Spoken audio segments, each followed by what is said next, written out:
half hour till fucking, well, I believe I did yesterday's our first. Some are hitting, some are going, basically. Well, look.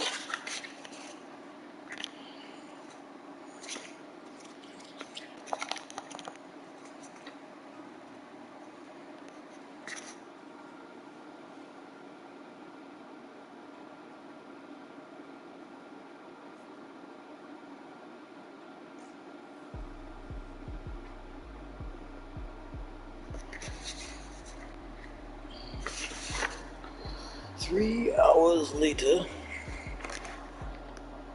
Alright.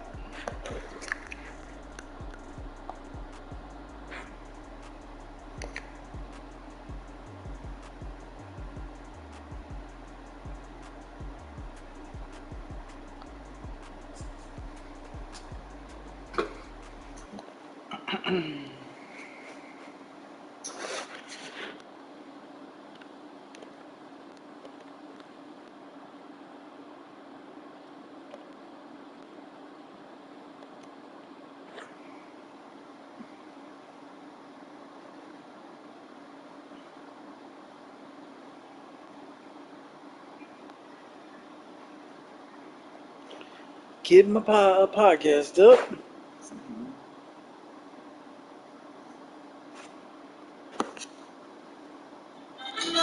Stuff you should know is essentially for our ideas has to works. Podcasts for your radio is not. Hey friends, you need your bank account. It's pretty easy. Find out how to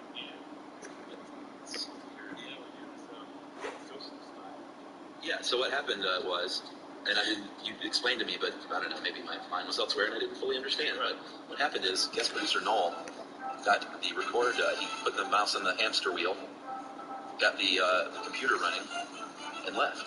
Yeah. And now you're a little freaked out, aren't you? Right? Well, this is out of close to 800 shows. This is literally the first time it's ever just been you and me in a room. Yeah. Isn't that crazy? Yeah, it really is, isn't it? I feel like, I don't know, I feel like with no one in here, even though no one ever guides us, that we should just, I don't know, that we're going to cut up and converse, and it's like when the teacher has left the room. It feels like there's a vast field, portal to another dimension to my right, where This is so Jerry. I had no idea what that extra silent human creepy voice meant. Now this means that we've been put out to pasture. Wow, this is disconcerting. All right, calm down. I feel like you're going to, like, knife me or something. I could right now. No one would ever know until we publish the episode. Nope, no one would ever know. Wow, man, that's gruesome. All right, this thing is weird. It's good. You ready? Yeah, good choice, by the way. Yeah, well, I can't remember what episode we picked this in. We were talking about something and Lobby came up and we were like, we should just do one. Hear this? Yeah, I'm glad we're doing this because we'll clear up some misconceptions. It's not always evil. Just 75% of the time. Maybe more. Yeah, I remember when we said we were going to do lobbying, when we got a lot of emails from lobbyists who were like, please, please, please don't just trash our profession like we ever would. They were like, lobbying's actually, it can be a really good thing, insurance-wise. So we got a lot of feedback before this thing even came out, Yeah. which hopefully will help us. Well, they're understandably a very defensive group. Yeah, Everyone thinks it's just rotten and corrupt across all channels. And again, it's also not true. 75%-ish rotten to the core. And the reason I and just about everyone else walking the planet thinks that lobbyists are rotten is because of some very high-profile cases, like, remember Jack Abramoff? who can forget what and I usually don't publicly trash people, but that guy was a pile of garbage. There's really I was trying to find some other way around it. It's like, no, it's awful. Yeah. It just ripped people off unabashedly.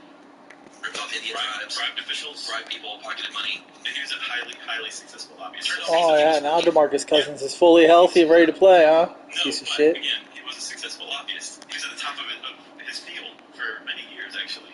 And it wasn't until 2006 when he was convicted of, I believe, like bribery and corruption and all sorts of stuff. Tax evasion, all kinds of stuff, yeah. And I ended up serving 3 years, I think. 3 years in Pokey. Yeah, and supposedly had to pay a lot of restitution and tax fines. Yeah. But who knows how that stuff, so no one ever follows up. Right. To see, we just say, oh, but you're supposed to pay all these people back. Sure it happened. Yeah. Who knows? You're probably found a loophole to work around. He's probably working on a lawsuit against us right this moment, Chuck. You not publicly call someone garbage. I think you can. Okay. Yeah.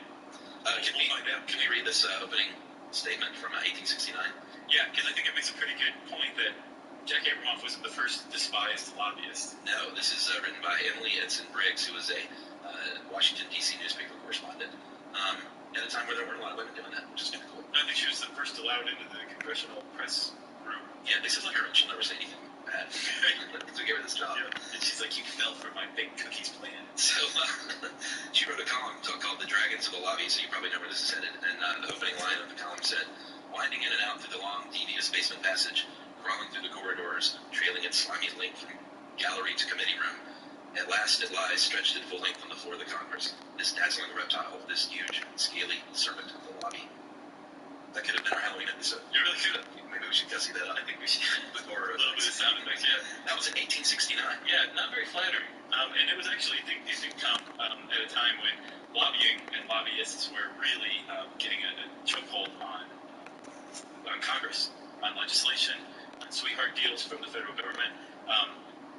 But lobbying goes further back than that, and lobbyists have been despised even further back than that, as a matter of fact. Yeah, and it's, again, it's something this article makes. I thought this is a really well-written article, actually. Yeah, this was Dave Rue's article, and he did a good job.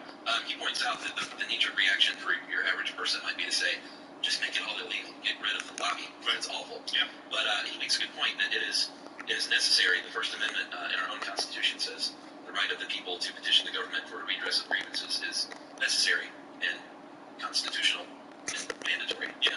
And that's what lobbyists do. Is it's not always a huge corporation. A lot of times they'll speak for the Girl Scouts or the Boy Scouts. Yeah. Or all kinds of special interest groups. And we all have those. So you, me, everyone listening in America has a constitutional right.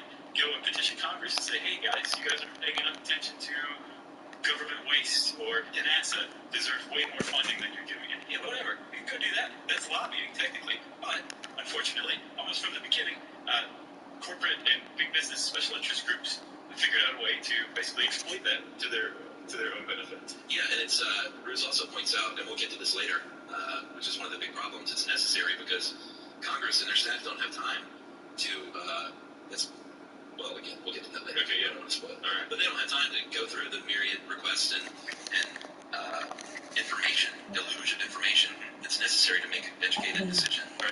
And so much so that Senator John F. Kennedy in 1956 said that we are, in many cases, expert technicians capable of, lobbyists. He wasn't a lobbyist. Are, in many cases, expert technicians capable of examining complex and difficult subjects in a clear, understandable fashion.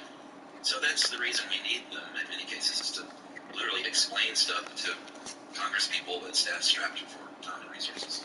It should be said, though, that when Kennedy wrote that in the mid-50s, lobbying was not much of a thing. It was established, it had been established for a couple hundred years. People hated lobbyists. There were huge lobbyist scandals in the Gilded Age from the Civil War to the 19th century. But in the mid-50s, lobbying was not a huge thing. It wasn't. So, what he said, though, was accurate. It still is accurate today. Yeah. If you were an incumbent congressperson, you make your name both to your constituency and in your party by getting bills passed, by coming up with bills and passing them. Right. Yeah, look at all the work I accomplished. Right. And then if you get enough, you may end up on a nice committee, maybe even a committee chair, and then eventually a party leader. And all that is because you introduced legislation that was favored and got passed. The thing is, you don't have the time or the staff to research and write legislation. So you have to turn to lobbyists, lobbying groups, and say, hey, you guys are literally experts on this topic. Yeah. I need your help. Educate me, help me write this, and then we'll be friends. The problem is there's not a special interest group, like you said, whether it's the Girl Scouts or whether it's the Chamber of Commerce. Yeah. It doesn't have a slant that is going to try to slant the legislation in their favor. So that means that the laws that are written in this country today are the legislative equivalents of advertorials. Yeah. Kind of thin on actual content and really heavy on stuff that benefits the corporations running the show. You think they would make good lobbyists? Oh, you're in this room right now. Oh, you think so? Just thinking, generally unbiased research presented. Yeah. So someone can make a decision. Yeah. That's kind of what we do. Yeah. So we're not paid like lobbyists. No, we're not. Lobbyists make a lot of dough. No. In fact, in 2014, lobbyists, and these are people that are officially registered as lobbyists, which we'll get to, there are a lot more people doing lobby-esque work Yes. that aren't officially registered. But official registered lobbyists were paid up to $3.24 billion in 2014. And that is only divided among, how many people was it? About 10,600 people. What? Are you kidding? That's how many registered lobbyists there were. Right. And this year. And that's, but again, just the registered. From a high of about 14 and change in, when was that? 2006 or 7? Yeah, the 2007 changes came home. And it's not because there are fewer lobbyists. That just gave rise to people or gave people the ability to be like, oh, I'm not a lobbyist anymore. Because here's the thing. If you are a registered lobbyist, you are subject to some very strict ethical guidelines, legal guidelines, scrutiny of your business practices. Sure. And there's a lot of stuff you can't do. You're just completely outlawed from doing certain things. If you can just skirt the definition of a lobbyist, it's like open season, man. It's the Wild West on Capitol Hill for you. Yeah. And you can make as much money as you possibly can while doing the same things, just not having to register as a lobbyist. All right, but that's a lot of teasing. This is the current state of the American legislative process. Our legislators rely on special interest groups almost entirely to tell them what they need to know from their slant, and then actually writing the legislation for them to go take to Congress and be like, "Good, I got it. Yeah. I'm going to make my name with this." All right. There's one other thing too that we should say. Yeah. And this is one reason why lobbying is so pernicious. Lobbyists also serve as major fundraisers for the very politicians that they're lobbying. Yeah, I didn't give them money. I just pulled a fundraiser that raised $4.5 million Right. at, $3,000 a plate. But hey, They gave them the money. Right, they don't owe me anything. Right. I'm just doing this because I'm a patriotic citizen of the United States.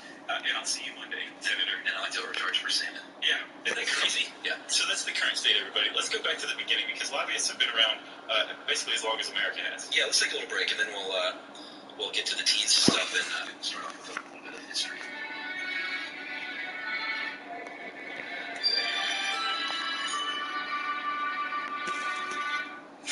What's up? Welcome to the Gold Alert Show. Thank you for having me. I appreciate it so much. Talk about your experiences at HBC. Yeah, I went to Hampton University. I got my degree from Hampton University in business. They gave me a marketing. I was the first one to pull that. Yeah, well, Holy calling it the Shipathon because the obstacle. In the Willard Hotel in Washington, D.C., in that lobby when Ulysses Grant would kick back and have a drink like he so liked to do, and would get disgusted by what he called those damn lobbyists that were hanging out there. Yeah, asking him for stuff. Gimme. Yeah, and while that may have given rise to the term popularity-wise here, but you can trace it back to England in the 1640s when they talked about the lobby in the House of Commons, where you could go right up to your representatives and your cute little wig and say, "Here's what I think you should do. Right? Here's some old-fashioned English pounds in your pocket." Yeah, and I mean it's always just going with it, part and parcel. Yeah. If not outright bribery, at least favors or quid pro quo or tit for tat or tickets, the Jekyll and Hyde, Beyonce tickets, all sorts of stuff. Yeah. First class. It's first class. Talking about the Learjet, the true first class. Yeah. Private jet. Did they do away with first class? Now it's just called business class because of class resentment in the United States. Yeah, and now they've it depends on the airline. Yeah. There's all sorts of new rules and special things you can pay for. All right, so in the United States, from the very first session of Congress, there were lobbying efforts and people treating Congress, let's say congressmen, and this one, because this was in 1789. Yes. We can say congressperson for later on. But the women were at home brewing beer in their households. But they were plying congressmen with treats and dinners, and that was a direct quote from Pennsylvania Senator William Mccarty. From the very first session of Congress, he was saying, yeah, there are lobbyists here. They're basically trying to bribe people. They're trying to install the Tariff Act of 1789, which established Congress's ability to basically extract duties and taxes on goods in the United States in order to support the government. Let's go out to dinner instead. And the New York merchants were like, you don't want to do that. Oh, we get you hammered 3 ways from Sunday. Yeah, what are you doing later? Yeah. I'll tell you what you're doing. You're going to finish a cask of rum in one sitting. Then, apparently, the Bank of the United States was one of the first big corrupt organizations as far as literally having politicians in their pocket and paying them money.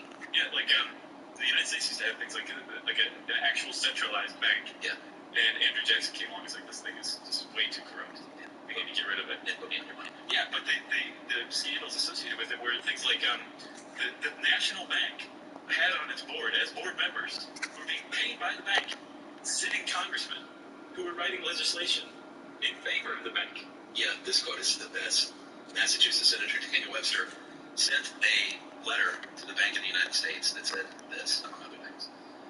Since I arrived here, I have had an application to be concerned professionally against the bank, which I've declined, of course, although I believe my retainer has not been renewed or refreshed as usual. If it be wished that my relation to the bank should be continued, it may be well to send me the usual retainer. In other words, I've noticed that you're not paying me now. People are telling me to write legislation against you. I'm turning them down. Yeah, but for now. You may want to send that money again if you would like this. Love Daniel. Yeah, like he flat out said. The bribes have sort of dried up, I've noticed. Right. So why don't you start sending those again? Unbelievable. Yeah. History. So you talked about the Gilded Age, post-Civil War till the close of the 19th century. We like to think that America's railroads were built on grit and determination. But in fact, it was rife with insider deals and scandal. Right. What was it called? The Credit Mobilier Scandal? Yeah, I looked into this a little bit. It's mind-boggling. Basically, Union Pacific... It's mind-boggling how overt it was. Yeah, you know, but even just like, it was not just crooked in one way, it was crooked in a number of ways. It formed one big, huge, crooked thing that Congress was involved in. The Union Pacific Railroad started a company that served as the sole agent of building and managing the Union Pacific Railroad. Yeah. Okay? And then they issued stock in this stuff. And they used Credit Mobilier and Union Pacific itself to basically overcharge and overpay one another, so that the value of the stock went through the roof. Okay, so it was a stock massaging scheme to begin with. It's like an insider deal with yourself. Right, to raise the value artificially of your stock, right? Yes. And then they took these shares in this company and started handing on to Congress at a discounted price. So all Congress had to do was go sell it on the market for their face value, which was, again, artificially inflated, and they made a bunch of cash, and they were taking these as bribes for giving, like, land grants or breaking treaties with Native Americans so that the Union Pacific Railroad could build their railroad across the western states. Yeah, and this was, they did this because, believe it or not, at the time there wasn't a lot of private investors ponying up money for this railroad because it was sort of a new thing. And it was risky. Yeah, they didn't know, although it was a great idea, they didn't know, like all investors, what they care about is getting their money back in quick fashion. Right. And they just didn't know if that was going to be possible. Yeah. So, and I mean, there's definitely something to be said for the federal government to step in and be like, look, we think that this is really going to help things out. We really want to fund it. But does it have to be totally fraught with corruption while that happens? Yeah. You know? That is the answer. Yeah. And then there was the famous Gilded Age lobbyist Sam Ward, who he basically invented the social lobby. So while he wouldn't, we'll get into direct lobby versus social lobby, but social lobby is basically, in Sam Ward's case, he was a great chef, and he was like, I'm going to throw these great parties. I'm going to have great food and fine wine. I'm going to invite special interest groups and corporation heads and politicians and get them in the same room. But we're not going to talk about that stuff directly. We're just all going to get hammered together and have a great time. Become friends. That was his job. Friends do things for one another. Right? Yeah. Well, I don't think we ever even said what K Street was, by the way. K Street is literally K, the letter K Street, where just about every lobby in the country has an office. Yeah, so that explains that. Big Brother on K Street. Well, yeah, you're right. But it's like saying Madison Avenue when you refer to advertising. Yeah, or Wall Street. Yeah. So lobbying, just kind of after the Gilded Age, America was sick to death of lobbying and lobbyists and didn't want to have anything to do with it. So lobbying went go away, but it fell to the wayside a little bit. It was still a thing. Throughout the 20th century, it just kind of waxed and waned. In the mid-40s, I believe, Congress was like, we actually kind of need these guys, so let's set up some rules for dealing with them. Because at this time already, what John Kennedy was writing about was true. Yeah. You had a brain drain going on from Capitol Hill to K Street, where people would go and become an aide to a senator or a congressperson and make contacts, get a little bit of experience, and then after a couple of years, they would move on over to K Street to a lobbying firm, make anywhere between 5 to 10 times what they were as the congressional aide. And K Street was sucking the talent away from Congress, and so these Congress people in the 40s said, hey, we need to work with these people because we need them, so let's make up some rules. Even still, lobbying was nothing like you would recognize it today. It wasn't until the 70s and 80s when business did an about-face of dealing with the government. Up to that point, it was like, government, stay out of our business. Yeah. That's the lobbying we want to do, is to keep you off of our backs, keep you from regulating our stuff, to stay out of our business. Yeah. And then, at some point, I'm not exactly sure who figured this out, but some lobbyists convinced corporations, like, hey, guys, you're doing this all wrong. You guys could get mind-boggling amounts of money from the government in the form of subsidies or great contracts or sweetheart deals just by using our services. Right. And lobbying exploded. Yeah, and we'll just take comparatively a tiny bit of that. Right. Even though it's a ton of money for individual lobbyists. Yeah. It's nothing to these corporations. Right, exactly. Like the Dave Bruce gave a really great example of Northrop Grumman. Grumman in 2012 or something like that, I believe. Yeah, they spent $176 million in 14 years from 1998 to 2012, which that's nothing to them because in that time, in 2012 itself, Northrop Grumman got a $179 million contract for a cybersecurity system for the DoD. Yeah, so that one contract paid for 14 years of lobbying expenses, right? Yeah, and then they got a $1.7 billion contract to build 5 drones. Right. And that's just Northrop Grumman. Like, you can't really pick on them. The reason why we called them out is because during 1998 and 2012, they were the 9th biggest spender on lobbying, not just corporations, but industry as well. General Electric was the single entity that spent the most. Yeah, this as far as the corporation goes. There's a great website if you want just good information and stats called OpenSecrets.org. And this past year, 2014, the top 10 spenders were the U.S. Chamber of Commerce, which is always number 1 by a long shot, because they represent a lot of businesses. The National Association of Realtors was number 2. Blue Cross Blue Shield was number 3. American Hospital Association 4. American Medical Association 5. See the trend here, right? I wonder why. National Association of Broadcasters, National Cable and Telecom, Comcast. Again, you can literally look at the years where there's the most spending and what's going on in those industries. Yeah. And then Google and Boeing round out the top 10. Yeah. At just $16 million each. And I mean, like, the amount of money spent has, I believe, tripled in the last few years, right? Yeah, I think so. So this is fairly new, but it's not new. It's basically a return to the lobbying of the Gilded Age. Yeah. The amount of money, attention, time, questionable stuff that's been going on is just a replay of what happened 100-something years ago, right? Yeah. And one of the reasons that it's become so rampant, it's been ratcheted up so much, you can actually lay it at the feet of Newt Gingrich. So Newt Gingrich Chokers was Speaker of the House in the 90s when Clinton was president, if you remember. Sure. And he decided that Congress was doing too much. Right. Oh, yeah, I know what you're talking about. So he cut staffs, which means that lawmakers that were able to, they didn't have enough of the staff or enough resources to write their own legislation, could not any longer. He also cut staff at some resources that are dedicated to providing research for Congress, like the Congressional Budget Office, the Congressional Research Service, all of these things that have been built up in response to dealing with lobbyists from like the 40s on, were cut by Gingrich. And now all of a sudden, our lawmakers are relying strictly on lobbyists for money. Yeah, and there's a direct correlation. I know people, you hear about government spending, let's cut government spending, which in theory sounds great. Sure, let's cut government spending. But what that means is now you don't have staff to do unbiased research and get the facts. Like you said, you've got lobbyists to do that. Right, exactly. And the idea behind that tactic by Gingrich, if it was just based on I'm cutting government spending by cutting jobs, or I think government's doing too much, was actually a misstep. Because another senator from Oklahoma, his name escapes me right now, he had the Congressional Budget Office do an annual report starting in 2011, and they found that the Congressional Budget Office found that for every dollar spent on the Congressional 5 minutes. Budget Office, I'm going to go do a practice. managed to come up with $90 of recommended cuts to government waste.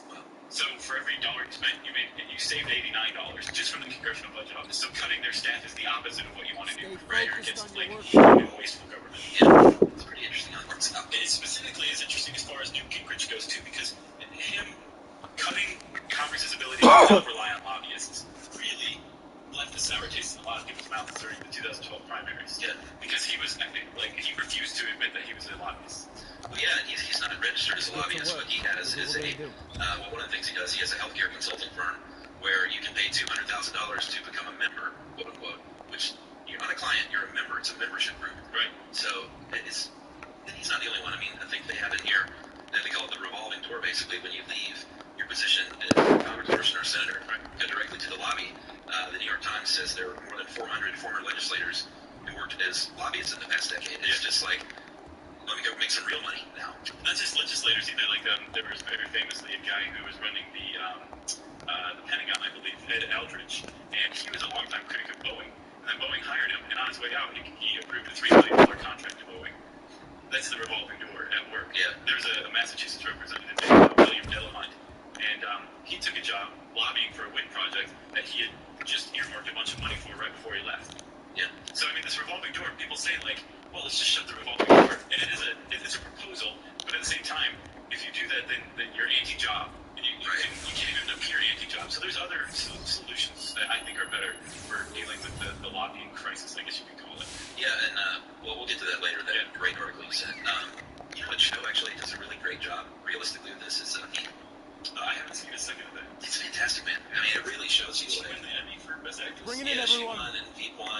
Before we get started today, I want to introduce you to a special guest. Bill Russell. Oh, have you seen Narcos yet? Coaching staff today, so let's put in a strong effort to show him how we really, even though it's a comedy, really shows that everything in DC is just about get out in transition. Right? Like, what you Yeah. do this for me. You done with this? You support on this bill, right? And they're pulling that bill. And what did that lobby say? Because they were my friend, right? And it's all just, it's such an insider's game. Isn't it that awesome about these? This hasn't been plugged in all day today. This hasn't been plugged in all day today. I used it, you used it, your sister used it for hours. 59%. That's how awesome these. And my phone goes away in like an hour. Isn't that crazy? It's too bad that you didn't ask for one of these. I Who did you ask that to? Since 1876, Congress has No, required that I all don't remember that. professional lobbyists register with the Office of the Clerk of the House. And since 1995, with the Lobbying Disclosure Act in 2007, Honest Leadership and Open Government Act of 2007, Look the they really tab define a lobbyist as someone who is one, a by client, two, services included more than one lobbying contact, and three, whose lobbying activities constitute 20% or more of their time on behalf of that client during any 3-month period. So that's actually, it seems broad. That's actually a really narrow definition of a lobbyist. Yeah, and it's so narrow, as it turns out, that it's really easy to skirt those rules and not register, because there are many ways. You can say, you can really budget your time and say, no, I worked 20.9% in this 3-month period for this firm. Yeah. Or, I have so many people I work for, I only spend about 10 or 15% of my time. Right. Or if you're like on any one group. Right. Or if you're like, hey, Richard, you're not working for a client. It says client. I got members. So I'm doing all this, but it's for members, not clients. Or if it's educational, it's not called lobbying. So, hey, let me just hire this former senator, pay him a lot of money to go around and give speeches on education that are really trying to generate interest in legislation. Or to educate the government on why the $37.5 billion of fossil fuel subsidies that shelled out in 2014 is a good thing to redo and then double. Because it's just education, that's not lobbying. So those are just some of the ways you can skirt officially registering as a lobbyist. And actually, Chuck, you said that was from the 2007 Act total. It was 95 in 2007, right? Yeah, 2 different acts. And in 2007, when they added, I guess they added that third one, about the 20%, the time measure. Yeah.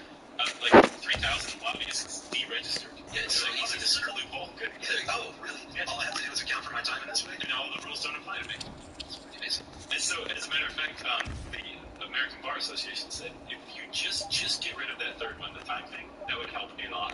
Yeah. And actually, when Congress first started to deal with lobbying, well, I shouldn't say first because it was the 19th century, but in 1945 or 6, when they passed an act about lobbying rules, they said that a lobbyist, someone who had to register as a lobbyist, was anyone who aids in the passage or defeat of legislation. That's it. Yeah. So, I mean, I'm sure there's loopholes in there and ways around that too, but it was much more vague. Which, in fact, would sound, it's counterintuitive, but that's actually better. Right. To be more vague in the description. Because you get skirt it, it's easy. So let's take a break and then we'll talk about all of the stuff that lobbyists do, including some good stuff too.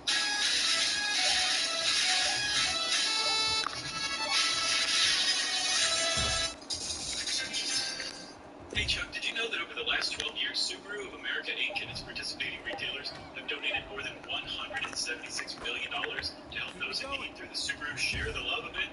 I did it, and at the end of this year, 13th year, it's going to be over $200 million.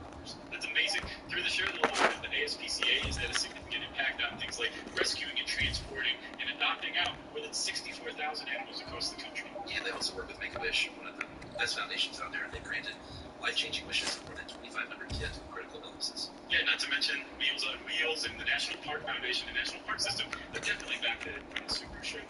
That's right, so you get a great vehicle and support a great cause.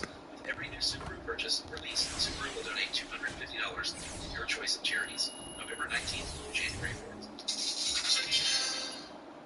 Hey friends, this year getting a head start on the holidays doesn't mean just putting up your lights before Thanksgiving. It means shopping and shipping early too. FedEx is expecting a record number of packages will be shipped this holiday. It's going to be a shipping marathon, also known as the Shipathon. FedEx On is the training defensive side, I don't want to be on the partners defensive side. So make sure you shop and It is ship 3 early times this as bad, season. so that's the only reason FedEx.com/holiday I stayed, but I don't really want to do this. I bet you the camera view is rough. I just stand under here and hope they take a 3. Oh.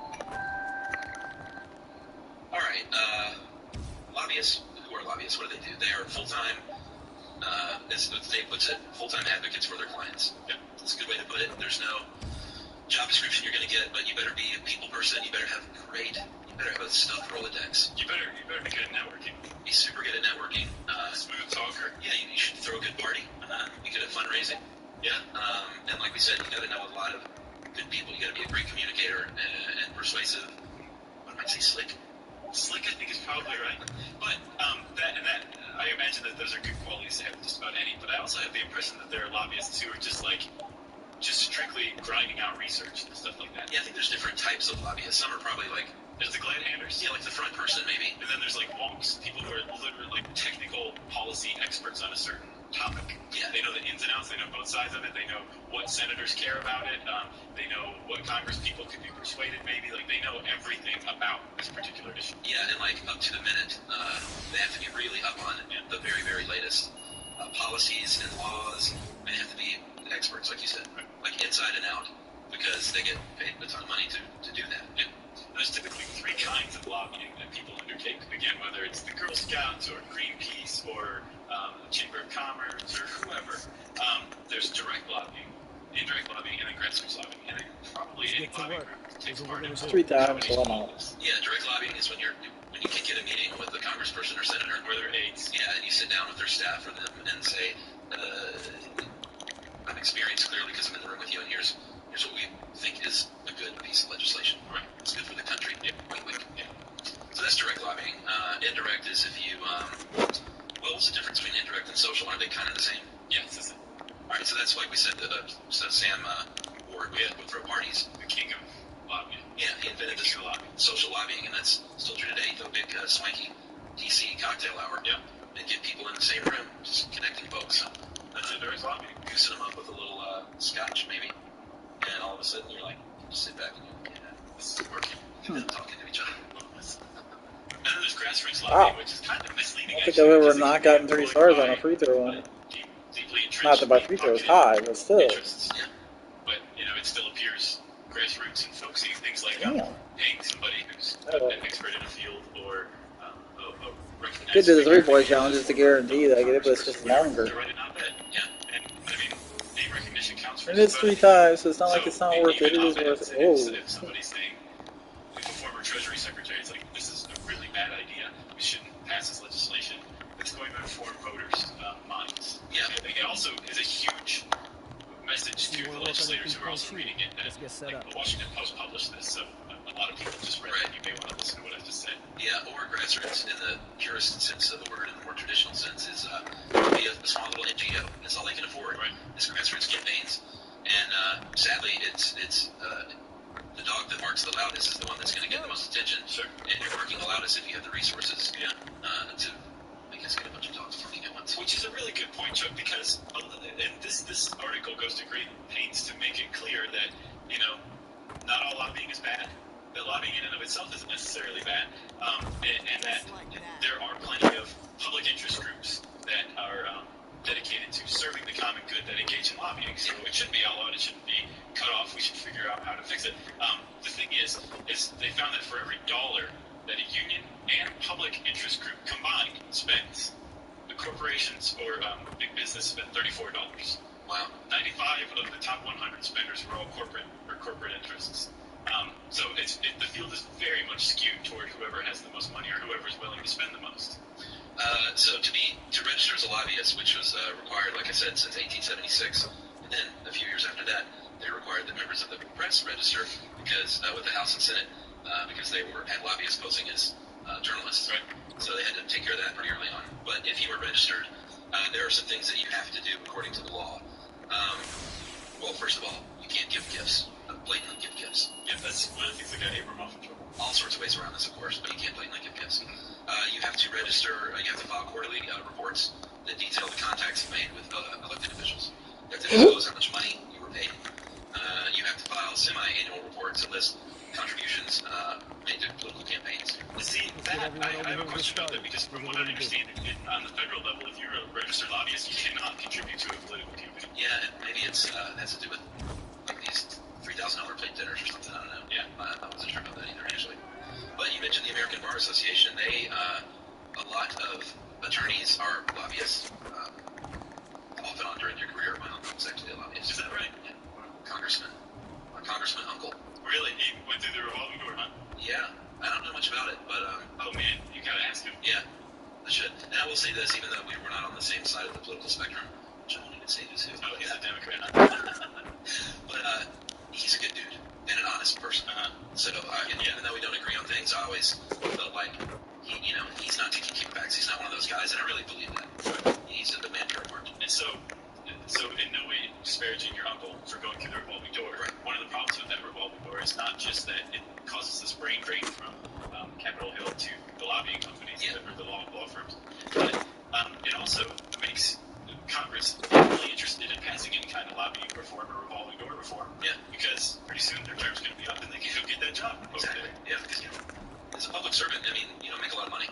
No, you don't. And especially, well, we'll get to this in a second. Okay, all right. But finishing on the ABA, the American Bar Association has a real interest in trying to keep lobbying as above board as possible because a lot of them want to be lobbyists and they want to be tarnished. And so, like you said earlier, they think the biggest thing you can do is to separate and have really strict lines drawn between fundraising and lobbying. That's where it's the most corrupt. Yes. So get rid of the time requirement, the 20% of your time to be a registered lobbyist, and just separate fundraising from lobbying. Yeah, I get the idea that that's where most of the hinky stuff is going on. So the thing is, like, that makes sense, but it's also kind of like trying to remove a hornet's nest by picking the hornets out one by one. Yeah. Not the best idea. You need to smash it and set it on fire. Pretty much. And pee on the ashes. Actually, you should leave a hornet's nest. You should never destroy a hornet's nest. So, we should find that. Yeah, but there are predators and all. I get you.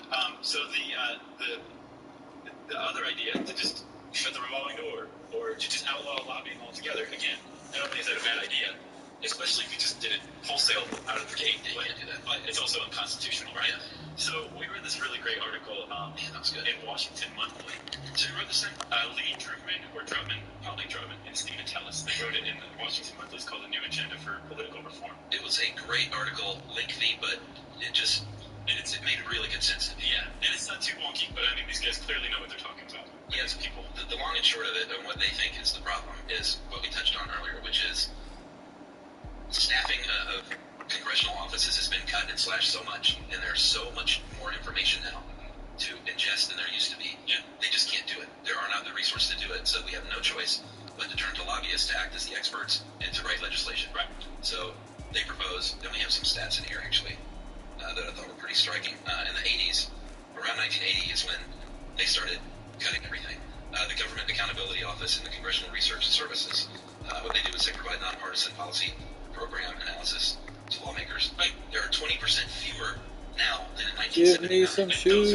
I want some Dedicated to shoes. serving Congress Shoes. Come on, Nike store. to actually make the government operate. Jordan, 20% damn it. fewer than the 1970s. Yeah, so gone, starting in the 80s, and then again in I don't know if I'm 90s, allowed to they wear reached Jordans. I would think so in the staff. park, Yeah, right? while this is going on, it's Can you even two-way wear street. park? Lobbying is increasing. Right. It's staggering how much lobbying is increased in money and just human power. And then one of the things about lobbying is that lobbying begets lobbying. The more a lobbyist can get legislation pushed through, the larger the federal register grows, the less ability any given congressperson has to read and ingest and understand federal law. Yeah. So the more they need lobbyists who do understand it. Yeah, and so what you get is what we talked about, the revolving door. Well, actually, that's politicians themselves going to lobby. Well, but there's a brain drain because their aides are being sucked away by K Street as well. There's another cycle where there's no incentive to be a congressional staffer for very long because you're not going to make much money. I think they said the top 90th percentile of a congressional staff makes $100,000 a year. Yeah. That's the top 90th percentile, which sounds like 6 figures. That's good. DC is not cheap. No, and take out taxes and everything. The median income was $50,000. Right. So you're making what, like 35 after taxes? Right. You can't live on $35,000 in DC. And they found that the median income for a lobbyist in Washington, D.C., median is $300,000. And that's pretty attractive, especially if you're in your 20s and all of a sudden can go double or triple your income like right out of the gate. Come on in. It's the career path, right? Like it's laid out there for everyone. Here's what you do. Go work on a staff for a little while. Make contacts, which is invaluable. That's why you do it for not a whole lot of money, right? And then boom, you can get rich, make a lot of money as a lobbyist. So Drutman and Tellis suggest, first and foremost, that the solution to the lobbying conundrum that we have now is basically equip Congress with the information, research, and policy experts that they need, and that they can get the stuff that they're currently getting from lobbyists. And the way you do that, start, is just increase salaries. Yeah. And they make a really good point that on par with what K Street's offering. No, because K Street would probably just try to start to outspend and just raise salaries. But if you could do it so that a person could make a pretty decent living, they would possibly choose congressional work over K Street, because with congressional work, they're in there, they're like part of this machine that's really making decisions and policies and laws that are affecting the country, rather than working for a law firm that's trying to get some legislation passed that will benefit this one corporate client. Yeah. So if you just factor in idealism along with a really good salary, these guys say you can attract the right talent that you need. So their recommendation simply, I mean, it's multifold, but they say double committee staff, triple the money that they make, and you might be stepping in the right direction. Yeah, and again, if you're like, whoa, that's a lot of typically like money. those. Well, like again, on 2020 if you look at when the CBO alone, spending $1 on the CBO comes up with $90 worth of places to cut government waste. These are good things to spend money on. Yeah, and you may have a cleaner, more legitimate government as well too, and that's priceless. Yeah, and, I mean, they made some excellent case that in the 70s, when the government had a lot of staff that was smart, that had a lot of institutional memory and knowledge, but they got things done, like the Church Committee and the Pike Committee, both of which revealed massive, horrible stuff that the CIA was doing, like dosing unsuspecting Americans with LSD. Yeah, that came out of congressional investigation that you do not see any longer. No. If you had committee staff that were well paid, they would hang around, and you would have a lot more laws being passed, a lot more deliberations being passed. Right now, it's all fundraising going on. Yeah, that's what your legislators do. They get elected, Mariah. a picture taken there, and then they go back out and start raising money for re-election, right? Yeah, and they're raising money. Why is your nose running?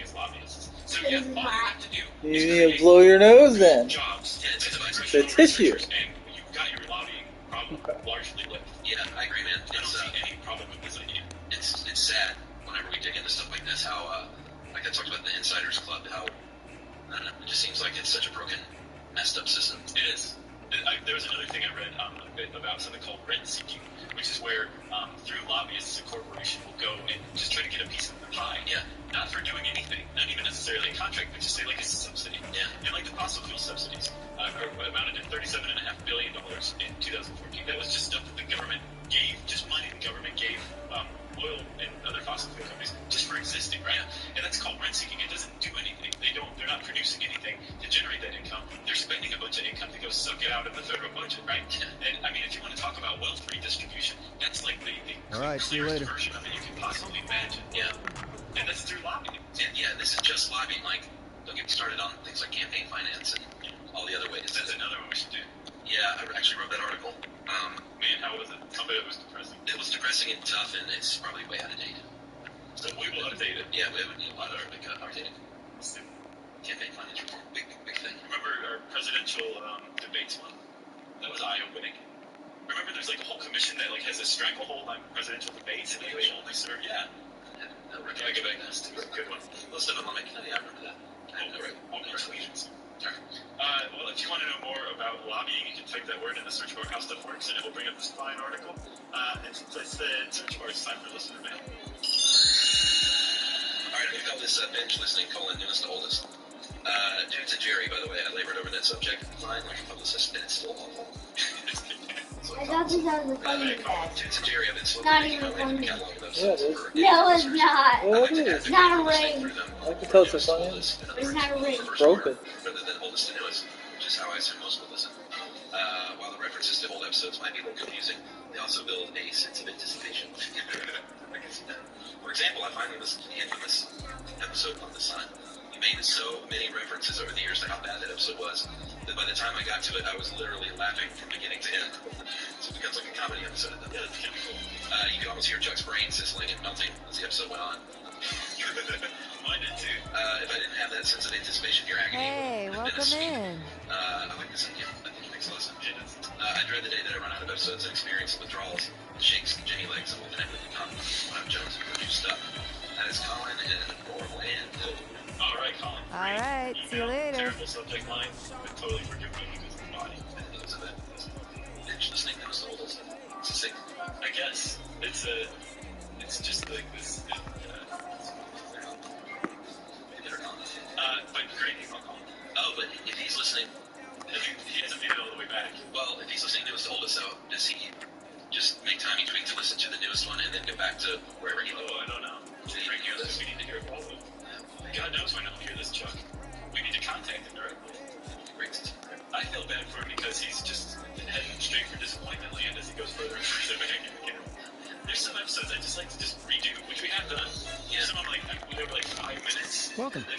look around. topics, you know? They should just remove those from the internet. Let's do, I'd like to redo the trolley problem. You and I didn't do it, with Chris Paulette, and it deserves, like, its own thing. I feel like I should get free shoes from Nike. It's kind of bullshit that I don't. That's fine with me. Yeah, let's do it. We'll call it the My Summer fucking Chuck. contract. Do you want to be like Don't get to make my own colorways yet that I've seen. I don't know if you ever do. You can join us on Facebook. Have a good Nothing. one. Send us an email to stuffpodcast@howstuffworks.com. Just get some Encore shoes. Stuff You Should Know is a production of iHeartRadio's How Stuff Works. For more podcasts from iHeartRadio, visit the iHeartRadio But whatever the app, wheel podcast, does or provide, listen to your favorite you shows. know, like you get a good amount of clothes from the wheel. We're all shopping for essentials online these days, and now you can get rewarded for it. With the Bank of America Cash Rewards credit card, you can choose All your right, back to work. online shopping essentials. The essentials have Mostly interesting things is truthfully interesting things. Hey friends, what do you need your bank capital? because whether it's bad health, deliveries, or You know, colon, an incomplete compendium of mostly interesting things. And get this, Chuck. Do so. Anywhere you can buy books. Hey, welcome to the podcast. I'm Josh Clark. There's Charles W. Charles in charge. Brian. Hey, I know we might need to take this one over again, Chuck. I don't think I've ever laughed like that. Yeah, you can't link me to Scott Baio. God. Oh, that's true. That's true. Well, because of his acting, or? I don't like him in real life. I'm just kidding. He was great as Bob Loblaw. That's true. I'll give him that. Okay. That's the common ground we can all reach on Scott Bay. Blah, blah, blah. Yeah. So this is Stuff You Should Know. Podcast, not about Scott Baio, but about something that I would wager there's about a 96% chance that Scott Baio has used. That's right. Cell phones. But before we talk about cell phones, we do want to address a controversy. I hope not. We got a book coming out this fall. Stuff You Should Know, colon, not the Stuff You Should Know. I always get this wrong. It's no problem. The Rock. Stuff You Should Know, colon. A great book about lots of great stuff. For Is that what it's called? It's called. You came up with the title for Pete's sake. I know, I always get confused when I'm in the moment. A complete compendium of mostly interesting things. And we've been plugging this pre-order gift, which is a cool little custom poster. And we just learned recently that if you live outside the U.S., as of now, that is not available to you. And we're trying to make that available to people outside the U.S., and we're working on it. And it's more complicated than you would imagine. It really is. We don't like things to be complicated. We just like to be able to say things and then they become true. Yeah. But that's not happened in this case because we've run into the juggernaut that is international intellectual property rights. Yeah, it's weird. It's different, but we're trying to. But we want to dissuade people outside the U.S. from pre-ordering because pre-orders are very meaningful to booksellers and book buyers, and it means a lot to us. So. But at the same time, Chuck, we just laid it on the line to not cheat people out of something they thought they were going to get. So I feel like we're stand-up guys here. We're doing our best. Yeah. So we'll try to do what we can, but in the meantime, yeah, I mean, you're still going to get the book even if you don't get the poster. Yeah, the book is really kind of a good part. Sure. The poster's cool too, but the book is really what's going to knock your socks off. That's right, and one day you will even be able to read this book on your mobile phone. Segue complete. Cool. I mean, period. Period. So, we are talking mobile phones. This is like such an enormous behemoth of information. We just first of all have to say hats off a million times to our buddy Dave Rubes, who managed to like whittle this down into a manageable shape, and still a pretty comprehensive shape of the NSW. Yeah, I agree. And he starts off with stats, which is one of my favorite things. Yeah. Because I always wonder, like, how many people have smartphones and cell phones at this point, and 96% of Americans have cell phones in this day and age. Yep. I imagine adults is, a lot of kids, but I would assume this is an adult average. I would think for everybody, because kids have their own phones these days too. It's nuts. Yeah, but Bo is the most awkward, lanky, fucked up looking dude. Yeah, but I mean, there's that whole screen time thing too. That Damn. we can talk about too, right? I get it. He's a tall motherfucker. All day long or anything. Man. They grew up on screens are just cruddy. That's true. Let me ask you this though. So is she Generation Z or is she something brand new? Oh, I don't even know. Well, I don't know what Gen Z is. I guess, is that right behind millennials? Yeah. I don't think she would be then. I don't even know how that stuff works. It's so fake. Well, we'll find out and report back sometime. So one thing I want to throw in there though, Chuck, is whatever generations are one thing we did an episode on it. Yeah, that's a good one too. And I think we conclusively established that they are real. But the worldwide cell phone ownership is something like 61.7%. Wow. Yeah. And that's cell phones, though. Like smartphones, it's less, but it's just a little less. Especially considering that smartphones have only been around a relatively short time compared to cell phones, which, by the way, as we'll see, have been around since the 70s. Yeah, I think smartphones in 2019 was about 81% in the U.S., up from 35% 7-8 years previous to that. Yeah, and I think it's about 45% worldwide. So a lot of people have a phone, I think, is the overall point we're trying to drive here. Yeah, and we'll get into phone addiction late in the episode, but I did see stats that people look at their phone and check it 80 times a day and touch it 2,600 times a day. And the math there works out to about 35 touches per check, which seems about right. Oh, okay. That makes sense. I thought touch was like when you reach for it and you touch it. So this is like... See how people do that 2,600 times a day? Yeah, but then they only actually interacted with it 35 of those times. That's what I thought. Now, I think it's 80 times you'll pick it up and touch it 35 different ways, which is... Oh, never mind, I'm not going to make that joke. But then it's like Kama Sutra-esque. Hell, that's where I was headed. Was it really? That's the way to put it. Did I really read your mind? Well, it was sexy in nature, sure. Okay, sure. Well, if I can't read your sexiness on your mind, I don't know what I can read about you. And you're just in one ear hole. That's true. Same to you, buddy. Left or right? On your left or your right? I have an earbud in my left ear, and we don't even look at each other when we do these. You're on my left right now, too. You know, that means we're in love. Kama Sutra style. So I think we should dive into this history. I frankly thought all of this was super fascinating because I learned a lot of things, and a lot of it was just simple stuff that, I never knew what G stood for, or LTE, or a lot of this stuff I just never really even knew what it stood for. I know, it's pretty awesome, so we can finally tell everybody the G in all, like, the cell phone and cellular technology stands for Gary. Oh, that was Grandma. I had different research. No, it's Gary. So you have first Gary, second Gary, third Gary, and so on, all the way up to 5 Gary, which we're about to really start to get into. 5 Gary started coronavirus.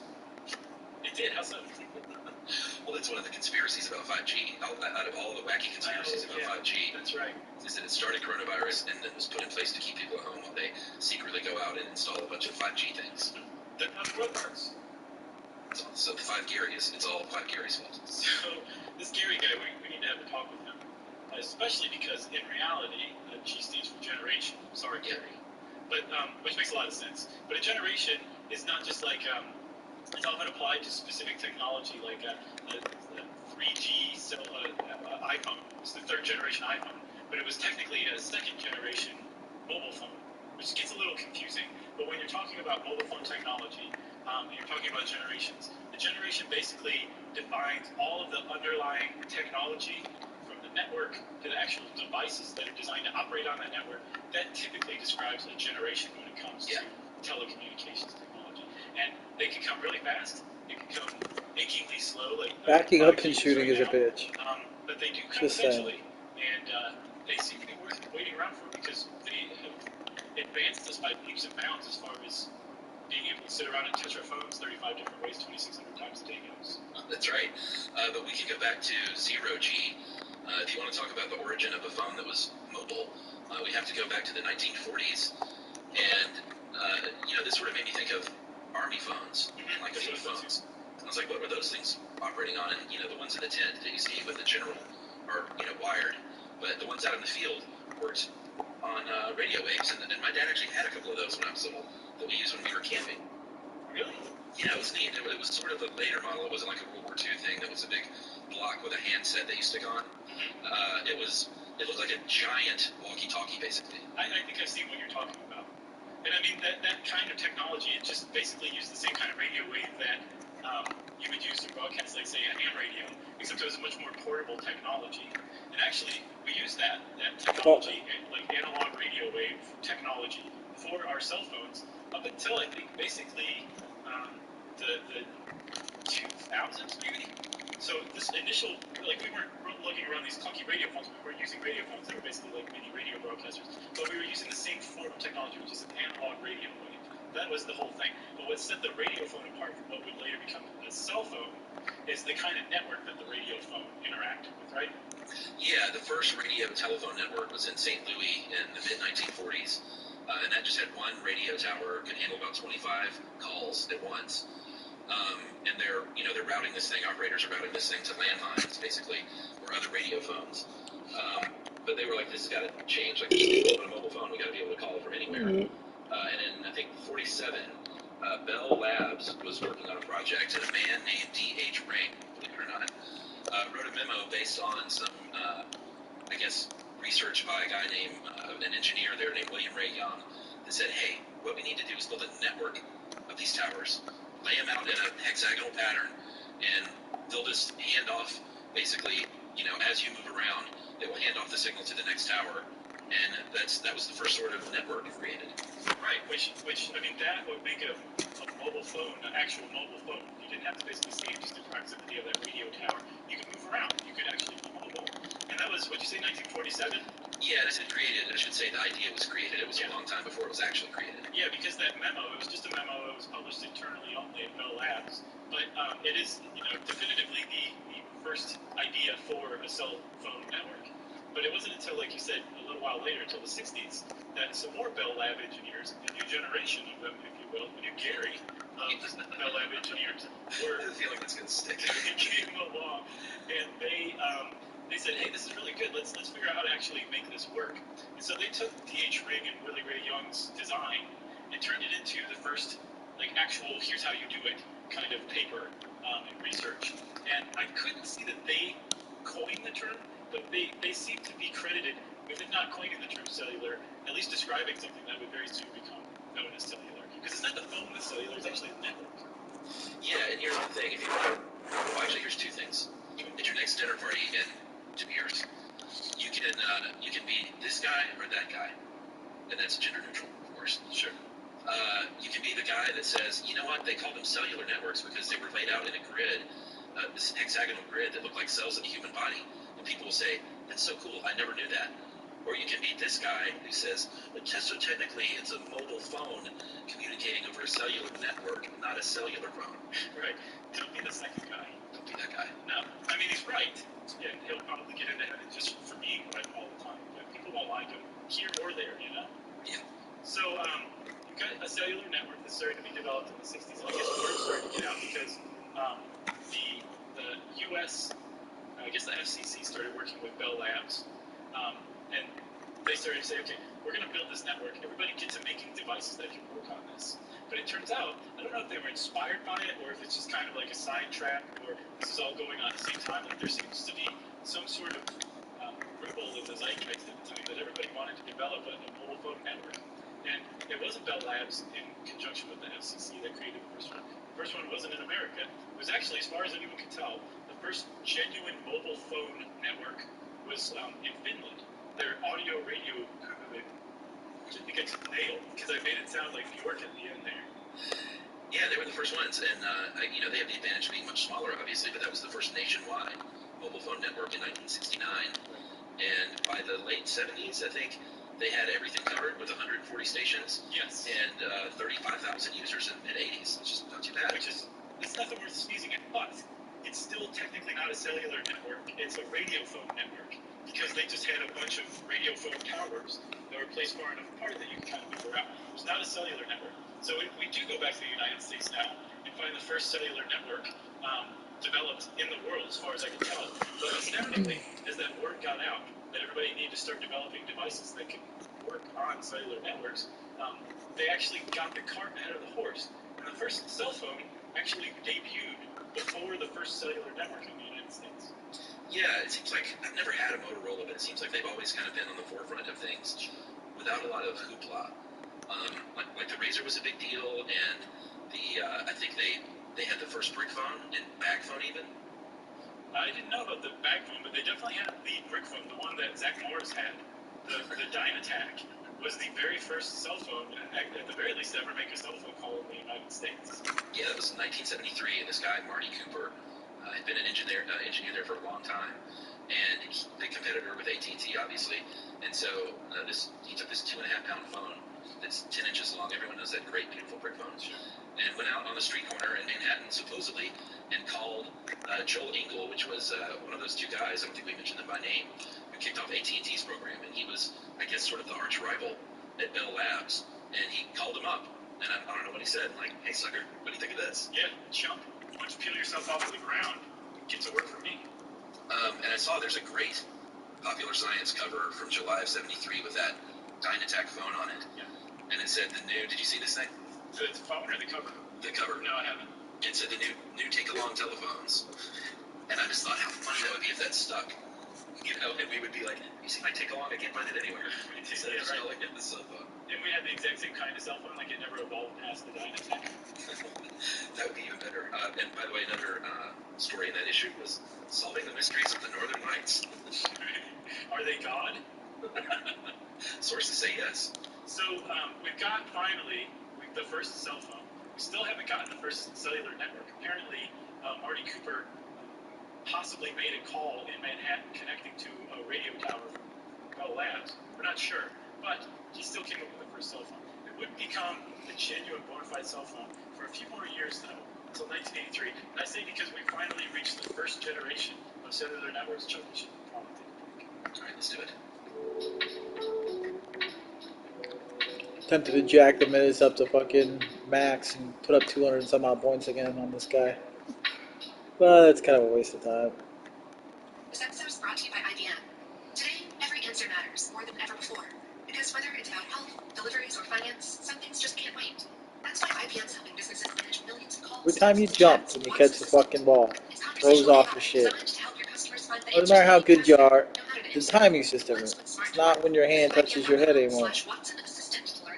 Hey, what's up? Welcome to the Ball Alert Show. Thank you for having me. I appreciate it so much. Talk about your experiences at HBC. Yeah, I went to Hampton University. I got my degree from Hampton University in business management and marketing. I was the first person in my family to go to college and graduate. So my parents told me I was going to HBCU. I really didn't have a choice. So I went and visited all those campuses. And then when I went to Hampton's campus, it was nothing like Hampton's campus. So I was like, it's beautiful. What would you say you learned the most being at HBCU? One of us. New York is always New York. But when I went to Hampton, and I had a roommate from Jersey, and I had a roommate from Mississippi, and I had a roommate from Philly, it put you on all that music. But now we're bringing that back home. So now I'm not just a New York DJ. I can spin anything. So what advice would you give a high school senior, male or female, about preparing and choosing either an HBCU or a regular college? I would say go see every college once. I took my daughter, went from here to Florida. Every college in between HBC to regular college, I took her to, so she can see, she can experience. Yeah, I want mine to go to FAMU. Hopefully she chooses FAMU. But if she does NCAT, I'm with that.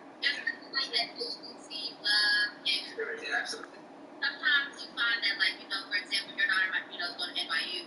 You just find yourself clinging to people that look like you because there's this unspoken understanding. There's some stuff you don't gotta talk about. Like, Sunday dinner is going down. Certain traditions. So hopefully she finds, her people, her tribe, and she gets all the experience that she needs. Black excellence, McDonald's is celebrating, as well as we should. For more information on McDonald's, Black and Positively Golden movement, you can follow at We Are Golden on Instagram.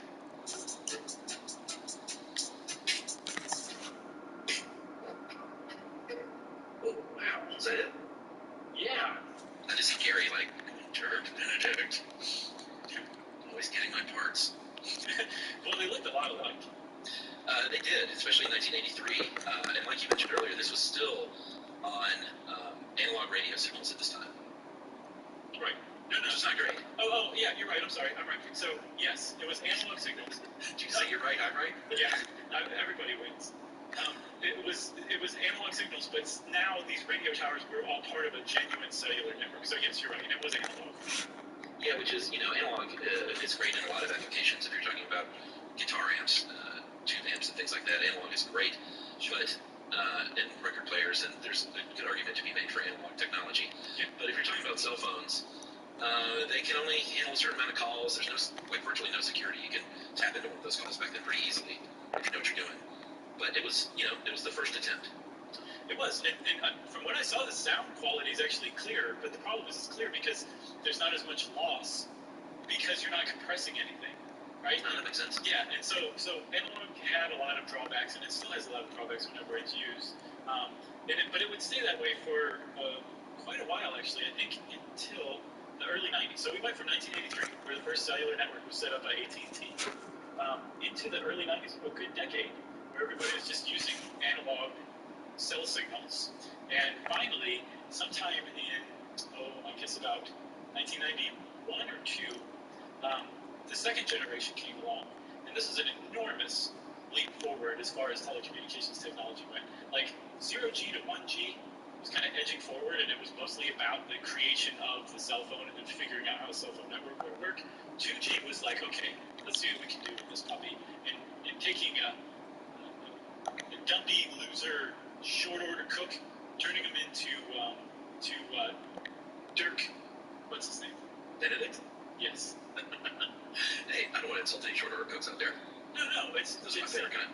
You know who I was describing? Barth from You Can't Do That on Television. Oh, I thought you were going to say the guy from Alice. Vic Tayback was not dumpy, my friend.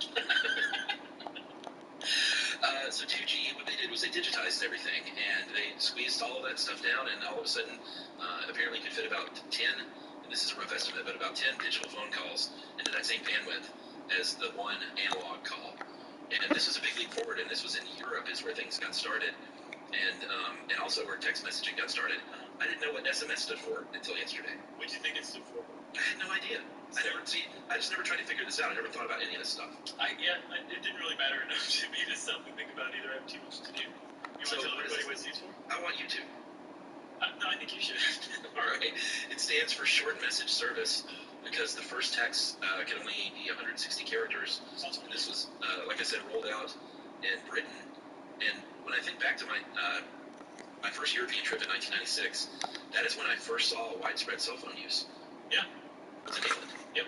I was like, what is going on here? They're like, it wasn't ubiquitous, but a lot of people were using cell phones in the mid-90s. Yeah, and using them to text too, right? I guess. I mean, they were. I didn't really, I didn't know what texting was at the time. Sure. But they had the ability to. Yeah. Yubi spent some time in Japan in the 90s, and she said, like, it was just nuts what they were doing with cell phones, especially texting, and then came back to the States and we had like a couple more years before it really caught on here. Because apparently it was the epicenter was Europe, thanks to some engineers from what's called the Group Special Mobile, which was formed back in the 80s to like create a Europe-wide cellular network. Well, one of their engineers created SMS, so it started to take off there. But apparently it took off in particular because of Vodafone, which is like a pay-as-you-go phone service. And the first SMS message ever sent was sent in 1992 by a Vodafone engineer, from what I understand. Yeah, and I think, was that the one where he sent Merry Christmas to his boss? Yeah, he did. And his boss said, I'm Jewish, you're fired. Right. Get back to work. Right. Yeah, but you mentioned the pay-as-you-go. I think that sort of democratized it in that all of a sudden you didn't need a credit check or you didn't have to have this recurring monthly payment drawn from a bank account or credit card or something. Right. You could just, if you had some money, you could get a phone, a lot of times for free, and just pay for the calls and the texts that you made. And that really made it spread kind of far and wide. Yeah, and if you were a criminal, you could pay for your phone in cash and use it until you figured the cops had a beat on you and trash that one and get another one. What are those called? Burner phones. That's right. So the SMS started to take off in part because, like you said, the cell phone itself was democratized, but also because they started adding like alphanumeric keypads, not just numeric keypads. Yeah. Because initially, when you wanted to text, you had to just use a keypad, just like you remember when you had to spell out something with a rotary phone, like ABC were associated with 1. You had to do that, and so everybody's like, I'm not texting. And in fact, at first, apparently in 1995, if you were in America, you sent about 0.4 texts a month. You didn't even bother to finish an entire text, or even half of a text, in a single month. And then just in a few years, 5 years, 4 years later, it was up to something like, I think, 35 texts a month, which is still piddly compared to today. But you can see how much it took off because they started to add those alphanumeric keypads. Yeah, I was way late to texting. I remember when I was working as a PA with my little handheld Nokia, which was great because you didn't have, when I first started PAing, you had a pager, and they would page you, and you would have to stop and find a payphone and call the production office. You had this Nokia, and all of a sudden I could talk to them, but I remember them sending me texts occasionally, and I was one of those that's like, I'm not going to take time to go, hit number 1 3 times if I want the letter C. Right. And when the smartphones came out, I wasn't even texting it for a while. And I was a little annoyed that people were texting, and I was like, I don't want to do that. Can you just call me? So I was kind of a holdout, and finally I was like, all right, and I gave in. And now I totally see the value in it. Sure. You don't have to talk to anybody. Exactly. You have long fights on a text. Sure. Man, that's the worst. Yeah, those are pretty bad. Do you remember those lamos who associated texting with being girly? Up until... No. Oh, yeah, it was a thing. Was that a thing? Yeah, it was a thing. Now like the only thing girls is, text? yeah. So, like, I'm not gonna text because I'm not a girl.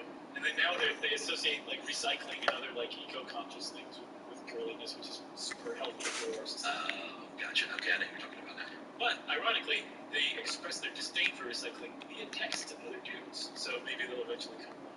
And now they text pictures of their barbed wire tattoo on their bicep. Are people still doing that, or is that just a throwback thing? Oh, I don't know. I just saw a funny meme today that said your anti-masker starter kit, and it had a barbed wire tattoo, a pair of Oakleys sitting on top of a head, a goatee, and then those big chunky white tennis shoes that I'm not even sure who makes them, but you know what I'm talking about? I think every brand there is makes them. Oh, has one of those? Those are the ones that float with the articulated feet in the what's that body of water off of British Columbia? Oh, yeah. I know what you mean. Hey, one of the best starter packs I ever saw, it was the, oh my gosh, that smells amazing, what are you cooking starter pack? And it just had a picture of a garlic and a picture of an onion. I just love that so much. Is that a meme starter pack? Yeah. Okay, I don't know about any of that stuff, so. But apparently you do, because you know, like, the anti-masker starter pack. Hey, I just saw it today. Breaking news. Good for you. You should text it to somebody. Yeah. So, after text, we're still talking about text, everybody, just buckle up. Because at first, if you wanted to text somebody, like you said, you had 160 characters. You couldn't even text from your phone. Your phone could get a text, like some dummy Darth-esque pager, right? But you couldn't actually do texting, even if you wanted to go to the trouble of just using your numeric keypad.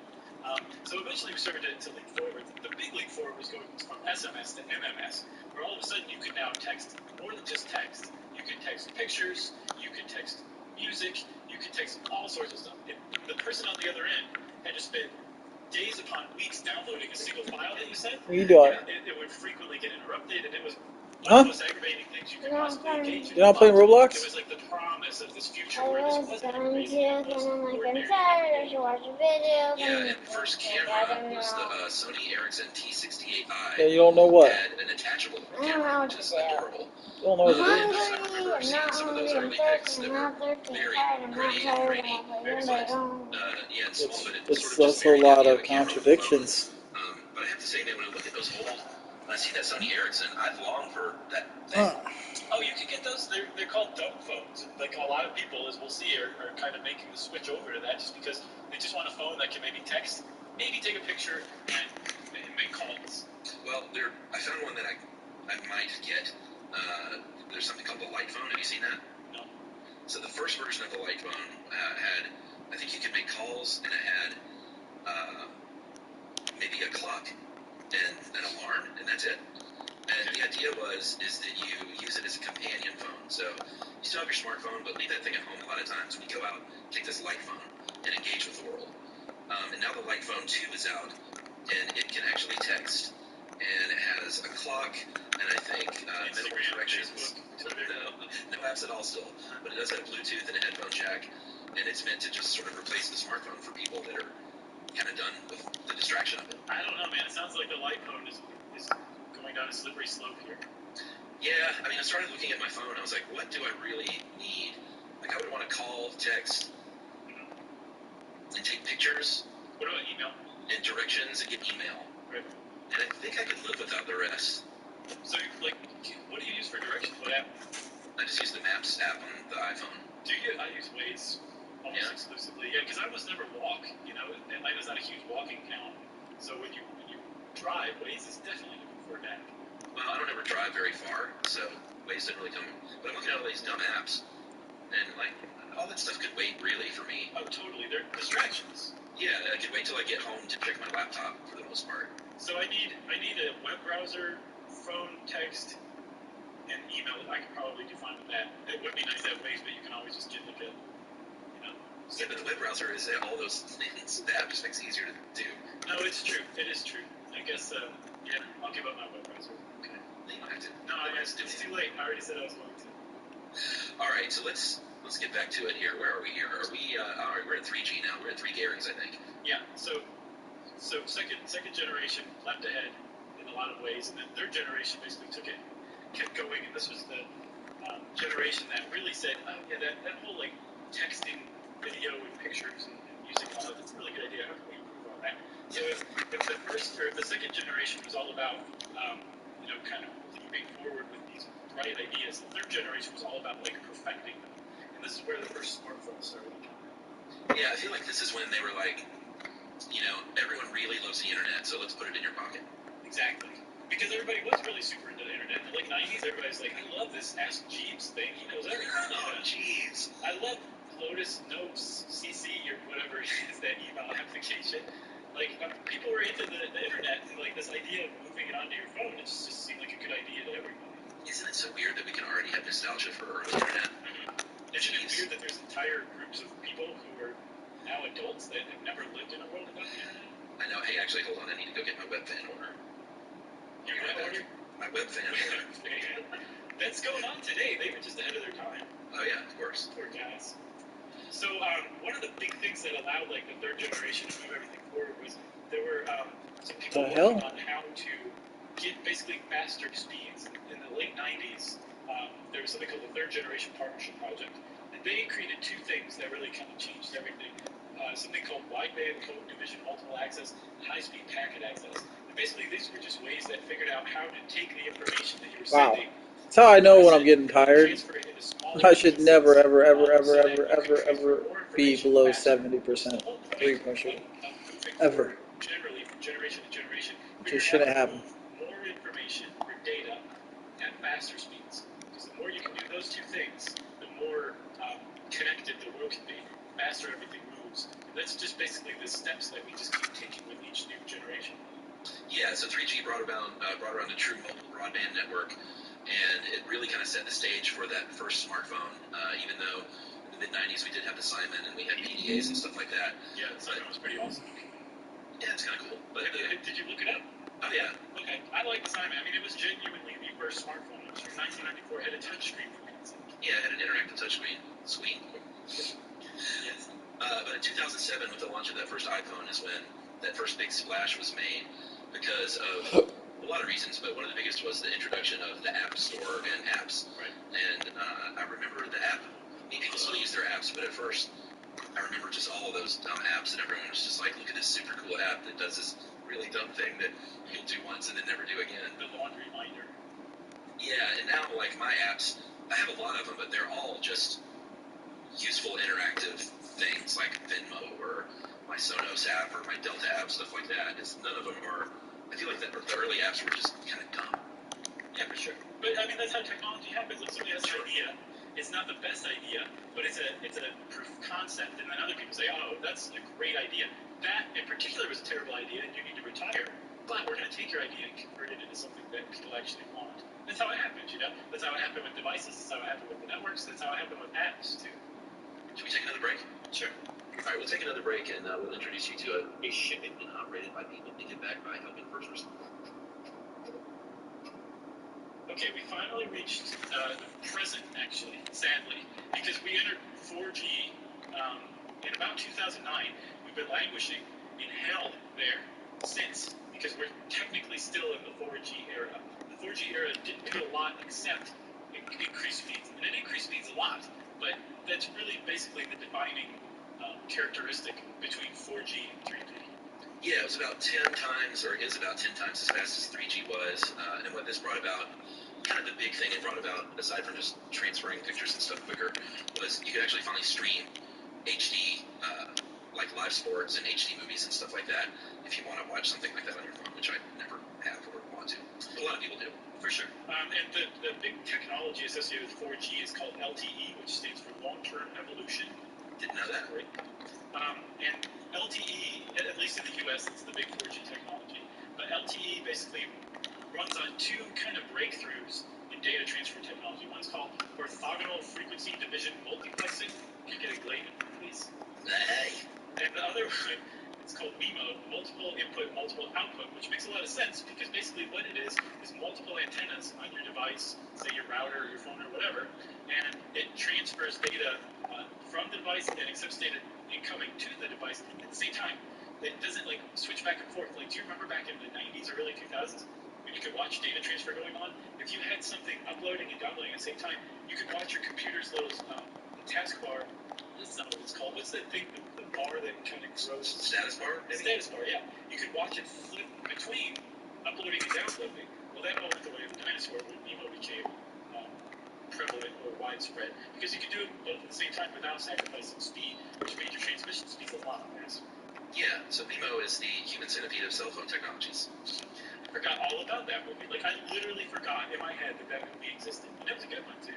I didn't see it, but when I saw multiple input, multiple output, that is the very first thing I thought of somehow. Huh.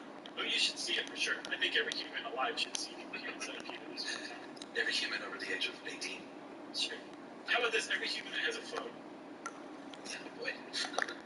So, technically my daughter has a phone. I gave her my old phone, just it took everything off with the camera so she could take pictures and stuff. Very cute. She's like, why is this cracked and you never fixed it? No, it's not cracked. It actually works pretty well. That's impressive. So, Honestly, I've never seen a cell phone that's not in use anymore that doesn't have a cracked screen. oh, really? Yeah, you should come over sometime and she'll take a picture of you. Okay, I think that's neat. And you can throw it down and break it. You're right. You're like, now you're normal. Say I told you so.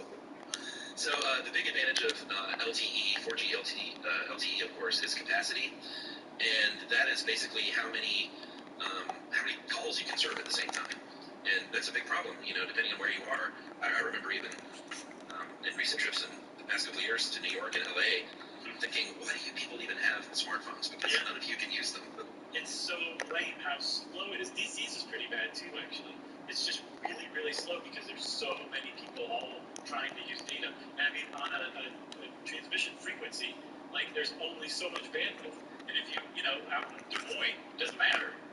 Nothing matters in Des Moines, really. But there's so few people who are trying to use it, comparatively speaking, that, you can have relatively good transmission rates.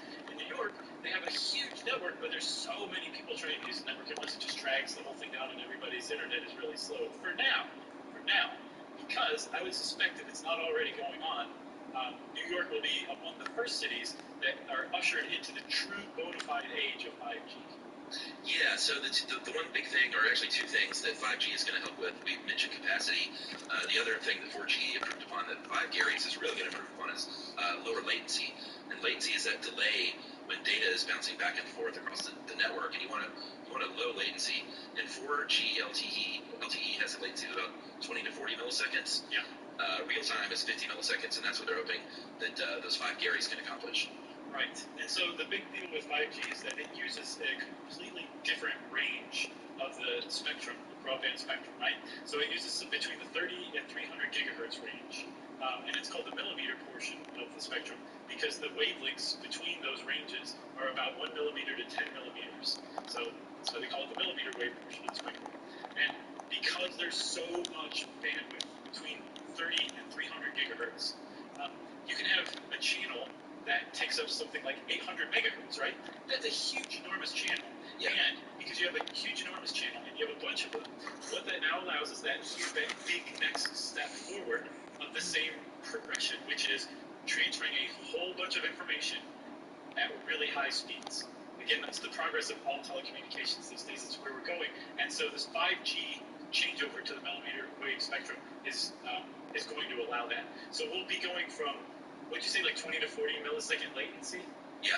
To something like less than 1 second for latency, which is, it's like happening in real time, basically. It's reality. As if you were standing there watching something a foot away. It might actually even be faster than that. Yeah, so I guess the idea there is you can send someone a song, and you send it, and they get it, and it's done. Sure. If you really want to set your sights low, yes, that is what it would do.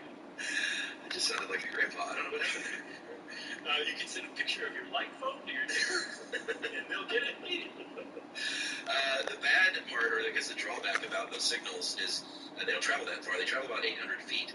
Yeah. So the idea with 5G is we'll have these big cell towers, but then there will also be thousands of little tiny, well, they're not tiny, but small, low-power transmitters kind of all over the place, buildings, on rooftops. I guess they'll climb pine trees and nail them in those. But I think also, remember our episode on the Internet of Things, how it's like all made up of sensors and transmitters and just stuff that's aboard everything? I think that those will also double as transmitters too. So it's kind of like, those mesh networks that you can put together with your router? I got one of those. Okay, so I think it's basically that, but on like a national or global scale. Where because of all these different sensors and interconnected wireless transmitters, like everything will have that, which means everything will be connected, which means we'll be living amongst one big mesh, which means just walking into your kitchen will give you COVID-19. That's right. And I think in about 35 cities right now, they have the high band 5G as opposed to the low band 5G, which I think the low band is just sort of working off those 4G LTE towers.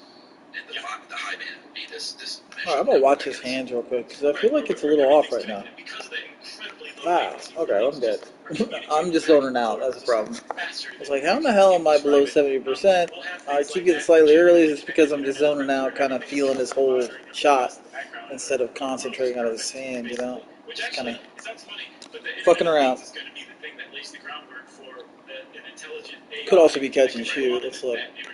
Nope. It's just me. Okay. I was gonna say. Just shot like 90% the other game. Just stuff that we can't even begin to conceive of. That will lay the groundwork for that. In the shorter term, we're going to have things like smart roads where your car is communicating with other cars so that you just aren't going to get in an accident because that low latency and ubiquitous connectivity means that a car will never come in contact with another car because they're communicating with one another constantly while you're sitting there reading the paper, traveling in your car. That will happen very soon. That's probably a 10 or 15 year off thing. Or you'll just be sitting at home going, oh my God, Chuck just sent me a song. Oh wait, he sent me another song. He sent me another song. Yeah. Or augmented reality, that'll be another one. Remember we did an episode on that? Yeah, and I was very skeptical, and always have been, about AR and VR kind of overtaking the world. And there's an argument to be made that it hasn't yet because something like 5G wasn't around and the data speeds weren't where they needed to be. But I'm still skeptical for the reasons I outlined previously. Well, I think we talked about that in the actual episode too. Yeah, we did. So you mentioned about people being addicted to smartphones, and that's like, that's a common concern. I think Nicholas Carr back in 2009 wrote a really great Atlantic article. If you've never read it, go read it now. It's called "Is Google Making Us Dumb?"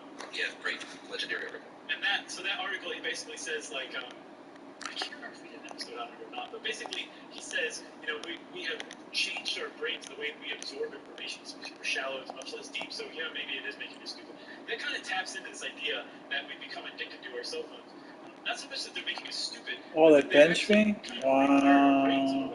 So that we rely on them to essentially get happiness from. That we get hits of dopamine from things like getting a text from somebody that we're hoping for, or hearing that we got an Instagram. Like basically everything you can get a push notification for, it's set up so that it maximizes whatever hit of dopamine it might release in your brain.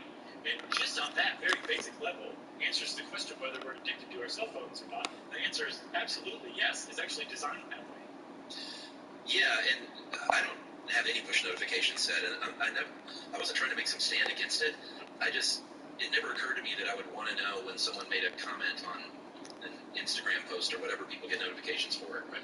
Like, I'll see that stuff when I go to those apps, and it's fine, and I get my dopamine reward that way. My cell phone just doesn't make any noise unless someone's calling me or texting me. Yeah. And in fact, I think people should hear what my text is. Can you text me real quick? Sure, what's your number? Sure. And I'll just hold it up, and here's my text. So. Here it comes. Text man. Did you hear that? Was that Dirk Benedict? No, that was me. That's pretty great. Going, text man. But, great, man. Yeah, that's what I hear when a text comes through. And I hear ring, ring, ring, ring. It's you saying ring, ring? Yes, in a British accent. I've got to figure that out, because I have my ringtone on, like, the regular one, and I just have my ringer off all the time, because I don't like sounds coming from myself there. And, but when it is on, it's, like, jacked all the way up, because I forget to turn it down, like, say I'm mowing the lawn or something like that, and you like, jumped out of her skin yesterday, and finally was like, okay, I'm actually trembling here, can we please come up with another ringtone for you? So we went over and came up with a much more peaceful one. It's just a normal ringtone, but it's like, very tranquil. It's not like that ringing sound. So it should be all good now. I'm happy to report. Yeah, I've got text man, I've got ring ring, and then the only other custom one I have is for Emily. I just got her to record her yelling, baby! So whenever I text her, a call comes in from her, I know it's her. Very nice. And that's it. Those are my ringtones. Those are great ringtones, Chuck. But just to kind of put a button, as they say in Silicon Valley, on the dopamine hit from your brain, and that in of itself is an entirely different podcast that I promise, I vow, we we'll take up someday because it's definitely interesting. It's worth looking into in depth. In the meantime, just look up, say, Tristan Harris and some of the articles that were written on him in the last couple of years when he was making the news cycle. And it'll be a pretty good entree to that subject that they're going to boat, and you're wondering why you can't stop looking at your phone even if it wants. Yeah. In the meantime, that's mobile phones, everybody. Take it or leave it. It was free, so just take it and stop complaining. Agreed. As I said, stop complaining. It's time for listener mail, which also is free. I'm going to call this Stalking Us, but not really. Hey guys, been listening to a couple of years, and I randomly happened upon your show one particularly boring day at work, and I was hooked. Your funny, charming way of explaining sometimes quote boring topics got me through a rough time in my personal life and work. I'm much happier now with both. Although my new job, I don't have as much time to listen. I just want to say thanks for being those familiar faces during a crappy time. But I was listening to the insidious abuse of stalking, and I had to giggle myself as I listen to you guys every day. I feel as if I know you quite well. I couldn't help but stalk you both on social media. Chuck, welcome to Instagram. Thank you. Chuck the Podcaster on Instagram. I hope you don't think I'm a creep, but it's nice to see a glimpse into your personal lives. I think that's what Instagram's all about, right? That's what it's there for. Look into my personal life, creeps. Looking forward to your book coming out in November, although slightly pissed. I can't get the pre-order post in the UK yet. I think we just addressed that, Nat, at this episode. She's drunk. Slightly drunk, Nat. She can't get it.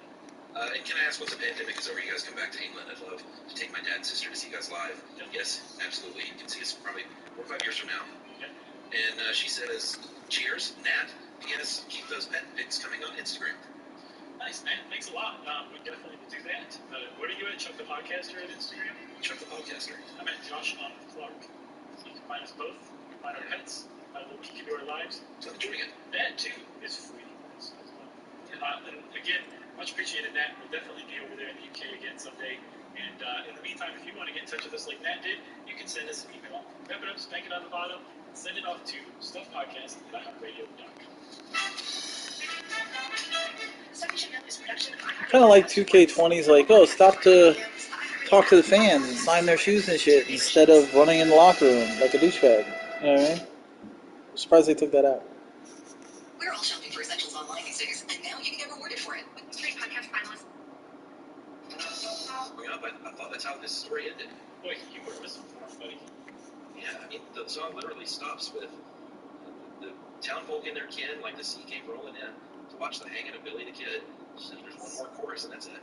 You know, now that makes me question if whether we really did start the fire. Hey, did you see that video of him playing the piano on the street the other day? And where he's from? No, I did see a tweet that mentioned it and a link that I surmised from the headline what had happened. So yeah, basically. It was pretty neat. Someone selling out a piano in Village Old comes over and he's playing it. He's like, hey, it's a good piano. It's out of tune, but it's got good action. The pedals work. He said, somebody should donate this thing. Sounds like he's like Rodney Dangerfield. No, it's not too far off. So, no, it turns out that Billy the Kid, everything I know about Billy the Kid, I learned from Young Guns. Billy the Kid didn't die at all. He went on to live to about 100-something years old in New Mexico because he escaped and his death was faked. That's right. Was that Emilio? Was he Billy? Yes. Yes. Yep. And, man, that was a great movie. To me, Billy the Kid is Christmas Stoppers. Great Santa comedy that I've had here at Billy the Kid. I never saw that one. Well, there's 2 versions. You see if you can watch the director's cut because the other one's a mess. Oh, is that right? It's like a Hurricanes episode? Yeah, and funny enough, you mentioned Hurricane. Bob Dylan is in that movie and does the soundtrack. It's cool. Who does he play in the movie? Let me guess, The Undertaker? No, something like that. He's just like a stranger in town that does a couple of things. It's not a big part. Sam Peckinpah was a Bob Dylan fan? Sure. Did tons of drugs. It's an alcoholic. Sure, but Bob Dylan fan? Yeah, I mean it. Huh. Alright, so can we get going on this? This is a short stuff. We wasted 3.5 minutes. Well, we'll just say this. Billy the Kid died. That's that. That's right. I think we should kind of reverse this a little bit and talk a little bit about Billy the Kid first. Yeah, agreed. Did you know he was a born New Yorker? I did, because I'm kind of into these Old West dudes, and I've researched some of them to certain degrees. And he was born William Henry Mccarty Jr., and if you've heard the name William Bonney, that was the name he went by a lot. Yeah. You've heard William Bonney a lot more probably than McCarty. Yeah, for sure. I actually had never heard about Henry McCarty until today. Yeah, and he was orphaned at 14 and became one of the Lincoln County regulators. Yeah, and so regulators will sound familiar if, one, you are a Young Guns fan, or if you're a Nate Dogg and Warren G fan. Either way, the regulators were kind of a group of hired hands for a guy, and hired guns, I believe, too, young ones, for a guy named Tunstall, I believe, down in Lincoln County, New Mexico. And Tunstall was killed, from what I understand, fairly unfairly, and that kind of set Billy the Kid and his posse of regulators off on a bit of a killing spree. It started what's known as the Lincoln County War. That's right. And during one of those skirmishes, there was some murders that happened. And Pat Garrett was a sheriff in New Mexico, played by James Coburn in the Bob Dylan movie. Played by Bob Dylan in Young Guns. He was. Alright, I gotta take this a big college movie for us. Was it like it didn't come out when you were in college? Sure. No. Yeah.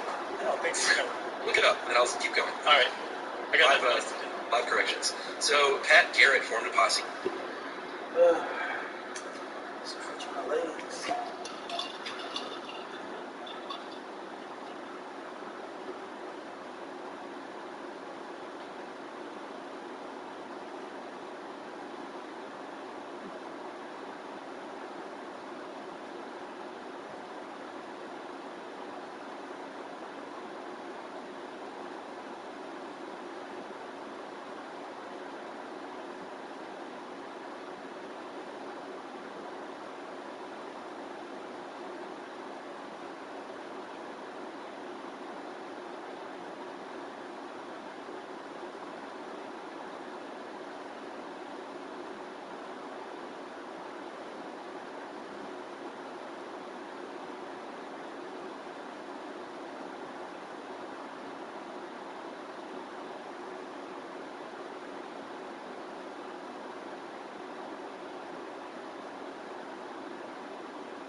Why'd you fart on it?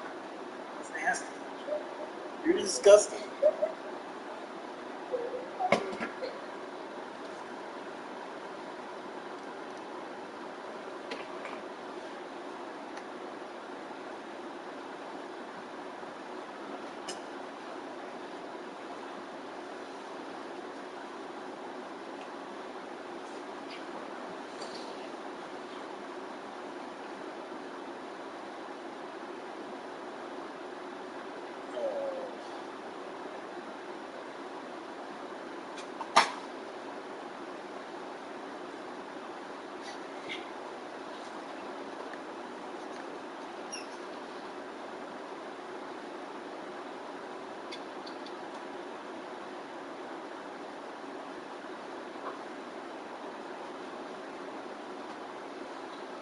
Alright, let's get comfortable.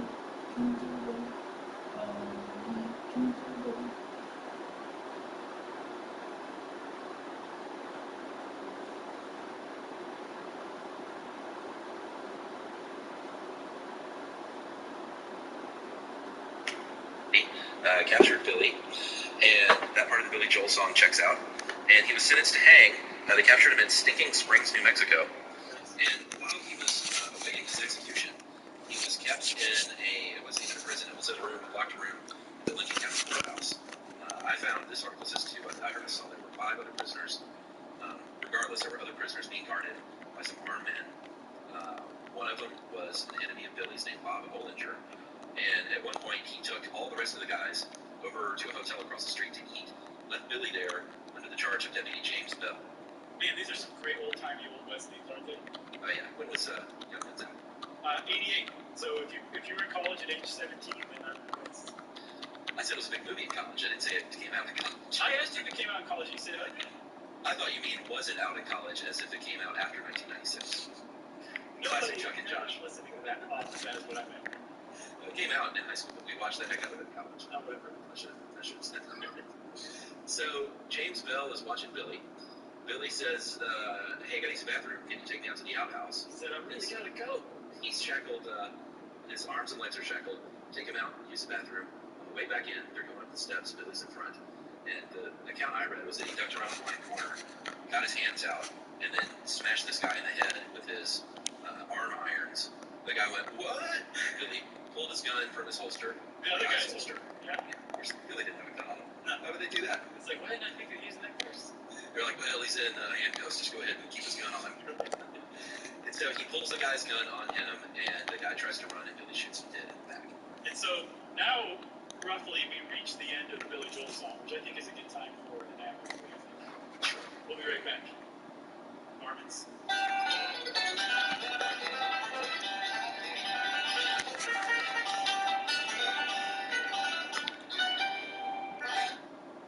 Hey friends, this year getting a head start on the holidays doesn't mean just putting up your lights before Thanksgiving. It means shopping and shipping early too. FedEx is expecting a record number of packages will be shipped this holiday. It's going to be a shipping marathon, also known as the Shipathon. FedEx is training harder than ever to deliver packages quickly and safely. So make sure you shop and ship early this season. Visit FedEx.com/holidayguide to learn more. Everybody, it's me, Tom Shop, and I'm watching the Thursday, Saturday, special British edition of our live virtual book tour. We're popping in virtually to Blackwell, Washington, and our very smart new British friend, Bobby Siegel, is going to moderate the event. There's 2 kinds of tickets. One, just the ticket price, so you can sit and hang out with us virtually. Or there's another tier that includes the ticket price and the book. Either way, you can't lose. So we'll see you in London. Get this, no jet lag necessary. Go to eventbrite.co.uk and search stuff you should know. Find all the info you need. We'll see you December 3rd.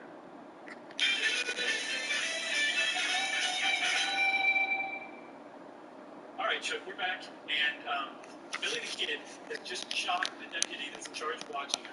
Another deputy runs back from the hotel, and Olinger apparently is running, and he hears his name, and looks up.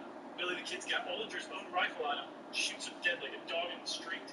So Billy the Kid's killed 2 people now.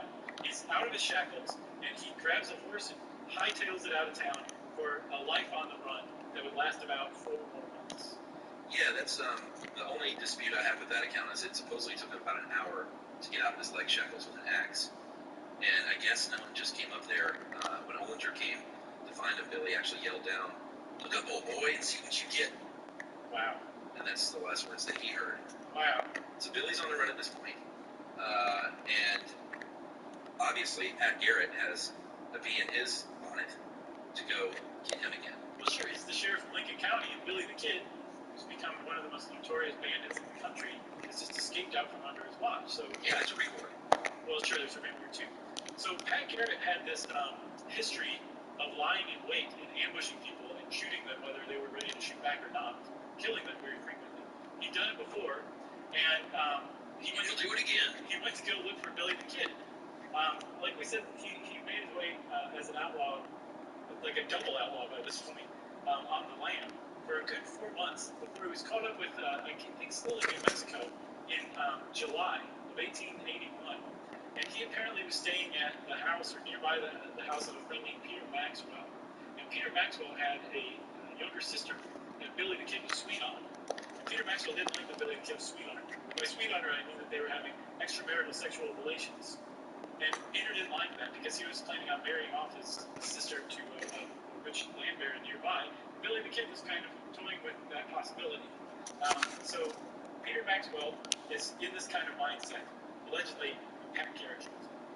That's right. Garrett shows up. This is it. Well, he doesn't show up, but eventually night falls. And, well, actually, maybe he did show up because supposedly he found him asleep.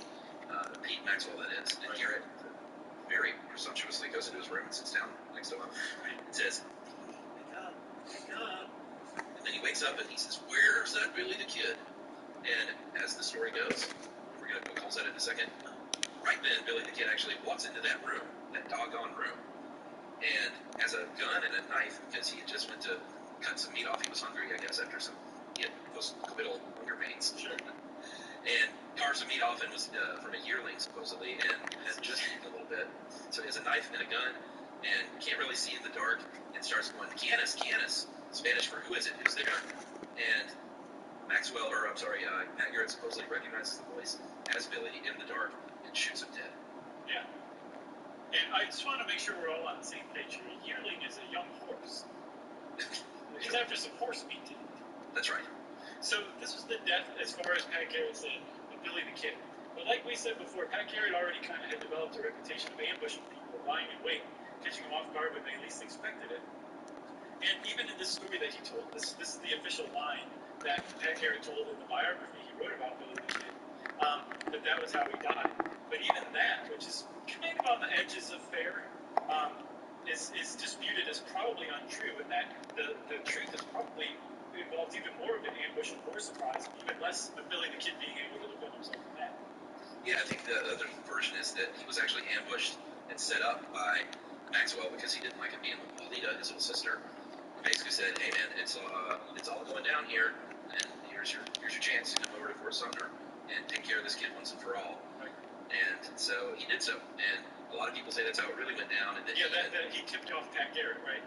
Yeah, and that he, in fact, even changed his age. He was supposedly like 18 or 19 when he was shot dead, and said, no, he was really 21.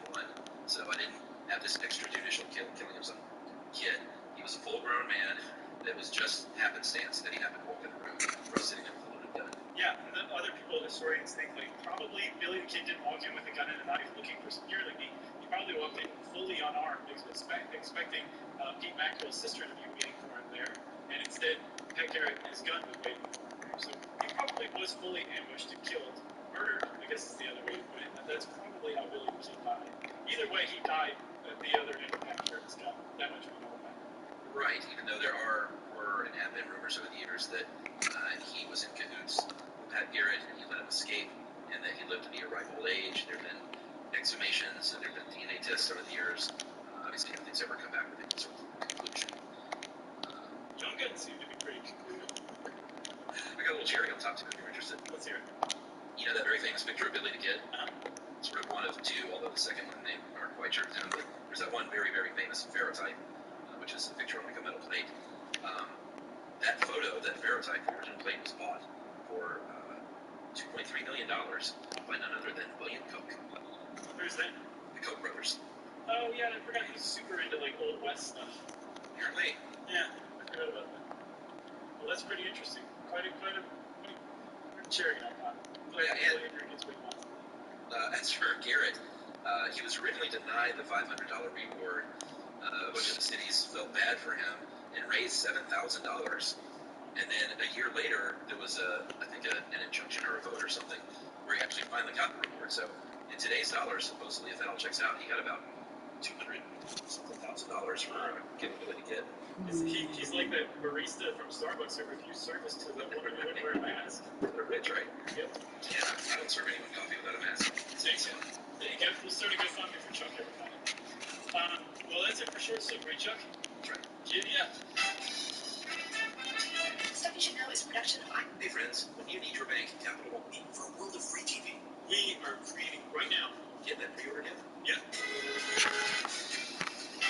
Hey, welcome to the podcast. I'm Josh Clark. There's George W. Chuck Ryan over there. It's Stuff You Should Know, Polio Cast. That's right.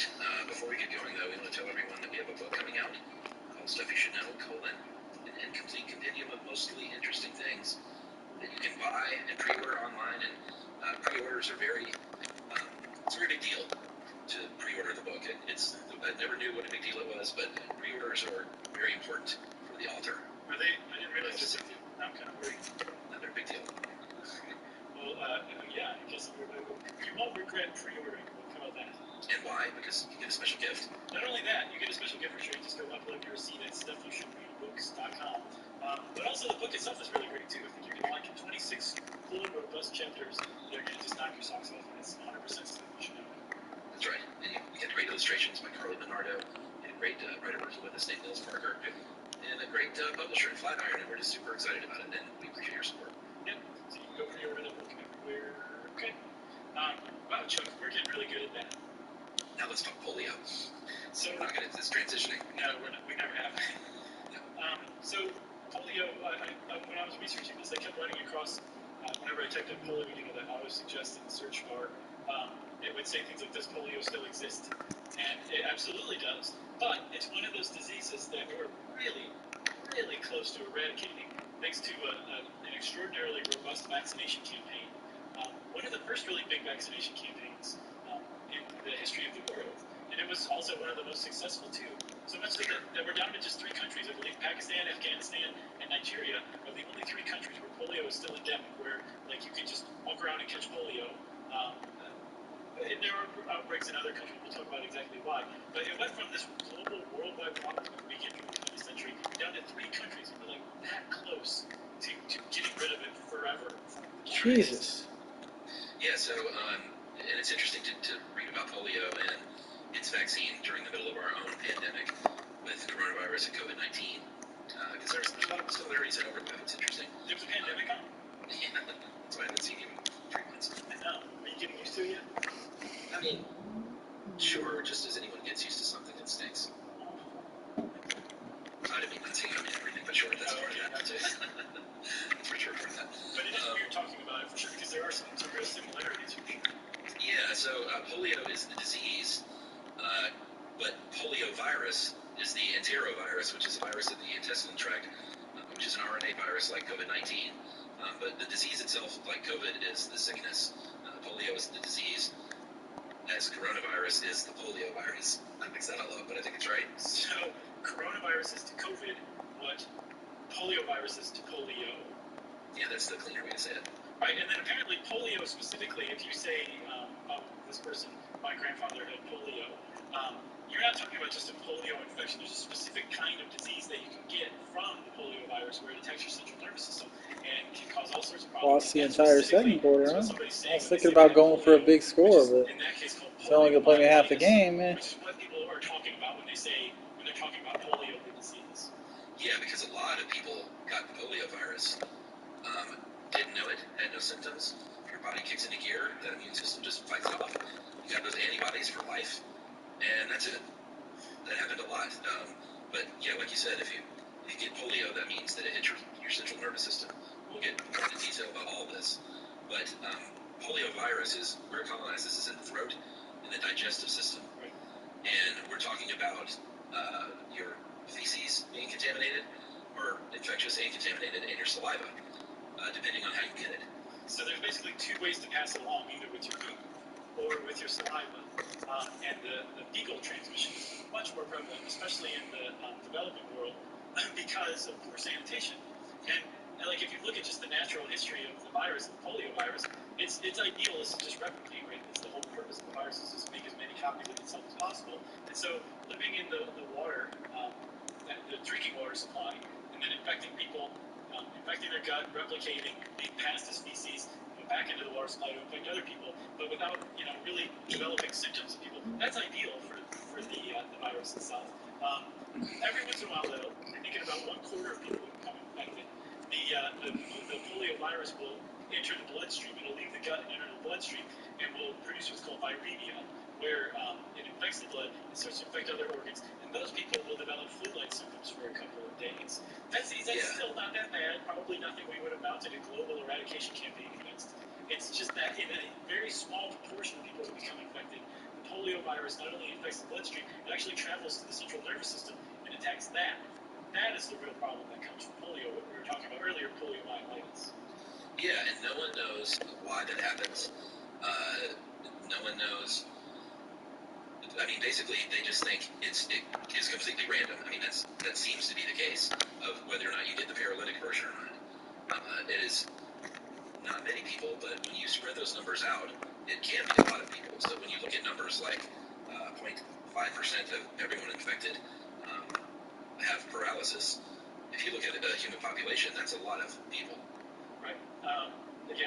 Yeah.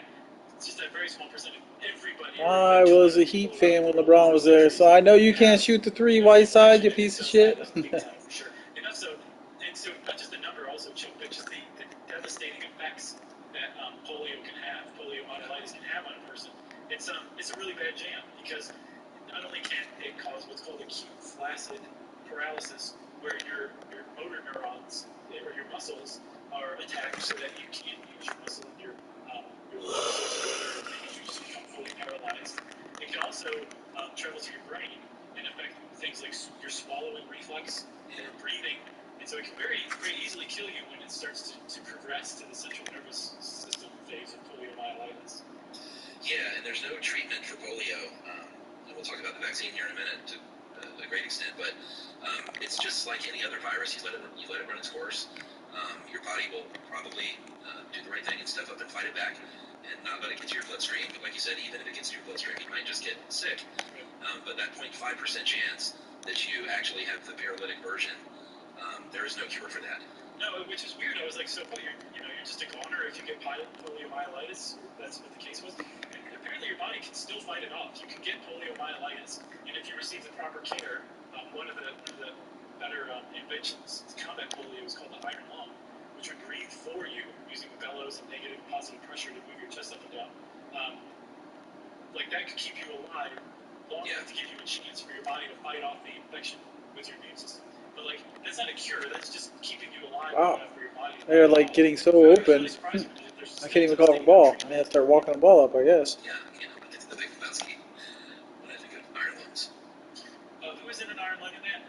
Remember when they go to visit they think the kid stole the car, or they found the kid's schoolwork in the back of the car, and they go to his house, and it was this former TV writer who was inside it, and he's in an iron lung.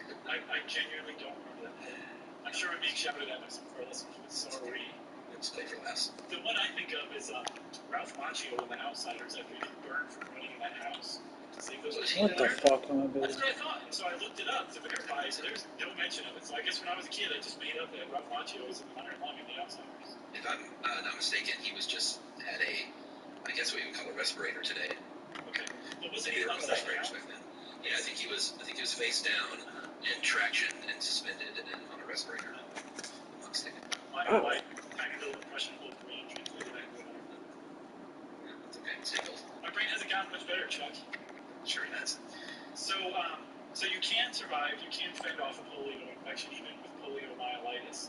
But the problem is that it very frequently would not let you survive. It would kill you. And so, like we said, just mounting this campaign became kind of paramount. But polio is tough.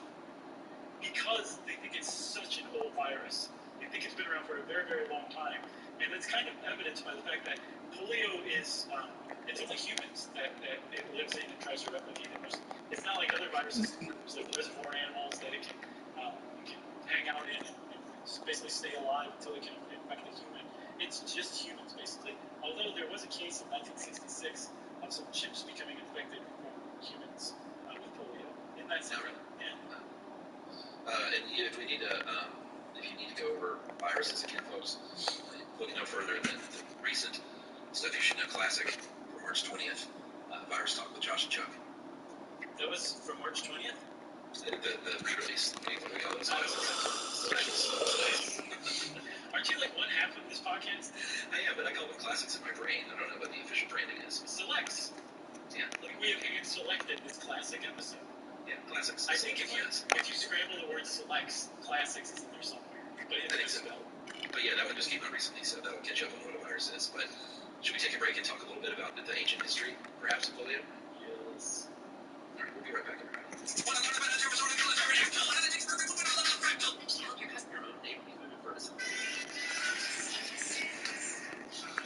All right, so I mentioned ancient history. We don't know exactly where polio started because old diseases have shoddy record keeping. They just didn't keep up with stuff like they do now. But we do, if you looked at some of the mummies in ancient Egypt, you might see some limb deformities that could have been polio.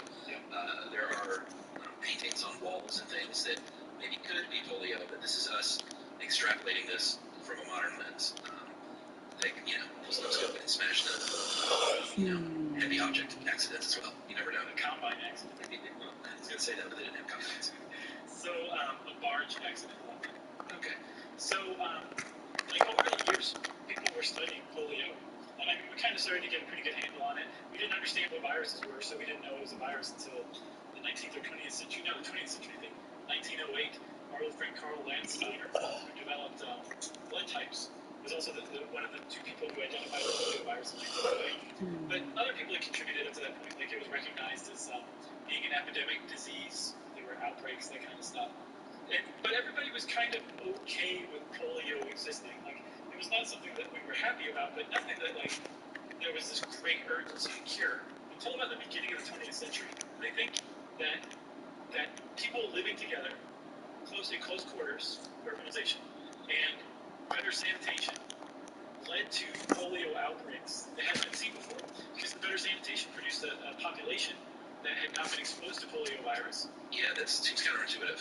It does, but it makes sense because if you've got a virgin population, that thing can just hop from person to person to person. Whereas if you have an endemic population, where any proportion of the population is already immune from having been exposed to the virus before. Because don't forget, remember, we said a lot of people, most people, I think 75% of people were infected, never even show any signs or symptoms. So if you don't have people like that anymore because of improved sanitation, but you also don't have a vaccine program, you've got a virgin population that a virus can just run rampant in. And that's what familiar. It does. That's what started happening in the early 20th century. It started scaring the bejesus out of parents because it was largely affecting kids. Yeah, and it happened in clusters because it was so easily transmitted. And like you said, with the virgin population, there would be these big outbreaks, and that causes panic with parents especially. Yeah. In 1916 in the U.S., 6,000 people died from polio, and about 27,000 paralytic cases.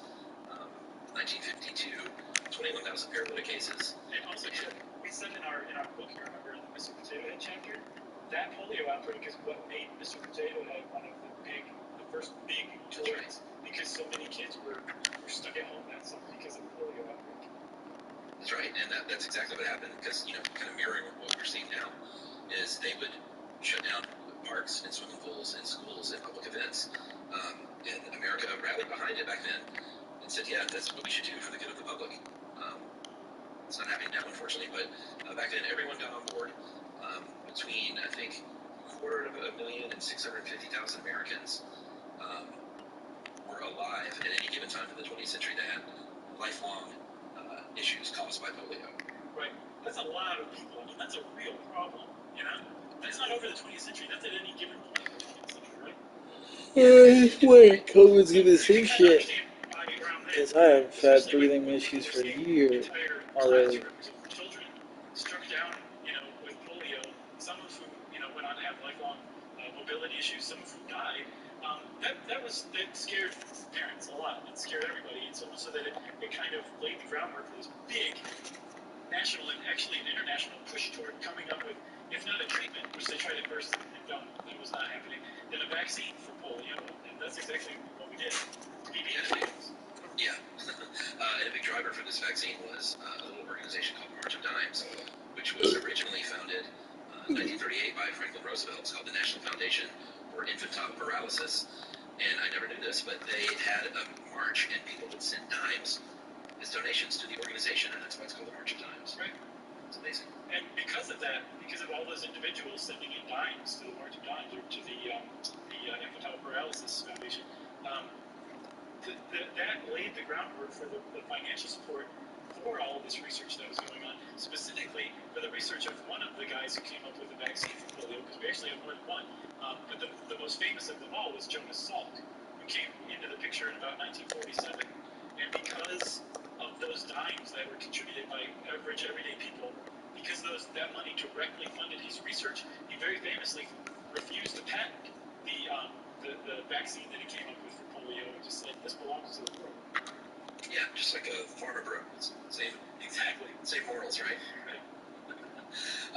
So this is a good chance. I'm glad we get to do shows like this because Jonas Salk gets so much credit, and deservedly so. It's a genuinely great human that walked the planet.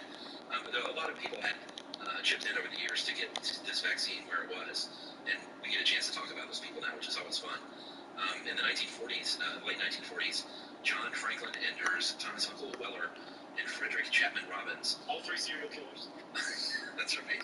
They figured out how to grow the polio virus culture in a lab, which if you want a vaccine, that's the first big step is to grow that culture in a lab. And they won in 1954 for those efforts. They won the Nobel Prize in Medicine, which is great. Yeah, it was. So that was a huge first step, like you were saying. It is a little tried to create off. A vaccine even before that first step. Just a little bit compared to what it was on my 96 3-point guy. Like you got a little tick there. You gotta wait for a second. Like, look, Bob. Like you have to. I don't know how to explain it.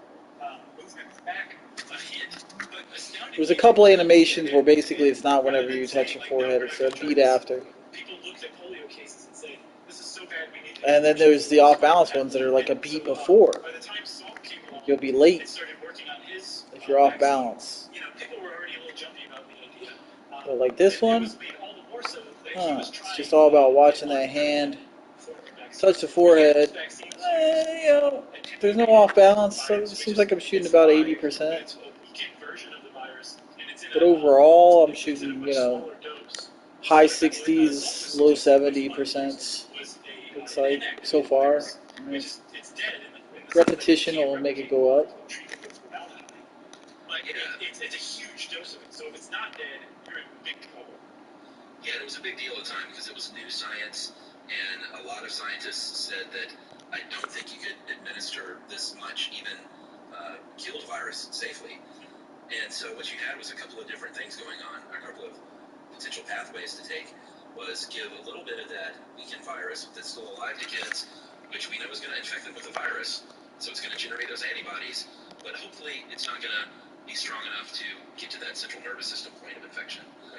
Or superdose them with this inactive virus, and that's going to cause antibodies in the blood, so that will 100% prevent polio from happening. That will keep it from going to the central nervous system. They knew that. Right. And that's great news, but boy, you better be sure that that virus is perfect, because if it's not, then you're in big trouble. Right, and not only that, that's a big risk with it.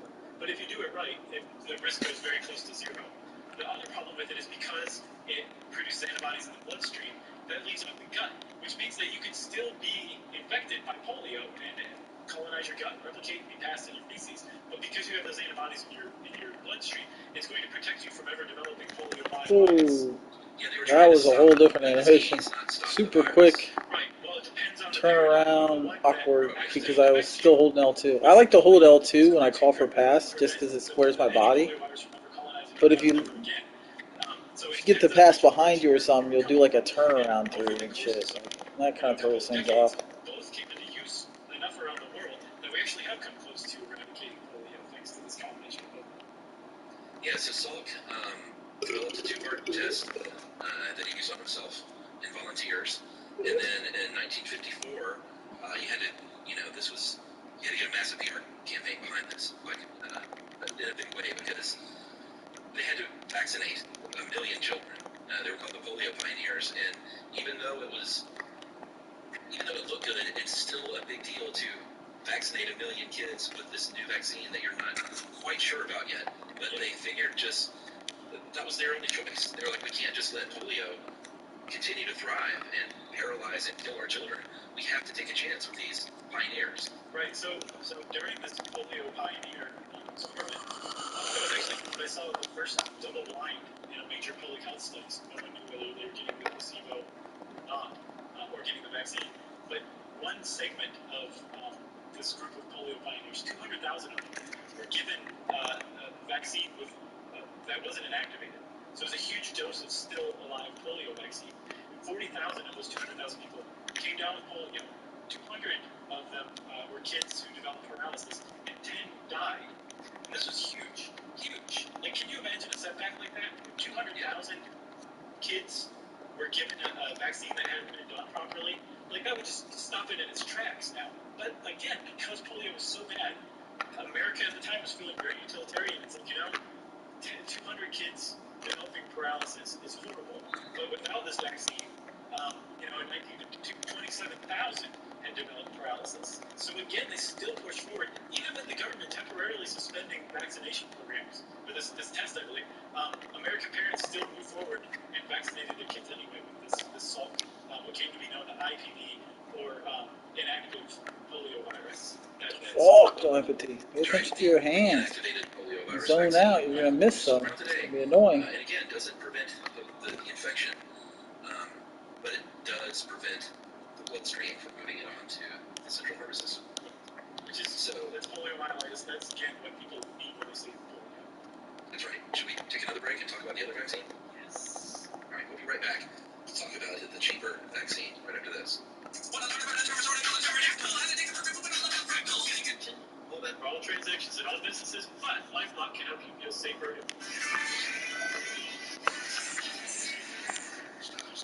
Alright, so there's another guy who is somewhat famous, but not nearly as famous as Jonas Salk. Salk, he announced his findings on CBS radio, and became like a household name overnight. I think America was kind of smitten with him because he had tested the vaccine on himself, his wife, his 3 sons, sterilizing his syringes in his own kitchen.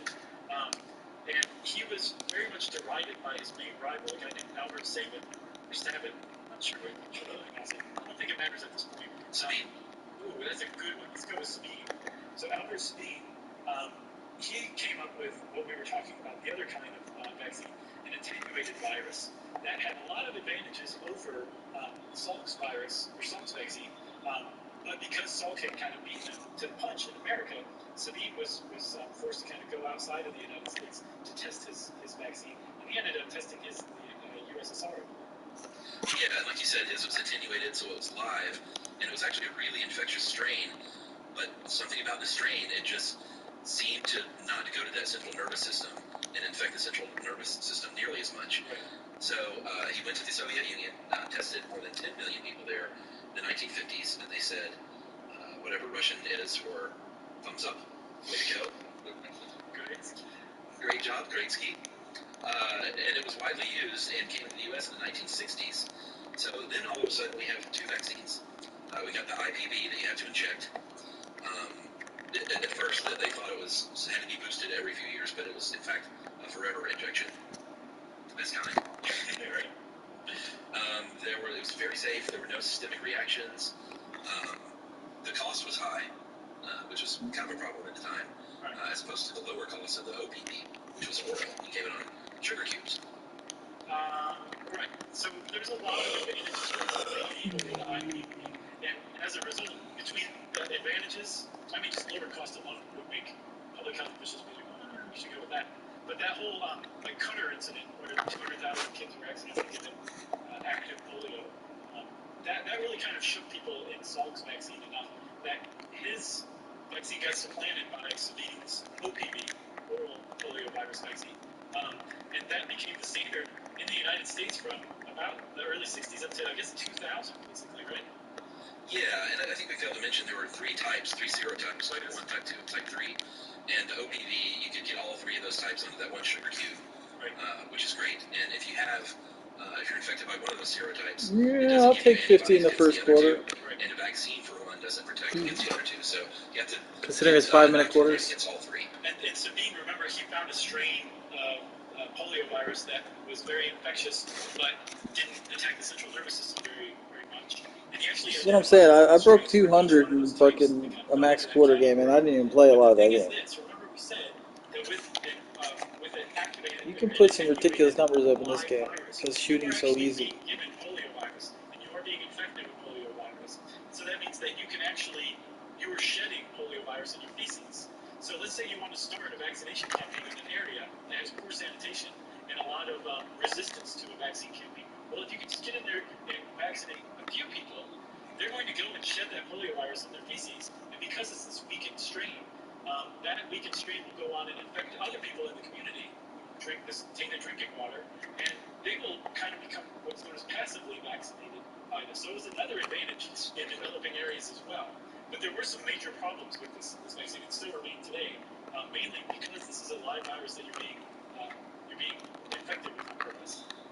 Yeah, and because it's live, even though it's weak, and I don't know about the word rare, but in very few cases, and they think immunodeficiency had a lot to do with it, you could contract polio, you could get the paralysis, and you could possibly die. That was known as VAP, vaccine-associated paralytic poliomyelitis. And that's no good, even if there are very few cases. That's not great for your PR campaign. But not only that, because it was a live virus that could still replicate, they also found that when it entered your gut and colonized there, sometimes it could undergo a type of mutation. Should not have missed that one. First one, yeah, I was off balance. I get that.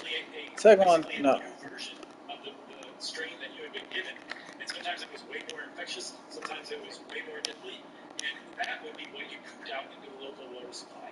And at first, again, compared to like the wild strains of the three types of polio virus that were out there in the world, at first, like, it didn't matter. Like, that happened infrequently enough that just keep going with this oral vaccine because it's really, really working. And now I'm probably not going to get play any of the second quarter. More effective and fewer people had polio. The idea that you were giving them a vaccine that can actually produce a virulent strain became a real problem. And as a result, people said, well, wait a minute, we need to figure out what to do about this vaccine because we really need to start figuring out how to phase this out. That's right. And is this where the Dutch entered the picture? I believe so. Yeah, and you might think, what do they have to do with it? They were studying Salk's IPV this whole time. They were using it, they were researching it, they were funded by their own government to do so. And they made it more robust, basically, against all three types, which is great. And the big thing they did, though, is they found out how to reduce the cost. You know what's really weird is somehow they're not in the bonus anymore. And one of the big parts of the cost, even though they were in the bonus when I got taken out of the game.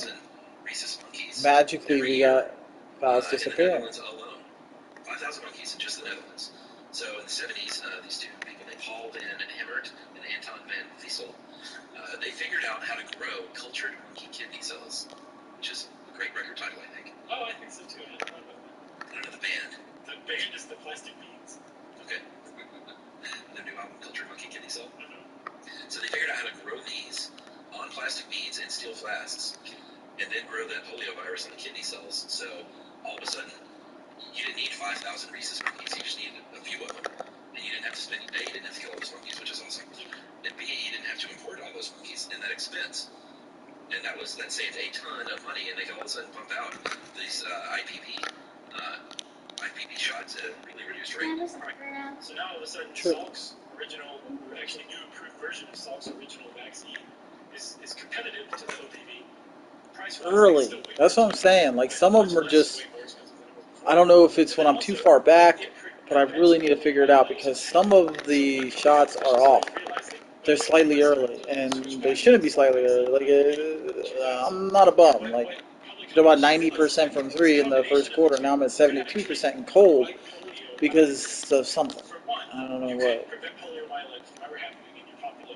Because a little bit of fatigue, because I was fatigued in the first. But that one was off balance, so I'll give him that. But, like, I just missed fucking. viruses, right? The mutated viruses that come out the other end. You can actually wipe polio out of the wild. And as a matter of fact, one type of polio, I believe it was type 2, was eradicated. They figured out sometime around 1999, and I believe in 2015, they officially declared type 2 polio virus eradicated. It's gone. That it's just not in the wild anymore because it died out because it couldn't find a host to transmit and replicate, and we killed it. We got rid of it. From poop, though. That's right. Like that's literally in 1999, the last polio dump happened. Yeah, it is kind of crazy because you do, at least in the United States, you associate polio with like the early 20th century. See, they're even giving me a bad shot selection all of a sudden from the hash mark. Hook up with anyone that didn't have immunity. I mean, I guess the cold, maybe it's the cold thing, you know, like Remember how we were talking about the VAP, the maybe that lowers your shit, I guess. I guess that would make sense. Let's step up. Ah, still miss. Wow, you're talking about 90% from 3 to 64% for 3 because of whatever the fuck's going on. That's insane difference. Like, I can't miss. Literally cannot miss. Oh, perfect. I don't know why. I'm actually about to quit the game. Like, I'm about to close it out and restart. Because it's bothering me that much that I'm sitting here going way the fuck down and there's literally no reason for it. I'm taking the same exact shot I've been taking the whole time, and it's giving me different results. That one's slightly early, slightly late. It's like, what the fuck? Ooh, I'm getting mad. Type 3 has been close to being eradicated. For example, for all types of polio, in 1988, not very long ago, in 1988 there were 350,000 cases worldwide still. So there's still a lot of polio. In 2017 it was down to 22 worldwide. So we're making like great headway. But unfortunately, the CIA seems to have really gotten in the way and set polio eradication back by decades from what I've read. Oh, yeah? Yes. Did you see the Scientific American article I sent? I didn't get to that. Okay. Tell us about it. So when the U.S. was hunting for Osama bin Laden, one of the ways that they tried to find him was through a fake vaccination campaign. It wasn't for polio, it was for hepatitis C. But they basically got a public health official to mount a fake vaccination campaign to gain entry to the bin Laden compound, or suspected bin Laden compound, and basically take DNA samples of the children there while they were vaccinated. And I guess that didn't happen. It wasn't successful. I don't remember how they found out he was in there or not. But the fact that the word got out that this fake vaccination campaign had been used as a ruse by the CIA completely undermined all other vaccination campaigns around the world in places that were already wary of the CIA. Because remember, polio is endemic in 3 places: Nigeria, Afghanistan, and Pakistan. And none of those 3 places really have a great impression of the CIA. So legitimate public health vaccination campaigns in those countries were totally delegitimized in the eyes of the local population and the local governments. And in fact, some vaccination workers were murdered and kicked out of countries directly because of that ruse that the CIA had undertaken. And from what I read, they say that it set this eradication campaign of polio back literally decades because it is built around public trust that these scientists who are injecting them with stuff, these American scientists, are trustworthy, and that trust has been lost, sadly. Isn't that nuts that can have that kind of ripple effects like that? Now we're going to have to live with polio at least another 20 years, probably. Sad. It is sad. Polio is sad. Anything else? I got nothing else. Well, that's it for polio, everybody. Soon, that's it for polio. And since I said that, it's time for this one. Correct? What the fuck, game? Yeah, I'm gonna call this. What is the difference? Just let me know. Because I really want to know. I really do. It's not even the fact that it's sorry, guys, that I mind missing. It's that I want to know how to fix it. Like, and I don't have cold right now. I'm taking the same shot that I take 1,000 times. That was green. I'm not fatigued. We know as Turks, we're most notorious for using this stuff. I didn't say that. You said it at 5. Nothing's changed. Nothing. Made up times. The Byzantines were not Turks in the sense that white Afrikaners in South Africa are not Zulus. The Byzantines were Greek-speaking colonists of the Roman Empire. The capital of the Roman Empire was moved to Byzantium in 338 AD by Constantine the Great, and the strategic port was duly Christianized for a while, at least as Constantinople. Yeah, not as Byzantines were, much as the Afrikaners were, with the Zulus, at odds with the indigenous Turks for most of their history, until they were overthrown by the latter in the mid-15th century. The name Constantinople was changed officially to Istanbul in 1930, but had been in use by the non-Greek-speaking natives there for centuries, even before the city fell to the Turks in 1453. Why the heirs of the Roman Empire spoke Greek rather than Latin is similar to why modern South Africans speak English. Really? 3 guys there, and Porzingis gets really From a done. couple shows you can do about the convoluted colonial histories touched on above. And that is from Conrad Berude. Thanks, Conrad. I appreciate it. I still dispute that I said anything ridiculous as what you say I said, but regardless, glad it resulted in that top-notch email. If you want to be like Conrad and send us a top-notch email, you can do that. Send it off to stuffpodcast@iHeartRadio.com.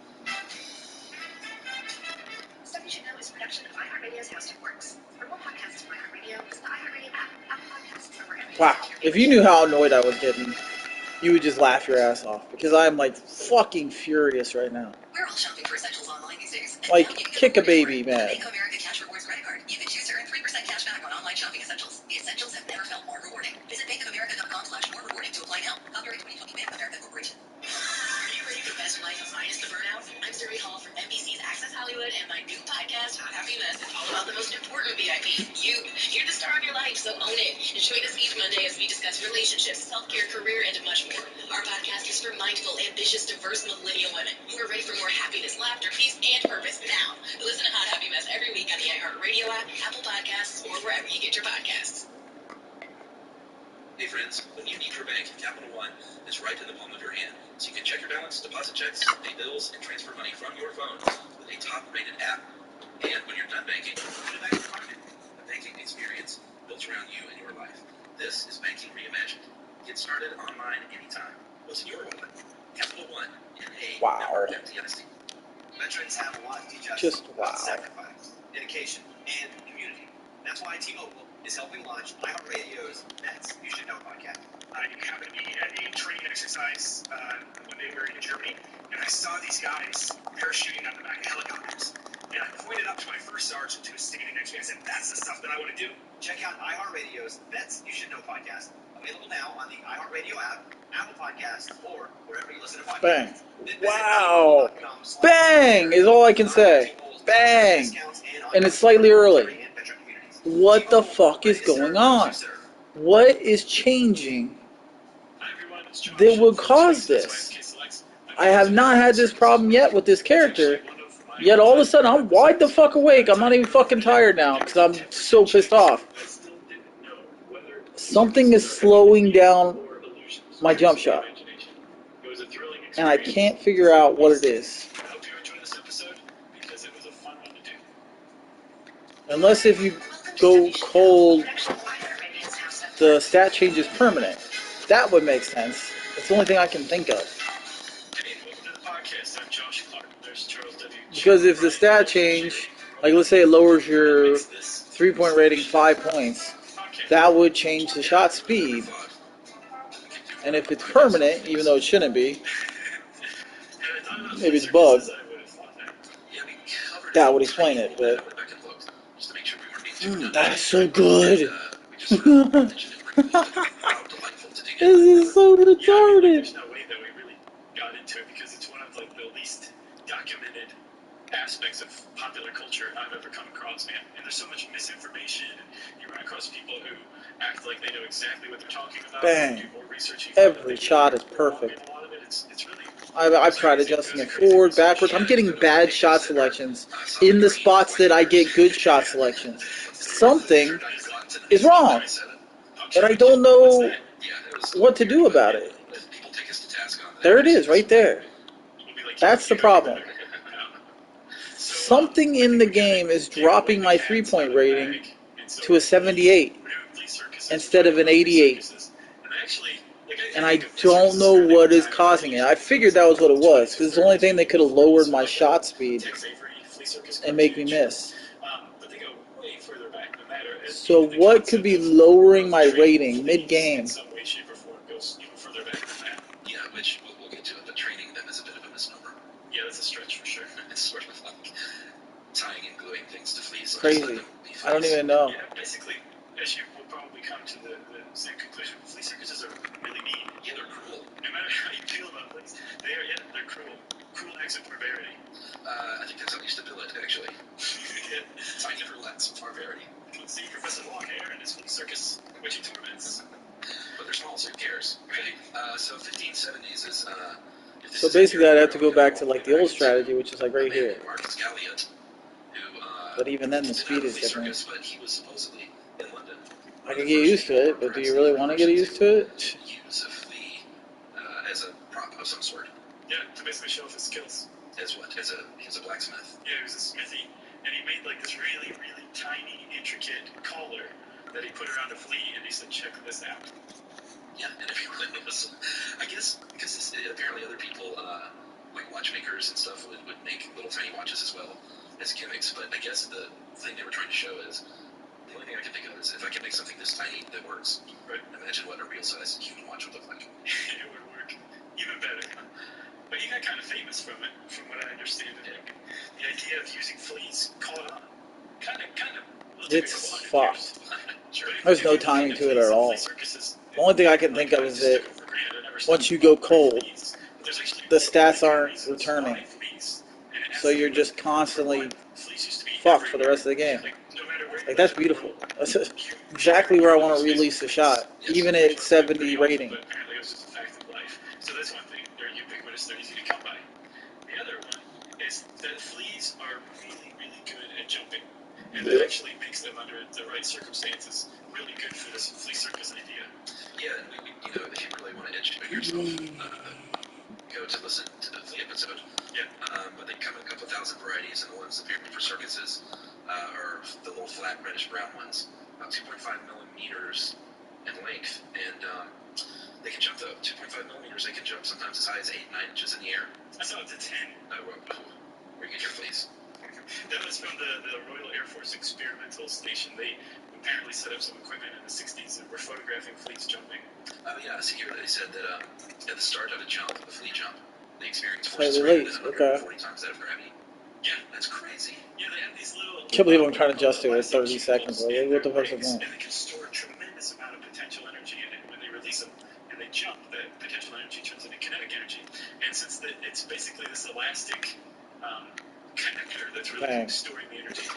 And you can adjust, but it's really annoying. You need to have your feet planted. You have to absolutely be, again, right on the line, toes on the line. And you need to, proc all your badges just to get it to do what you want, which is to, green with your hands for it. I was kind of thinking about these fleas jumping. And That's crazy, though. Speaking, why? And to go from 90% from 3 in the first half to like 50-60 because of some weird-ass glitch. They've lowered my 3-point rating from 86 or whatever to 70. Jump and get the heck out of there very, very quickly. Yeah. In order to survive. And the coolest fleas make the bionic man sound when they jump. Yeah. If you listen really close. All the hipster fleas. Right. So I guess we should talk about the main dude, though, right? We all of us owe a great debt to. I'm not saying his name. You gotta say his name. This is the 1820s, and he was an Italian impresario in London named Bortolotto. Nice. Bortolotto. Yes. Yeah, there's so many O's and T's, I thought I messed it up. No, I know. It's an unusual name. Yeah, so he's the guy in London who said, I want to be really famous one day, and my big idea is to take fleas and put them in shows. Yeah. And it worked. It did work. I saw somewhere that the origination of flea circuses was due largely to him, but I didn't really see anybody else cited earlier than him. The watchmaker, the smithy, Mark, the blacksmith, he wasn't doing any kind of shows or tricks. Louis Bertolotto said, you know what, the fleas aren't props. The fleas are going to be the stars of my show. That's right. Yeah, I think he may have been the one who had the original idea to do this. Yeah, I love our own article said his show was part action, part humor, part social commentary.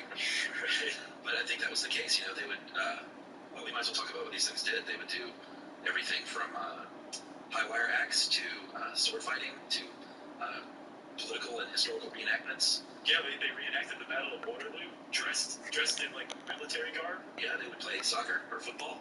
Right. They would do high diving.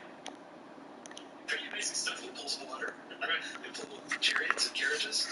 Yeah, that was one of the first ones because, I think especially back in the early 19th century, people didn't know everything there was to know about fleas like we do today. Right. So the idea of watching a little tiny flea, like a 3 millimeter long flea, pulling like a hearse or a chariot or a cart that was, hundreds of times its own weight. Does it get any better? It's gonna impress you, especially if you're a 5-year-old chimney sweep who's owned by the guy who bought you from your parents. Yeah, or I actually looked up some flea circuses on YouTube. There were some kids. There was one in, I think, Denmark in the 1950s that I looked at. I saw that, like, in Telfair. Yeah, and people were just delighted. Oh, yeah. I mean, I watched some of the videos, too, and I noticed that, like, my hands were clasped together beneath my chin. I think it might have been the perfect post-election YouTubing that I could have done, actually. Yeah, it worked pretty well. So, Bertolotto, his act was not small, if you think. Well, sure, he did this at some county fairs and sideshows. And his wife made him stop. Yeah, not true at all. He actually got really famous for this. I don't know. I mean, they liken him to Elvis Presley. I don't know if he was that big. I think the point the author's making is like that this guy wasn't some like, he wasn't internet famous. He was like famous. Yeah, like he traveled the world doing this. Right. So good for him, right? Yeah, and he did. And as he traveled the world, people were like, I can do that too. Sure, I'm tired of working. I'm gonna do this. But it turns out that, from what I can tell, as far as showbiz goes, running your own flea circus has got to be one of the more demanding sideshows there are. Well, sure. I mean, part of the problem is your performers. Well, first of all, it says in here, and this is like, again, with this research, you just sort of have to take some of these people at their word. But they say that about 1 in 10 fleas can even make the cut. Right. Once you find your champion team of the 10%, they're going to die, and they need to be cared for. Right. And traveling all over the world with your prized fleas is precarious. Well, yeah, especially if you're traveling to do shows in colder climates. Sure, there aren't fleas. Fleas don't do very well there. Your whole troop may die the night before a show. Can you imagine? But apparently it happened a lot. There was a guy I read, and I'm not quite sure who it was, but he had a standing gig in, I think, Switzerland maybe, or somewhere somewhat northern Europe, and he had to send down, she had to send down to Majorca to get fresh shipments of fleas like every 2 weeks. Yeah. Because she couldn't keep them alive any longer. Yes. I have offers from all over the world to take my show, but you're afraid of one thing when you get out of the country. Can you get fleas? I went to Sweden, and I had to send to Majorca in Spain to get fleas every fortnight. Who was that? It was a woman, a sword swallower, right? Was that Professor Tomlin? No, I can't remember her name, but she's like a legendary sword swallower. Professor Testo? No. Professor Chester? No. None of the professors. And that was another thing I noticed from this too, but I couldn't really find the origin. Apparently, if you had a flea circus from like the 19th century to the early 20th century, you, the flea master, built yourself as Professor whatever. Yeah, it's so weird. There were just all these really weird trends, but in the history of flea circuses, it was like one person would come up with an idea, and they'd go and show it, and for some reason it would attract a bunch of other imitators. Yeah. That's basically the history of it. I would have built myself as a count. Oh, man. Yeah, That would have broken your ground. But they would have to pay money, and it says in the 1950s, Professor Testo said, we pay 6 shillings a dozen, although there have been times of shortage when a single flea has cost as much as 2 shillings. Well, also, if you look around today, which I did, I couldn't find anywhere to buy fleas. You have to send off for them overseas. But I thought, surely there's some weirdo somewhere who's selling fleas to flea circuses. There are none. None whatsoever. Well, there is a flea circus in Germany still. Yeah, at the Munich Oktoberfest. Yeah, where else would you have one? All right, so you want to take a little break here? Yeah. All right, well, let's break. Let's go pick the fleas from our own bodies. I know, I'm itching, you're scratching. And maybe we can train them to finish this episode for us.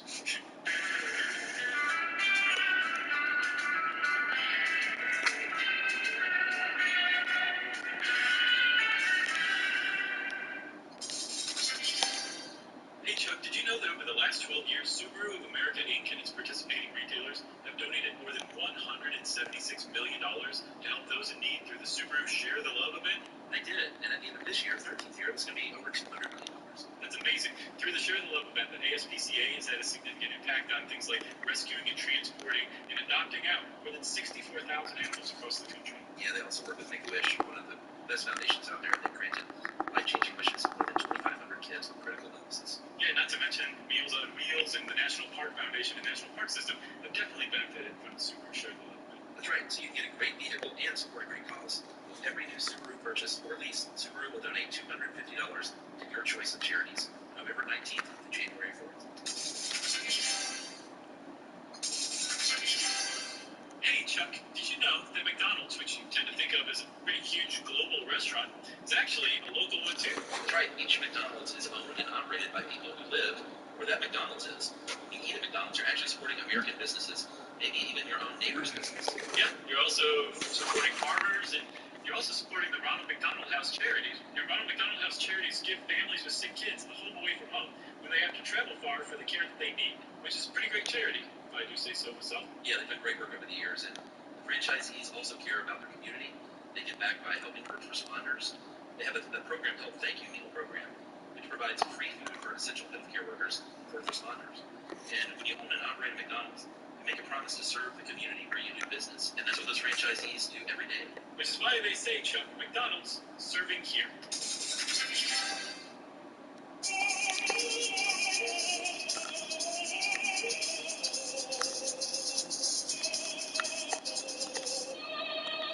So, Chuck, we kind of made it as far as Bertolotto, and there's actually a lot of mystery surrounding that guy. Here's the weird thing, okay? I'm going to confess something to you. When I first read this article, I was like, oh, here's a stinker. Yeah. Then I dug in a little further, and I was like, oh, I'm being tortured with research to do a stinker. And then the more I did, the more I dug in, I find these weird little things that kept popping up that combine, create the history or the culture of flea circuses. Yeah. And the more I came upon these little things and put them together, the more I was just totally delighted. But then I think, like you, when I finally hit YouTube, I was like, okay, I need to see some of these. Then I was like, I love flea circuses. I can sit here and talk about them all day. Well, we'll try to keep this to 30 to 40 minutes. All day. So I just realized I didn't finish my thought. The weird little thing that I found out about Professor Bertolotto. There you go, thanks, man. He just vanished. He disappeared. He was like as famous as an astronaut, and then all of a sudden he's gone. And there's a guy who is, I think his name's Andy Rich. He's like basically the foremost flea circus researcher working today, and he found Professor Bertolotto. Apparently he moved to Canada and lived out the rest of his life in anonymity. Wow. Yeah. I have a question. Okay. Why do you always use astronaut as the fame indicator? It's a Simpsons reference. Oh, okay. It's Homer saying somebody's richer than an astronaut. Gotcha. I was going to challenge you and say name an astronaut. Oh, dude. Jim Lovell? No. Name a current astronaut. Oh, a current astronaut? We got Mark Kelly and Scott Kelly. Oh, okay. All right. The twins. I'm back off then. Their parents called them Project Gemini. Oh, that's cute. But they didn't mess with it. Oh, really? Yeah. Oh, man, that would have been... Surely someone has thought of that. If not, I'm going to trademark it. Yeah, and then you could blackmail them. Be like, you want this nickname? I know you're richer than an See, his 3 point went up. So confused. If you're talking imitators over here in the United States, we had a man named William Heckler. He was one of the first dudes over here to be a successful flea master. And he did the usual things, made them box and race and juggle. And we're going to tell you some of these secrets, by the way, if you're wondering how these things are accomplished. Just hang in there.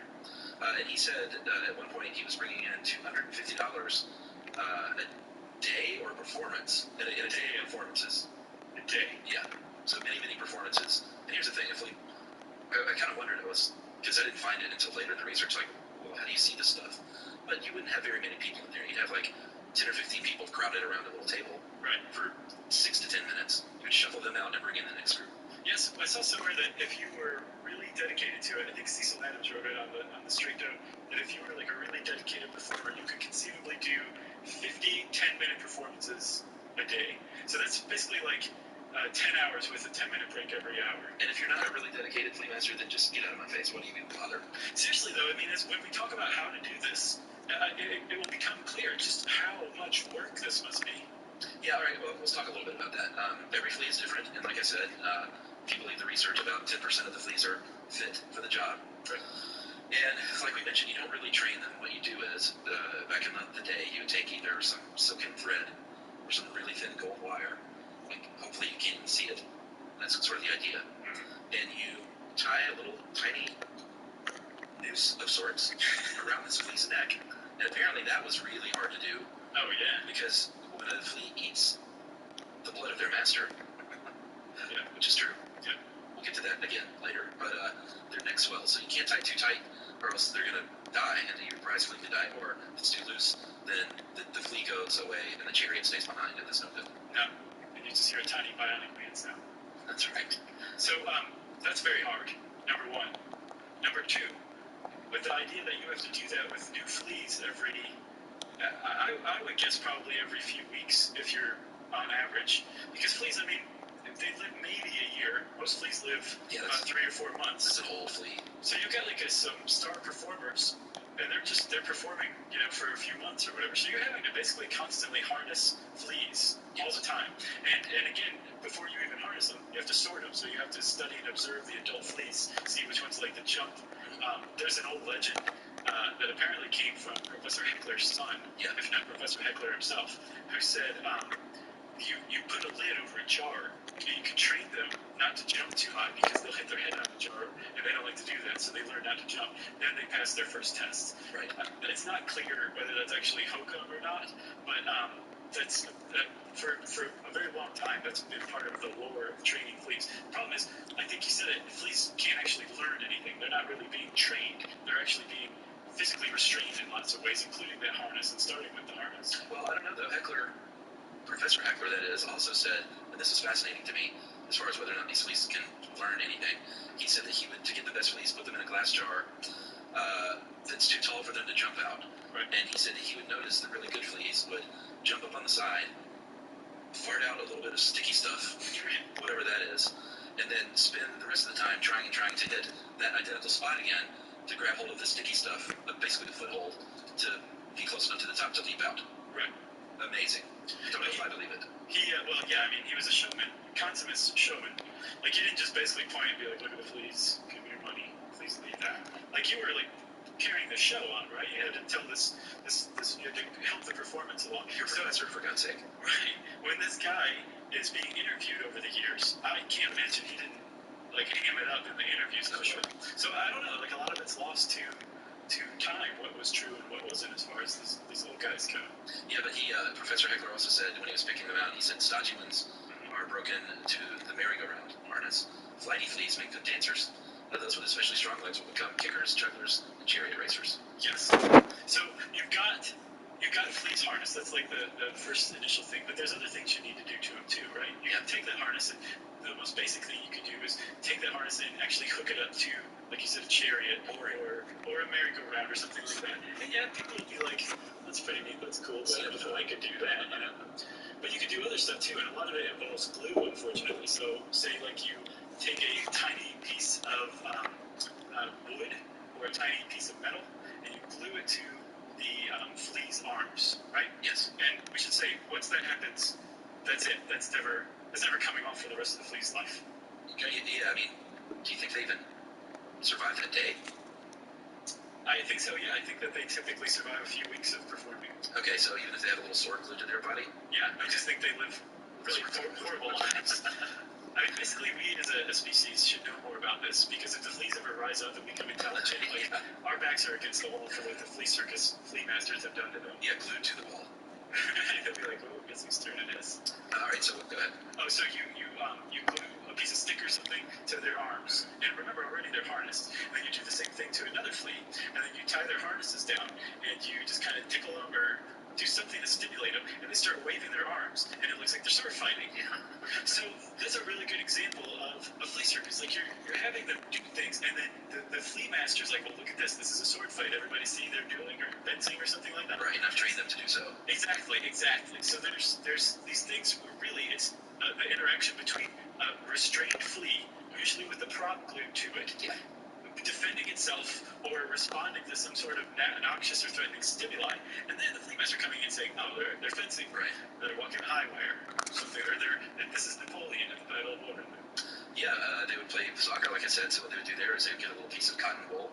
They would soak it in something that the flea doesn't like, some malodorous thing. Yeah, I looked that up. Like, lavender works really well, citronella, cedar oil. I know, those are all lovely. That's a shame. But come to think of it, when you see natural flea sprays, that's what's in natural flea spray. Exactly. So they would soak it in that stuff, and then just the flea would literally just kick at it to get it away, like a little soccer ball. Right, they're either kicking at it to get it away, or because they're restrained, when they kick, instead of it propelling the flea away, it's repelling the ball away from them. So if you have them just kind of do that back and forth, then yeah, they're playing soccer. What about juggling, Josh? Love it.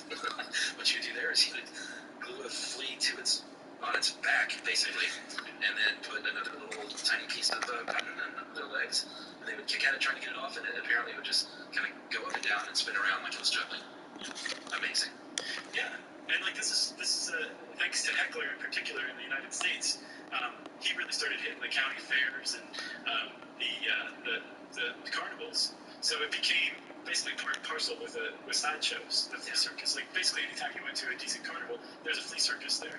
Yeah, I get the feeling that these professors would try and innovate. They would try and come up with new tricks and new things that would delight people because you want to keep people coming back, Right. So that's where you come up with things like the high wire act and the flea waltz, when it would appear as if a flea orchestra was playing and fleas were dancing. Yeah, because there's other things that fleas respond to too besides citronella. They respond very well to heat. They can sense heat very well, and if it gets too hot, they want to get out of there. So if you apply heat from beneath on, say, like a drumhead or something like that, they'll all start hopping around. But if they can't get away, if they're harnessed in, then it looks like they're dancing.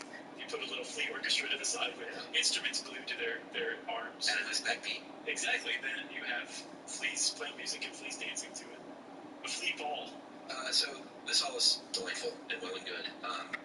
But what fun is a naked little flea doing these things if you could have a flea dressed up as Napoleon? Right. And that's what they did. They apparently historical figures were lampooned.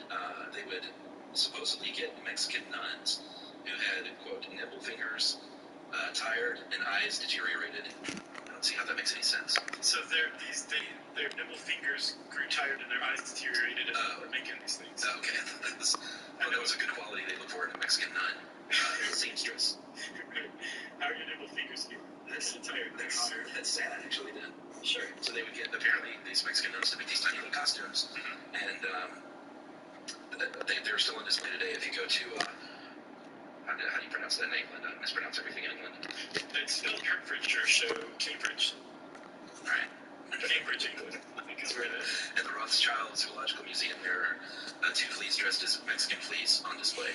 And right in our lovely Edinburgh, Scotland, that we adored so much, had I known that there was a museum of childhood there, with a flea wedding party dressed up on display, I would have gone in a second. For sure. But yeah, it was a thing. I think it was already a thing in Mexico. Yeah. And the flea circus masters said, hey, I need to get some of those. So, Chuck, if you have a bunch of fleas and they're making you money, you want to keep them alive, right? Yeah. How would you do that? Well, as we all know, fleas are parasitic bloodsuckers. And so they would just go down to the blood bank and get a bag of blood. Right? And let the fleas swim around in it. Yeah, and they loved it. Now, what they would do is, and this is like, gives me chills thinking about it, they would roll up their sleeves, stick their arm down there, and let the fleas feed on their bodies. Yeah, a couple of times a day. But apparently though, it was part of every single show that you would end the show with. And now, since these flea performers have done so great, I shall let them feast on my blood. And the crowd would be like, ew, gross. I didn't know that. Oh, that makes sense. Yeah, it was part of stage pattern. But apparently, at least Heckler, but I'm sure others, actually did let the fleas feed on them. Yeah, I mean, what's a good flea master to do? Well, feed your fleas blood. Either that or have like a chimney sweep that you bought from a chimney sweeper to let the fleas feed on. I hope that episode is coming out. Yeah. Otherwise, things are going to be really confused. Yeah, or it'll be really delightful when it does come out. We'll be like, oh, that makes sense now. Hey, one more thing about Heckler. So there was a Heckler senior and junior. Apparently, junior kept it going in Times Square until like the late 50s. Yeah. Had a flea circus going, and Heckler's flea circus shows up in a scene in Easy Rider. No way. Yeah, I couldn't figure out what scene it in time to go check, but there's a scene in Easy Rider where in the background there's Heckler's flea circus. And then they were pushed out of Times Square by peep shows, and then the peep shows were pushed out by Walt Disney. By Giuliani. Yeah, Heckler tried at first to do pantsless flea circus, but it didn't work very well. Yeah, no one's that. I finally just packed it in. All right, well, let's take one final break here, and we will talk about another kind of flea circus right after this.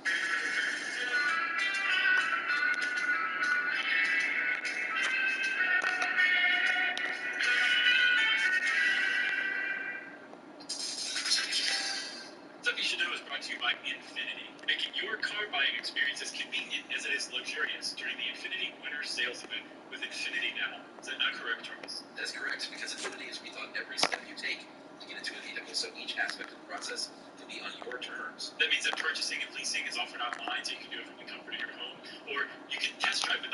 to a dealership. That's right, and get sales and service from anywhere with pickups and drop-offs. So it's not going down with tiredness. Well, I mean, it kind of is, but it's not, going down to 70. So it was definitely that cold shit that went off. At shopinfinitynap.com. Available at participating Infinity retailers. Well, it does seem to be feeling different. Hey friends, when you're at home, you might be all about relaxing and spending time with your family. And I gotta say, that Alexa can make that much easier for you to do that. Yeah, because let's say you want to unwind and listen to a See, that would podcast. have been She's always there with a good recommendation. So something's Because, you changing. can't just listen to stuff you should know all the time. No, it is the best, admittedly. That's right. Or if you need a funny dad joke that you want to steal and tell your kid later, you might want to listen to stuff you should know as well. Yeah, or some days you don't feel like reading the news, Alexa will read it for you. All you have to say is, Alexa, what are today's headlines? And off she goes. That's right. You may not even realize what you did before Alexa came along. Oh, I can tell you. People manage their own calendars and shopping lists. We don't want to have to do that again. It's not like we're lazy. It's just that Alexa is a lot more organized than we are. That's right. Life with Alexa is the best because she provides balance and accountability, meaning she reminds you to do stuff that you might otherwise push off another day or even another week, like calling your parents or working out. All you have to do is say, Alexa, remind me to work out tomorrow at 7 a.m., and she does. With Alexa, the voice is all you need.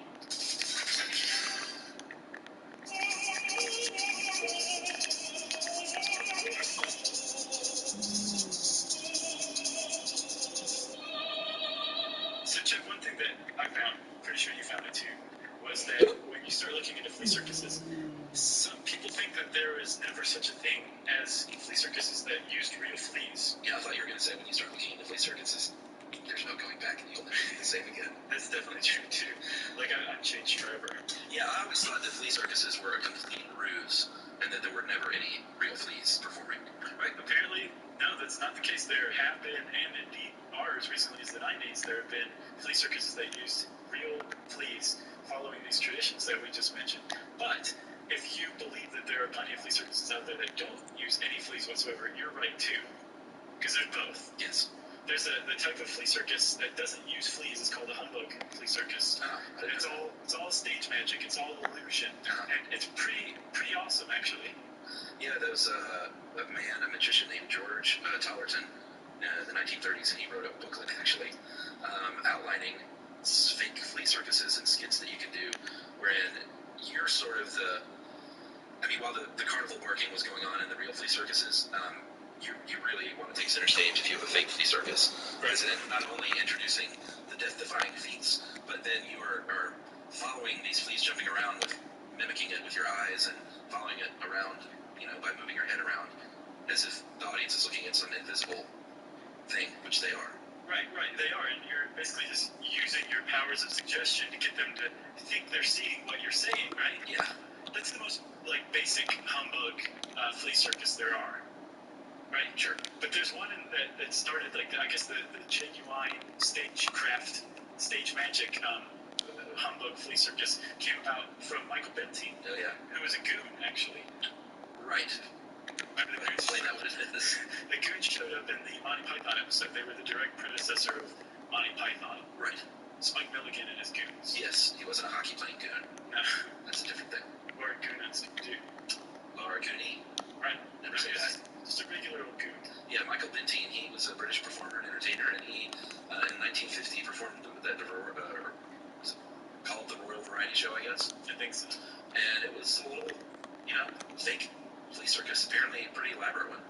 Yeah, because rather than just using, his power of suggestion, he was using things like magnets and remote-controlled pumps and mechanical devices to really kind of do this exaggerated simulation of a flea doing stuff going through the circuit of his flea circus. Right, so he would say have a magnet or a piece of string or something pushing a ball, or rather pulling a ball up a hill, an incline, and he would say that this is the flea Sisyphus, and he's pushing this ball up a hill.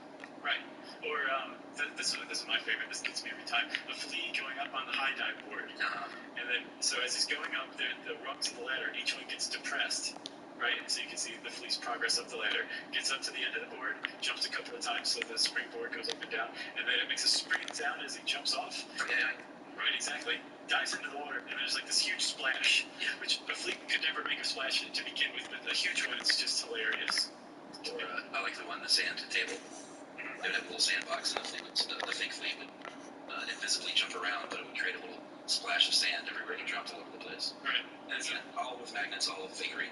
Yeah, but really, really clever. I get the impression he was not terribly old at the time when he first debuted on TV.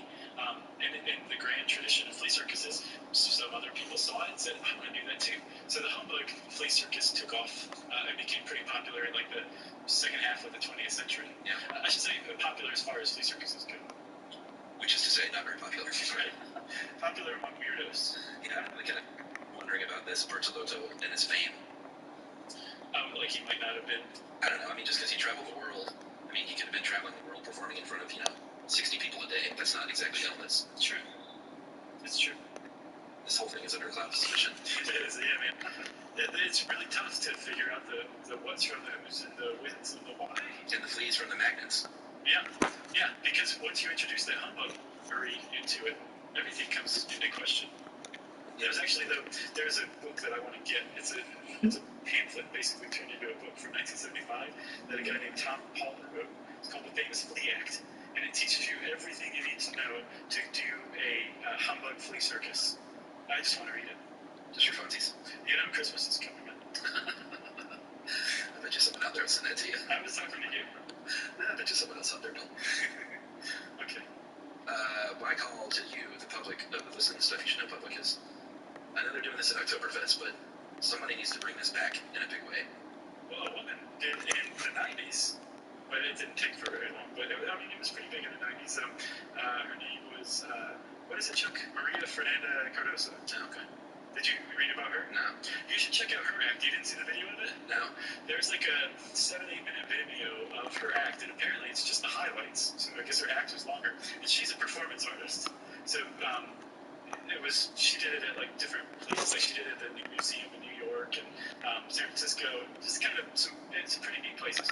Places you wouldn't expect to see a flea circus is what I'm saying, I guess. But she used live fleas in the grand tradition of flea circuses and made a very beautiful, neat, almost Cirque du Soleil-ish flea circus in the 90s. Wow. Yeah, but there's a video of it, or there's plenty of videos, I'm sure, of it out there.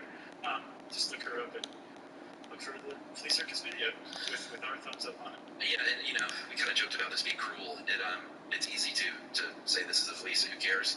But I'm sure there are people that get up in arms about using any sort of, mistreating an animal for any kind of, or insects, animals. Let's just say, for this argument, for sure. For the entertainment of humans, there's probably at least one person out there that thinks this is a very cool thing to do. Well, there's apparently societies that are dedicated to preventing cruelty to insects in particular. No, they haven't. And they have called specifically for flea circuses to be banned outright. And they make a pretty convincing case, especially if you don't allow yourself to stop and remind yourself that these are fleas we're talking about. Right. But they, they're held in captivity their whole lives. They're connected by a harness that keeps them held down their entire lives. Yeah. The tricks that they're performing are actually like stress behaviors, and they die probably prematurely. Yeah. Well, I was went off on fleas in the flea episode, so I can't really say anything about that. Sure. I've had bad infestations, and I had no problem grabbing them between my hands and holding them underwater until they slowly drowned. Right.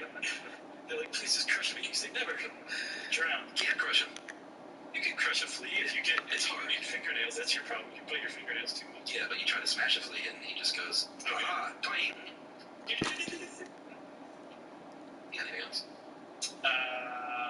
You can buy flea circuses, ready-made flea circuses if you want. That's fun. Yeah. Look at answers. Good luck finding fleas is the thing. Right. And I think that's it, man. That's flea circuses. Just go watch some flea circus videos on TV or on the computer TV. You're gonna love it. Yeah, it's a good way to just dumb it down and check out. Yeah, it's delightful though too. Since I said it's delightful, if you want to know, that's right, I got all the order. I was thinking about flea circuses. Yeah. If you want to know more about flea circuses, do what I just said, and you can also type those words in the search bar, how stuff works. And since I said it's delightful before, it's time for listener mail. I'm going to call this what the writer called it, which is pick me for listener mail. Thanks from a teacher. It's hard to resist. Sure. Josh, Chuck, and Jerry, I'm finally writing to you all. I've been listening to Stuff You Should Know for years. I think I've listened to nearly every episode, even the ones from the dark days, when the discussion lasted fewer than 10 minutes, and Josh was still looking for his perfect podcasting partner. My sister introduced me to you, so if you pick this for listener mail, please do. It'd be extremely cool if you give my sister Laura a shout. Well, that is really nice of you, Chuck. It is. You're feeling very generous. Regardless, I've been meaning to email my thanks and praise for your work. I was a high school English teacher in Illinois, but recently relocated to Chattanooga, Tennessee, where I've been moved on, where I've moved on to become a community college professor. Oh, nice. Professor, maybe she could drink, please. Your podcast has been a great supplemental teaching tool, not to mention a guaranteed way to keep my mind occupied during long road trips to and from undergraduate and graduate school, or while running with my dog. I've used the episode on book banning several times while teaching Kill Mockingbird or informing students about Ban Book Week. I've also used the episode about police interrogation during a unit featuring Walter Dean Meyer's novel Monster, about a boy who's on trial for a crime he may not have committed. That sounds good. It does. And more recently, I used a listener mail about the benefits of hunting as an example of how to structure an argument. Okay, let's hear that. I want to hear that argument. We'll shift right back in. The students got a laugh out of Josh's comments about waiting for the deer to fall over and collecting the dead bodies instead of actually killing the animal.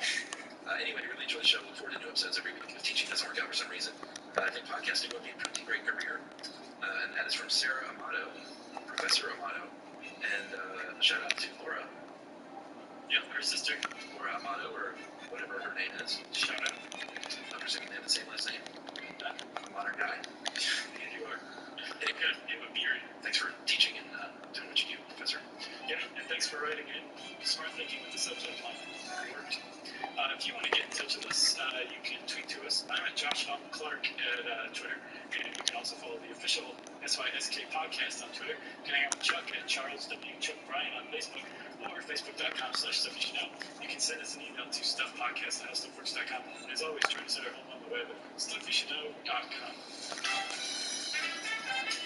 Stuff You Should Know is a production of iHeartRadio's How Stuff Works. For more podcasts from iHeartRadio, visit the iHeartRadio app, Apple Podcasts, or wherever you listen to your favorite shows.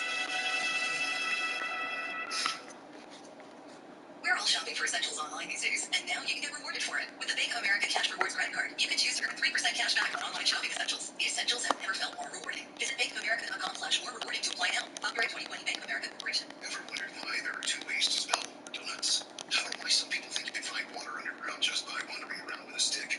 Believe it or not, this is stuff you should know. You know the podcast with over 1 billion listens. It's now for your eyes, so you can read it. Stuff You Should Know, an incomplete compendium of mostly interesting things, covers everything from the origin of the Murphy bed to why people get lost. Pre-order at stuffyoushouldknow.com or wherever books are sold. Hey friends, when you need your bank, Capital One is right in the palm of your hand. So you can check your balance, deposit checks, pay bills, and transfer money from your phone with a top-rated app. And when you're done banking, put it back in your pocket. The banking experience built around you and your life. This is banking reimagined. Get started online anytime. What's in your wallet? Capital One, NA, member FDIC. Veterans have a lot to teach us about sacrifice, dedication, and community. That's why T-Mobile is helping launch iHeartRadio's Vets You Should Know podcast. I happened to be at a training exercise one day we were in Germany, and I saw these guys parachuting out of the back of helicopters. And I pointed out show to my you how first it's done, sergeant who was Schroeder. standing next to me. I said, "That's the stuff that I want to do." Check out No. iHeartRadio's Vets You Should Know podcast. Available now on the iHeartRadio app, Apple Podcasts, or wherever you listen to podcasts. Then visit T-Mobile.com/military to learn about T-Mobile's military discounts and ongoing support of military and veteran communities. T-Mobile, ready to serve those who serve. Hello friends, we have a book coming out finally, and it is awesome. You're going to make me say the title again? Yeah. Fine. It's Stuff You Should Know, an incomplete compendium of mostly interesting things. And get this, Chuck. You don't have to wait to order until the book comes out. You can do what we in the book biz call pre-ordering it. And then when it does come out, you'll be the first to get it. Or among the first. Well, and not only that, you can pre-order it. You get this little custom poster from the illustrator, Carly Menardo, who is awesome. We worked with another great writer who helped us out with this thing a great deal. His name is Nels Parker. And it was just a big team effort, and it's really, really cool. We love how it's turned out. Yep, we do. So, anywhere you can buy books, you can go pre-order the Stuff You Should Know, an incomplete compendium of mostly interesting things. And then after you do, you can go on over to stuffyoushouldreadbooks.com, upload your receipt, and get the pre-order poster. So, thank you in advance for everybody who is pre-ordering. That means quite a bit to us. We appreciate it. Stuffyoushouldreadbooks.com. Welcome to Stuff You Should Know, a production of iHeartRadio's How Stuff Works. Hey, and welcome to the podcast. I'm Josh Clark. There's Charles W. Chucker Bryant over there. Jerry was just here doing the COVID setup. Got out of the room really quick. Held her breath for 5 straight minutes. It's a new record. It really is. New studio record. Sure. And this is Stuff You Should Know. That's no David Blaine record, by the way. No, I mean, that's her studio record. You should see her when she's Pearl diving. Wouldn't that be something if Jerry did have a secret life of Pearl diving? Totally amazing. It would. But we're not talking about Jerry Chuck, enough about her. Instead, I propose that we have a nice, pleasant conversation about robber barons. Yeah, this is an interesting topic because depending on who you ask, the robber barons were either the greatest thing to ever happen to this country or one of the worst things to ever happen to this country. Yeah, and at first, from what I can tell, historians, like immediately after, a few decades after, the Gilded Age, which we'll talk about, where the age the robber barons worked and operated and lived in, really took it to be, like, their presence, their existence was one of the worst things ever. But over time, there's kind of been a reformation of them, kind of like a revisiting of them that has tried to revive their image, or actually make their image possibly better than it ever has. Yeah, and I think a lot of this probably depends on what you feel about, capitalism to this extent, where it kind of doesn't matter how you make your money, it's sort of underhanded, and you sort of undercut competitors and monopolize things. That's all just free trade, man, free capitalism, and that's how it works out. And then those guys give a ton of money to society before they die, and so that's all. It justifies the means. Yeah, I actually ran across. That's the conservative way to look at it. And I ran across something, I can't remember what it's called, but it's basically human imperfection. Did you know that the idea that humans are imperfect and there's really no reason to try to make a perfect society because it will always be imperfect and end in ruin? That is a cornerstone, a hallmark of conservatism. Did you know that? I didn't, but I mean, of course you can't make a perfect society. That makes sense. Well, so conservatives are saying that in opposition to all of the liberal efforts to make a perfect society, to have government regulation that says, no, we should all have clean water, we should do it at the expense of making corporations clean up the wastewater before they release their waste into the shared common water resources, things like that, right?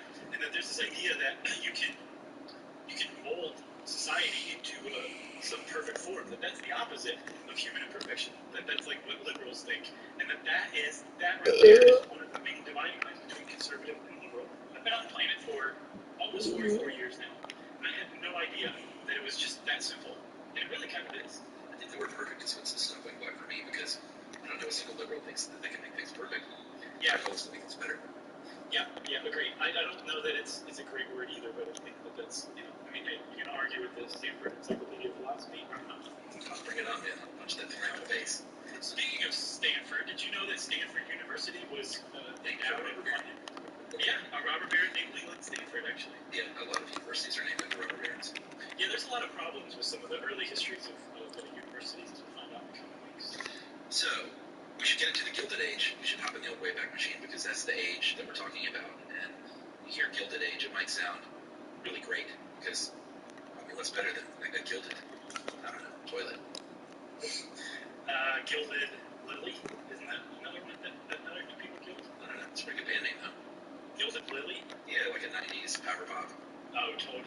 Gilded. City of representatives. But the Gilded Age is, and Dave Russo just put this together, and he points out it's not a term of endearment. When something is gilded, that means it's got a thin coating of gold, but underneath it can be a gilded turd. Sure. I hate that word so much. I love it. It's so great. Yeah. I mean, I love it in how awful it is. No, gotcha. But I think it's so awful. What the fuck? Comes out on the other side. And all my ratings at 99 right now, but it's not. So, it's a completely different shot. It's, like really? Great on the outside, but on the inside it wasn't so great. It's so weird that it just flexes, fluctuates, whatever you want to say. Which throws you off, better or worse. Look at that. It's just completely different speed. A huge, massive shift in the American economy. Quit fucking with my shot. I saw somewhere that at some point in the 1860s, to some point in the early 1880s, in about 15 years, the American economy doubled in size in 15 years. That's how massive it was, and that's how fast it happened. And what it was a transition from agrarian society. Okay, now it went away. So I'm guessing it was the fact that I had the takeover sitting there, maybe? Yeah, and it was because it happened so quickly. Bang, and I'm back to green. I think the government was like, we're going to stay out of so this. Funny. And kind of just let you dudes do what you're going to do. No regulation.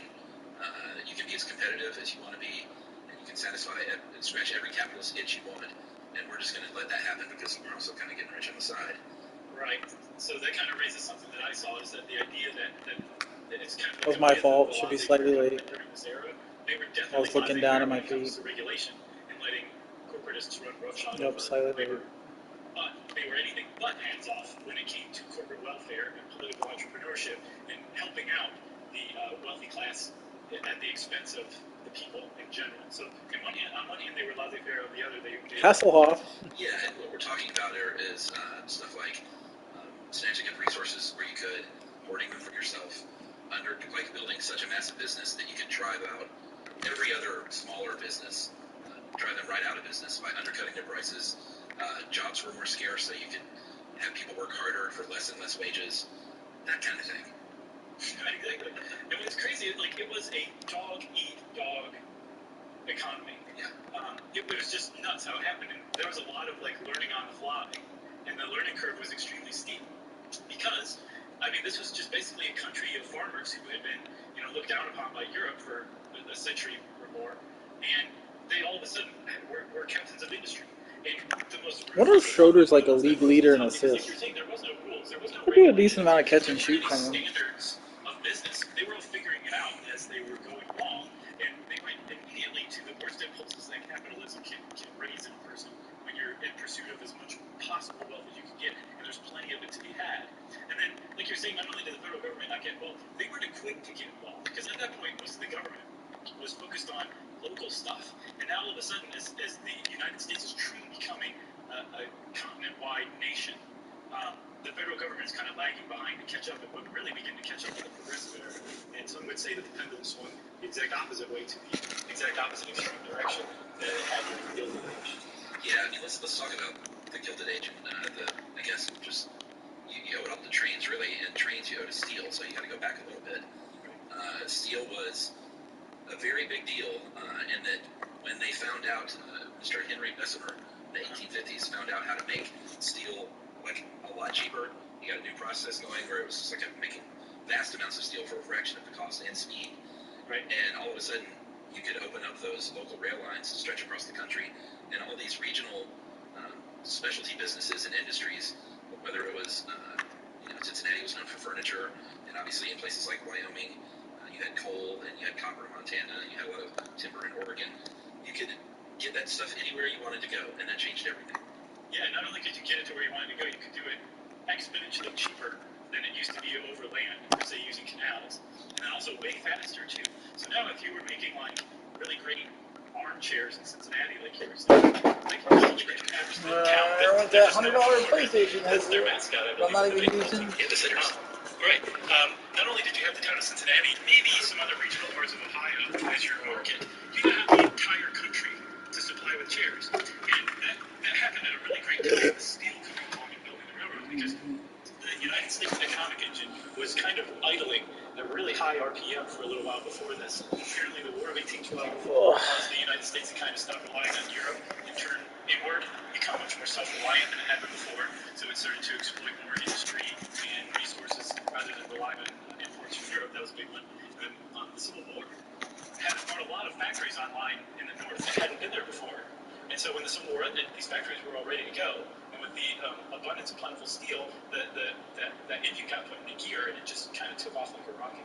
Yeah, when I was reading this, and I tried to find out, but I couldn't really get a wormhole. I wondered if back then, when it started to happen, how people rail against global trade and the globalization. I wonder if people railed against nationalization of commerce back then, or if they all just thought it was all great. No, but one of the things I read about that's actually a mark in favor of the Gilded Age being actually a good thing for America is that people, everyday people, were super involved in politics and the political process and agitating for what they wanted. And so if there were people who were definitely in favor of this kind of just taking off like a rocket, knitting the country together, that kind of stuff, nationalization, then there was definitely opposition parties to that too, who saw the problems with it. But the cool thing is that everybody was involved, and everybody was like they cared about the direction the country was going, rather than just sitting back and being like, well, nothing we can do about it. I wonder though if it was like, if there were business of, like, if there were furniture makers in Cincinnati going, I don't want to sell my chairs out there, That is not what they sound like in Cincinnati. Is that not a Cincinnati accent? No. Okay. Might be thinking of Maine. You're right. But I wonder who was opposing it. I don't know. I don't know. I haven't seen that one. Some of the things that I saw were one of the big fights was over currency and whether it should remain on the gold standard or whether. Next, I'll probably get Green Machine So the farmers wanted. or Hot Shot. I mean, Hot Shot wouldn't be bad. Hot Shot's good offline. I'm not a park player, so I mean, no, it's okay on Inrec. Don't get me wrong. I just don't really care about those over time online. That was an easy one. Man, that is a tawdry movie. Well, that's what it is. Yeah, it's good though. And, hey, even the worst Dangerfield movie is still pretty great. And on that point, real quick, I'm sorry. I know we don't go off on tangents very often, but I have been watching Happy Days and Shirley lately. Man, that is some comfort food, isn't it? Dude, they are. But not only that, it's not like junk food though. They're like well written, well acted, well directed TV shows. Like they're really. It's not at all like throwaway or disposable. It doesn't rely on like special effects or anything like that. It's just good stuff. Yeah, I agree. And you know what? Since we're on this tangent, we should tell everyone that we're writing a book. It's coming out this fall. Yeah. It's called Stuff You Should Know, an incomplete compendium of mostly interesting things. You can pre-order it now if you want a special poster. Yeah, you pre-order it and you can go and upload your receipt at stuffyoushouldreadbooks.com. And then there's like a little thing that says like, get your pre-order gift, and you upload a picture of your receipt and they mail it to you, and you will be very happy with it because it's pretty awesome. Yeah, and we do want to sell these books out there. We want to sell these books all over the world. Yes. We're glad that the railroad exists so we can move these books around easily. Oh man, are you kidding? Ship these things to Cincinnati. Right. So where were we? So we were shipping things. Regional businesses were becoming national businesses. People were leaving the farms. They were leaving small towns. They were going to the big city. Immigrants were pouring in from Europe. African Americans were going north because Reconstruction didn't work out so well. Yeah, it got abandoned. Yeah. Have we done one of them? It's a hippo. No, we really need to. Oh, it's a dog? Reading a lot about that period in history, and yes, we need to. What's wrong with his eyes? But the point is, there are a lot of I just people want to flocking make to it cartoony. Is it dead? What's called the Second No, I Industrial made it Revolution, where cartoony. we saw over a period of about 40 years. Does it have three tails? It went from $1.9 billion to $13 billion. Right? Leg, I mean, like. Oh, okay. His leg looked like his tail. That's why I thought maybe he had three tails. I don't think it even happened this I was like, that's super cool. It's a three-tailed dog. The one that started over in Manchester. Like, I think that this is nothing like this has ever happened in the history of the world as far as I know. So you got it? Oh, sure. I was just getting revved up. My own economic engine's idling high right now. Well, take your foot off the gas. And let's take a little break and we'll talk a little bit about Mark Twain and a few economic stats of the day right after this.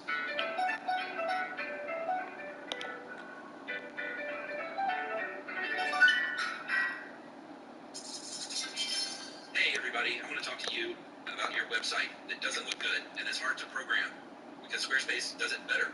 Yeah, they do. Squarespace is this amazing magical tool that you can just basically go beep, beep, beep, and all of a sudden you have a website to do whatever you want with. You can use it to sell stuff. You can use it to tell your world about all the great thoughtful campaign. Convenient as in your lifestyle. All right, we're back, Charles. I'm feeling much better now that my foot's off the gas. That was just good. Well, I mentioned Mark Twain, and the only reason we're going to talk about Mark Twain for a moment is because in 1873 he co-wrote a novel, a satire called The Gilded Age of Cooling, a tale of today where it followed a poor country farmer who is sort of, I mean, does he move to the city trying to get in on the second industrial revolution? Yeah, totally. It's exactly that kind of migration that you were talking about. And it didn't work out so well, right? I don't know. I've never read the book, but from what I can tell, no, it didn't work out very well because he is taken advantage of by all manner of bad people like crooked politicians and crooked businessmen, and is basically run through the ringer from what I can tell. But I've also seen that it wasn't exactly the best piece of writing Mark Twain's ever come up with. But the thing is that he released this in 1873, and this is like at the very beginning of the Gilded Age, so he saw it pretty quickly what was going on.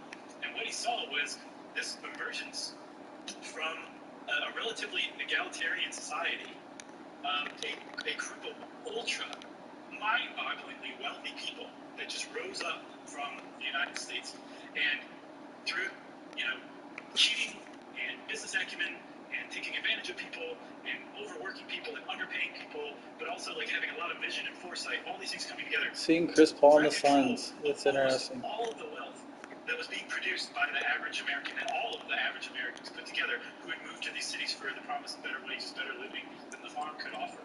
Some people were exploiting that more than other people, and those people came to be known as the robber barons, and they were the linchpin of why people think of the Gilded Age as a rotten part of American history. Yeah, here's some stats for you. In 1890, the top one, and this, these should all sound very familiar if you're alive and breathing oxygen today. Right. But in 1890, the top 1% of the U.S. owned 51% of all wealth. Yeah. Dude, more than half of all wealth. Yeah. Isn't that nuts? It is nuts, but you're right, it does sound very familiar. The top 12% owned 86% of all wealth. And the lower 44% of the U.S. population, which is about half the population, owned 1.2%. And here's... That's even more nuts. Well, I mean, all of these just top one another, I think. Here's the last one. In 1897, the richest 4,000 families, that sounds like a lot of people, but that's less than 1% of the population. The richest 4,000 had as much wealth as the other 11.6 million families combined. How about that? So that is what you call economic inequality, right? And I think the thing is especially over time, but I get the impression during that age too, like the people who resent that, liberals typically, tend to be painted with this brush that says you're just jealous. You've never made that much money in your life, you probably never will, and it sickens you to see somebody else with that money because you don't have it. And it's that second part, that last part about because you don't have it, that I think misses the mark. And that even at the time during the Gilded Age, today when people look at inequality, that kind of stuff, but a lot of them, I'm sure there are people out there who are just jealous and haters for that reason, but a lot of them say, no, like that level, that amount of disparity shouldn't exist. Where if there are people who are just genuinely suffering, who are just poor and aren't able to make it with whatever living they're making, if they exist, they shouldn't have people who have that much amount of money. And that was a sentiment in the Gilded Age as much too. It wasn't like they didn't realize this was going on at the time.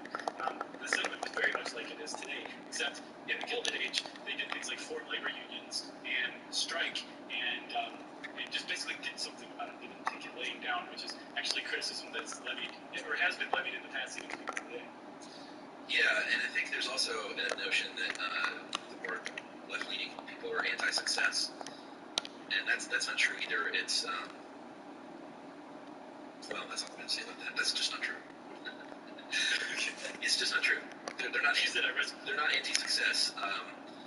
And I don't think that every conservative thinks like, yeah, man, like it's all fair, and you should be able to do whatever you want to get ahead and stomp anyone's head that you want to get there. Right. I think these are just broad brush things that keep the country divided. Yeah, absolutely. I think that I think both sides misunderstand each other. Conservatives and liberals misunderstand each other to a debilitating degree. Agreed. So let's get off that and let's go back to the original, the OG robber barons, who were not these guys. I'm talking about the term robber baron, which didn't happen in the 19th century U.S. for the first time. It happened thousands of years ago in Europe. I don't know about thousands of years, but pretty close to 8,000. I'll give you that. So apparently along the Rhine River, if you wanted to move goods up and down northern Europe, like that was your way to go. But unfortunately for you, there were places where the Rhine River like really narrowed with high cliffs, and you were easy prey for local nobility who wanted to like set up toll booths basically and say, you need to give me some money if you want to keep going applying your goods along the Rhine. Yeah, and you could just portage your steamship up a mountain and over a mountain. You had to pay the piper. Plus, they didn't exist at the time. But steamboat ships. That's story. The early 19th century. You have a much better just general world timeline that lives in your brain than I do. Well, I understand history perfectly. Any delusions or any of my opinions informing my vision. Oh my god, let's go. I gotta take a time out just to get them to fucking do something. Wait, were you joking? I don't know. I always get the time periods confused, so I rely on books and research. So do I. Yeah, no, but then you keep it in your brain. Mine just floats out like you ever see those cartoons with birds flying around people's head when they get knocked out? Chuck, I've seen every cartoon that ever existed, and I remember each of them perfectly. Without any of my opinions coloring my mind. Those birds are always well fed. I don't have to get hit with an antful or a piano. So the Rhine Gorge was one of those really narrow straits, and in 1250, Emperor Frederick III died. There was no successor, and basically that meant no regulation. And believe it or not, even way back then, a lack of regulation meant that people would take advantage of that. Same as it is today. And it's almost like people are imperfect. holes, maybe just steal stuff if they wanted to as well. And they were named the robber barons. That's where that term came from, those people. Yeah, because they actually were like low-level nobility, and they already were well off, but that didn't prevent them from, trying to take advantage of the merchant class who were trying to make their way and make a living. That's right. And that became like a really great description for some of the most successful business tycoons of the 19th century. I think it first popped up in an Atlantic article in 1870. Yeah. Where it didn't directly say that. It didn't say that these guys are the new robber barons, but it said that the old robber barons of the Rhine Valley were actually probably more honest than the new aristocracy of swindling millionaires. So it's a big factor. So even in 1870, people were saying, like, this is wrong. There's something, like, really wrong here. I mean, this is within just a few years of the Gilded Age really starting to take off, and people had already identified that there were some major issues developing. Yeah, it's so weird to look at this stuff and just how apt it applies to what's going on today. And I think some people think that these are all new problems and new issues, but it's as old as time, The tale is old as time. It is a little weird. It is weird. What's even weirder, though, is, like, I believe if we look back, if we zoom out far enough, we see humanity kind of ever going upward, even though there's, like, peaks and valleys in the line. Sure. The line overall is kind of moves upward toward something great, I think. But toward perfection. I wasn't, maybe. I wasn't alive 10,000 years ago, so who knows? Maybe that was the pinnacle of human existence. I don't know. So should we talk about a few of these dudes? Yeah, so I feel like we have kind of set this up that the robber barons were ruthless business tycoons. And we're going to start with one of the first ones, Commodore Cornelius Vanderbilt, who, for my money, was the OG robber baron. Yeah, and Commodore is a nickname and as you will see, later Vanderbilt University is named for him, and their mascot is the Commodores because of him. And a Commodore is a naval officer, sort of above, not quite an admiral, but above a captain. I think they command a fleet. Oh, well, that's actually pretty appropriate because he did command a fleet of ships, originally sailboats, originally a sailboat when he was 14, and then steamships to ferry people around New York. I thought there were no steamships. There were by this time. And you know what's ironic, we were talking about steamships and when they were invented. The guy who invented steam, Robert Fulton, remember we did a whole episode on the steam technology? Yeah. He had a 30-year monopoly in New York to ferry people using steamships. Right. And ironically, Cornelius Vanderbilt had to overcome that monopoly using ingenuity and his own resourcefulness, and eventually was successful in breaking that monopoly just through good business tactics that actually resulted in far lower fares for everyday people and companies. I think just at his first try, by improving the size of the steam engine and using cheaper anthracite coal, he managed to drop the average ferry price from like $7 to $3 in his first try. That's amazing. Yeah, so I think that's really kind of like instructive, though. Think about it. We think of this guy as like a ruthless robber baron, and in many, many ways he was, as we'll see. But he was able to get to that position by outwitting and outsmarting other robber barons, and that was the climate at the time. Like, it's so easy to sit back from this time and just be like, just judge. And it's actually kind of fun, too. It's a great pastime. But you also have to remember, at the time, that was the business climate. That's just what it was. And if you weren't willing to do that, well, then you were not going to make it in business, which is fine. Like, maybe you'd say, this is too cutthroat for me. I'm just going to sell out to these guys. And there's nothing wrong with that. But the ones who are left standing are the ones that, history still remembers for better or for worse. Yeah, and it's worth pointing out, and as we'll do with, I think we're going over 4 of these guys, but some had money poured into it, some started out very poor. And Cornelius Vanderbilt, even though that sounds like such a rich, hoity-toity name now, he was born very poor. He was born in 1794 in a farming family on Staten Island, and quit school when he was 11, and that's when he started working on the boat docks. And he was literally a self-made man, starting with that first little ferry boat that he mentioned at age 14. He was a big dude, and he was very savvy, but also very ruthless. And this is something that you'll see with a lot of these men, was a competition and a competitive edge and nature that was sort of the underlying thing with all of them. I think that I watched There Will Be Blood recently for Movie Crush, and Daniel Plainview was very much based on some of these robber barons. Yeah. And he has that great classic line from that movie when he goes, "I have a competition in me. I want no one else to succeed." And that just crystallizes that character. And I think a lot of these guys, it wasn't enough to just get rich. They wanted to devastate the competition. Right, so it makes you wonder, like, is that just a normal? There's just at any given time, there's a handful or Hate shooting from the corner. It's just completely different. Are like that. It's just that these guys happen to be living in a time where they had the freedom and ability to exercise that to their greatest ability. Or was it that these guys shaped the business world because they all happen to be alive at the same time? I don't know. It's interesting that with it, it's that competition. And again, with the Plainview, not just a competition to succeed, but a competition to see that others don't. Right. So, did you talk about the railroad yet? I didn't catch it. No. So he started off in the steamboats, but if Vanderbilt, he was a railroad guy. And if you look at the list of robber barons, I'd say easily like a third of them were railroad men. Yeah, because there was so much money to be made from the railroads. It was just like printing your own money. One of the reasons why was because there's so much stuff being shipped over the railroads that if you own the railroad, you got a cut of every single industry, because every single industry basically had to use your form of transportation. That's why they all got into it. Plus, it was wide open. Like, there was so much open space and so much room for expansion that it was a good time to get rich off the railroad, for sure. So his first railroad ride was at 39 years old. He wasn't like in his 20s and early 30s getting into the railroad business. He wasn't even on the train until he was almost 40, and that train crashed.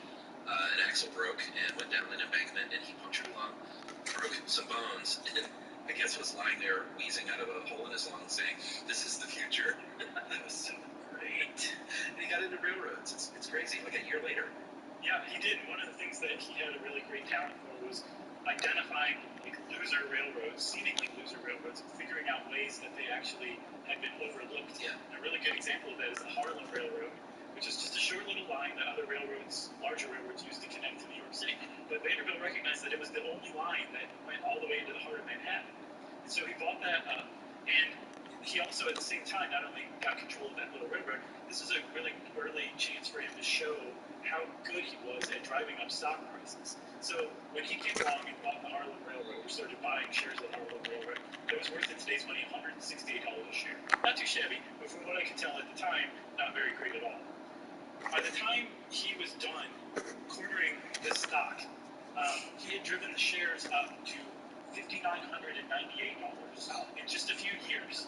And so in doing so, not only did he make a ton of money for himself, he also developed this reputation that made owners of other railroads say, "I own a bunch of shares of my railroad. You want to come buy mine and drive my stock price and buy me out?" And so eventually he didn't even have to plunder other companies. They came to him and just like, "Here, buddy, buy us, please." They were Blue Star Airlines. What is that? Remember that? Was that from There Will Be Blood? There were no airlines in There Will Be Blood. I remember Wall Street. That was the one that Martin Sheen worked for. Yeah. That Gecko came in and bought out, and I think he shuttered them, though. That was the difference. Yeah, he was a corporate raider. And actually that Yeah, era, I was wondering why I'm missing. That's why I changed my 3-point rating again. It's not the first time we're living in what's known as the second era. So to put a bow on Vanderbilt, he consolidated, like you said, all these railways between New York and Chicago.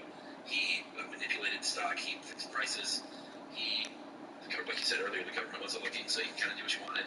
And he became a very, very, very wealthy man. And like a lot of these guys, late in his life, turned into a philanthropist.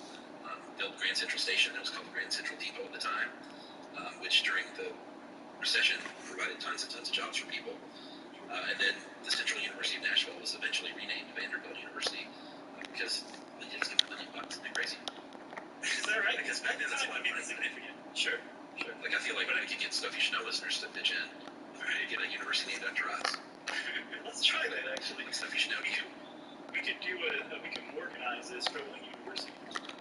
Hey, one more thing about Vanderbilt. So he left about $100 million to his, mostly to his eldest son, William. In 6 years, William doubled that, mostly by investing in railroads. That's how much money you can make in railroads. And William was also well known for throwing probably the most lavish party in the history of New York City.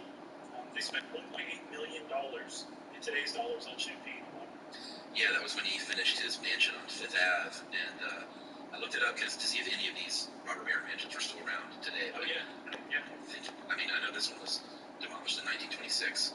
So if you want to get a really good idea of just how rich these people were, go to Newport, Rhode Island. Island, visit Millionaires Row, because there was a huge overlooking What? When you sign and you have COVID, if you cannot taste, if you cannot taste it, No. It really is. Smell too. And each mansion is so different from the others. Just touring it was amazing. You can just be utterly disgusted by the concept of billionaires or robber barons or whatever, and you can still enjoy taking this tour of these mansions. They're just works of art. You know, it's really worth a visit. Plus, Newport's just one of our charming towns. I love Newport. Or you can take a gate walk and just look at those mansions and think about what a wrecking ball would look like. Shake your fists at the dumbwaiters and all that. But then you turn around, look at the ocean, and think, oh, okay, all right. It's really cool. It's definitely cool. And by the way, a little piece of trivia: if you enter Central Park at the 105th Street entrance, that big, beautiful iron gate was from that mansion, the Vanderbilt mansion. They donated a lot of the stuff before they demolished it. Is that right? Yeah. So I mentioned organization. That's actually named after the next robber baron we're going to talk about. Okay. Do we break beforehand and tease that? We break after JP. How about that? Are you okay with that? Sure. So then we're going to hang in there, everybody. Fast forward yet. We're going to stick around and talk about JP. Yeah, he was born with money. He did not come from meager means and work himself up by his bootstraps. He was the son of a very successful banker and merchant, and used those connections to get a plum job at Wall Street when he was 20 years old. And then when he was in his 30s, he partnered with a guy named Anthony Drexel, who was a banker and from Philly, and he created Drexel Morgan and Company, and it became one of the biggest investment banks at the time in the world. Yeah, and this was when he was in his early 30s, like you said, right? So J.P. Morgan was known as the guy who financed all the other robber barons, and he had his fingers in basically every pot that was going on. He also knew that you could make money off the railroads because you were taking a cut of all the other industries, so he definitely got involved in them. But his whole thing was what's called horizontal integration, where you basically come along, you say, this industry should be doing way better than it is. There's too many competitors, and they're all holding one another down. I'm going to slowly start buying them up. And here's the thing. This is how you get control of the full industry during the Gilded Age. You go to a couple, you start buying them up, and then you put all those together, and you form a bigger company that's way leaner, has much better economies of scale, and you can compete better against all the other guys. So you start buying some of the Monopoly. other guys that are basically and then you've got left the real holdouts, the ones that are never going to sell to you because they hate your stupid face. You'll never give a penny to you. Make sure that you'll never set foot in their offices ever again. And what you do then is you start selling for less than cost. Yeah. You're a big company, so you can totally stand that for a much longer time than these holdout competitors, and they face either financial ruin or you eventually put them out of business. And either way, you no longer have that competition. You literally control an entire industry, consolidated into one beefy mega company, and all of a sudden you have what's called organization, which is, I don't know if it was pioneered by J.P. Morgan, but he definitely perfected it enough that they named the process after him. Yeah, and that's a good example of what I was talking about earlier. It's not enough to succeed and be successful, but to make sure no one else can be. So, it would be the kind of thing that one company you were talking about that may be kind of pretty small even, but they might have an iron grip on one very tiny region of the United States, and you could just let them have their business. Or you could do what you're talking about and make sure that you squash them by any means necessary and force them to sell. And I think that's where capitalism, for a lot of people, has gotten its bad name. It's like, yeah, It's just 6 blocks and steals. But not at the expense of every other person trying to do well. Right, because it interferes with something this country's based on, which is called equality of opportunity, which is the idea that, at least under the eyes of the law, every single person in America has an equal shot at making it, and making something of themselves. There's no way I'm going to do any of these, really. And when somebody is cheating or engaging in monopolies or using underhanded tactics to run out the competition so that there is no competition any longer, that is problematic. That flies in the face of the idea of equality of opportunity. That's right. And if you listen to our Monopoly game episode, you might remember that J.P. Morgan was the basis of Monopoly Man. Did we say that? Yeah, we talked about that. Good, okay. That makes me feel good. Yeah, he was modeled after old J.P. Morgan himself. Do I want to go hot shot or do I want to go game mission? It's tough. Because I'm not a big fan of takeovers. I don't like that it's changing my stats, which is changing my speed. Securities Corporation is really Monopoly, and Supreme Court said, yeah, it is. Bust it up. Yeah, and so today when we think of trusts, we think of a legal entity that can hold assets. At the time, the word trust meant basically an industry that had been organized, where all of the competitors had been folded into one large company, and the market was cornered by this one mega company. General Electric, U.S. Steel. Both of those were organized companies, and apparently U.S. Steel was the first $1 billion company that ever existed because of that level of consolidation. But then, yeah, when the Sherman Antitrust Act was passed in 1890, that was a clear sign that this was not going to stand much longer. And I think Roosevelt, it was Roosevelt, you said, right? Yeah, Teddy. Who busted that up. And he ran up and actually went against, he was a Republican, I believe, and he went against the advice of the elder statesman in the Republican Party, established himself as a genuine president of the people, and helped set himself up for re-election just from that antitrust act. So that's JP. Now do we take a break? Oh, one more thing, Joe. Yeah, I'm not toying with you, I swear. So one of the ways that Morgan, one of the reasons he's reviled still, he did some philanthropy, probably more than he gets credit for sure. But one of the reasons he's reviled is because one of the ways he made it so that he could compete with other companies was and sell for lower than cost was by slashing wages, slashing the workforce, and increasing productivity of the existing workers, and then just making sure that working conditions. He didn't spend a cent on improving working conditions to make them safe. That is really not because you ask the fortune. Some people criticize him for that, but it's tactics like that, like becoming a billionaire basically on the backs of people who he wouldn't have spent a cent to make sure could stay alive working in his factories. That is the quintessential problem people have always had with robber barons. It's that kind of mentality. That's right. Now I'm done. All right, we'll come back right after this. Finish up with 2 more robber barons.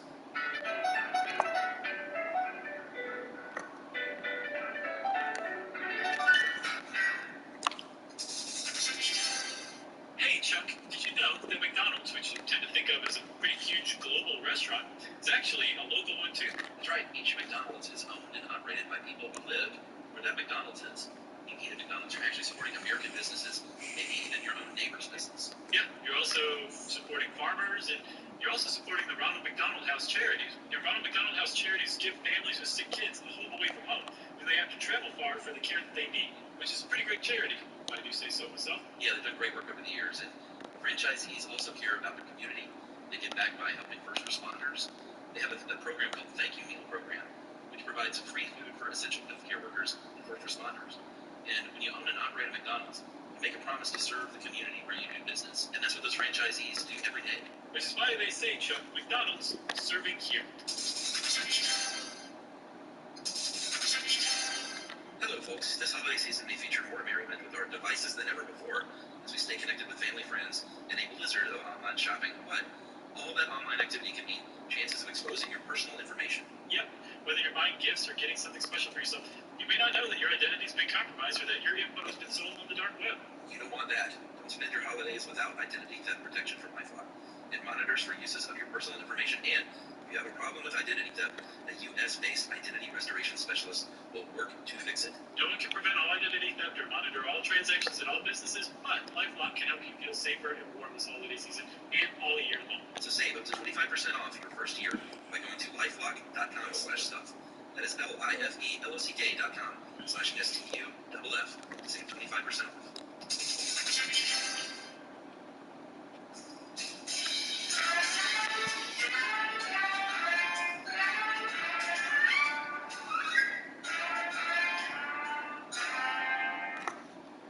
Hello, everybody. We're back to talk about Andrew Carnegie. If you've ever been to Carnegie Hall or Carnegie Mellon University, I've been to both.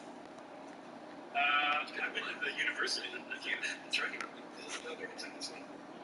I've been to Carnegie Hall. I ushered a show there. No, I didn't usher. I passed out the playbills, which meant I got to see the show for free. And I saw What show? Oh man, it was one of those special nights. I got to see Beethoven's Ninth with the full orchestra and German choir at Carnegie Hall. It was amazing. Wow. Something else. And all I needed was a bow tie. Is that the one that's No, maybe I named it wrong. It's the dun dun dun dun dun dun dun dun. Oh, the Die Hard song. Yeah, the Die Hard song. I got you. What's so Die Hard in concert was great. So Carnegie, we're talking about Andrew Carnegie, who was born in Scotland, and they came to Pittsburgh. He was very poor. He's about 13 years old, and he worked in a cotton factory. And this will come into play later, he kind of self-taught himself from books that he borrowed from a wealthy benefactor from his private library. Why am I doing this? It's a waste of time. His favorite one was Flowers in the End. The only argument is, oh, it gets you, badges, but because you're putting a lot of points up. But He, like Vanderbilt, is definitely a self-made man, for sure. it's great if you want to work on badges, but honestly, with how bad VC is this year, it's all about VC to me. The VC grind is broken this year. They took even more incentives away and shit. Sure. So They took away like the what are they called? I guess at first, up until about 1890, Promotions or whatever, where you'd show up and you get a bonus and all that, you know. Basically, it sucks.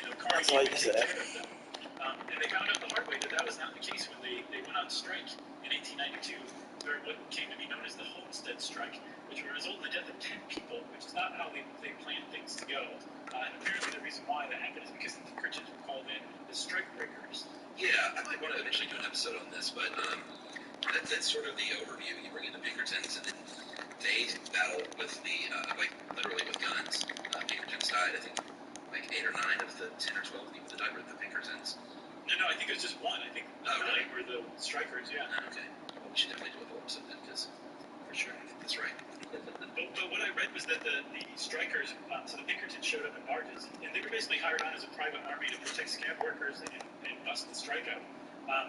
But they arrived in barges, and after the initial violence, the striking workers and some of their families surrounded these barges and demanded that the Pinkertons come off the boats. And the Pinkertons said, okay, we'll come off if you guarantee our safety. And they said, fine.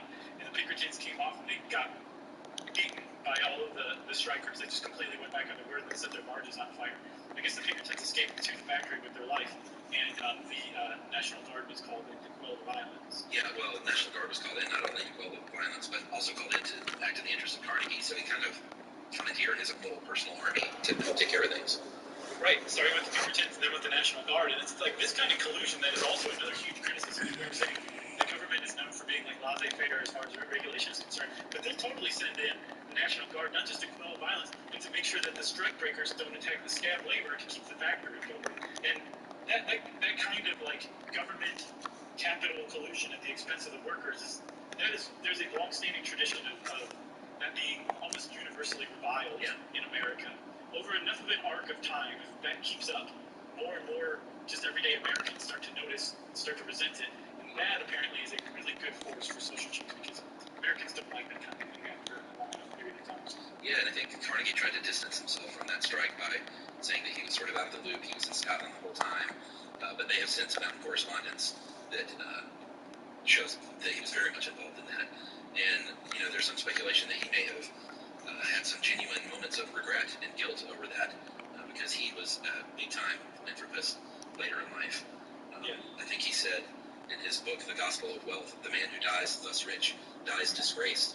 And when the library is coming back into play, he built more than 2,500 libraries, and that's really one of his big legacies, along with the arts, the Carnegie Corporation, and the Endowment for International Peace, Carnegie Mellon University, Carnegie Museum, but the libraries really have made a pretty big difference in this country. They really have, for sure. And he was one of just the all-time great philanthropists in American history, for sure.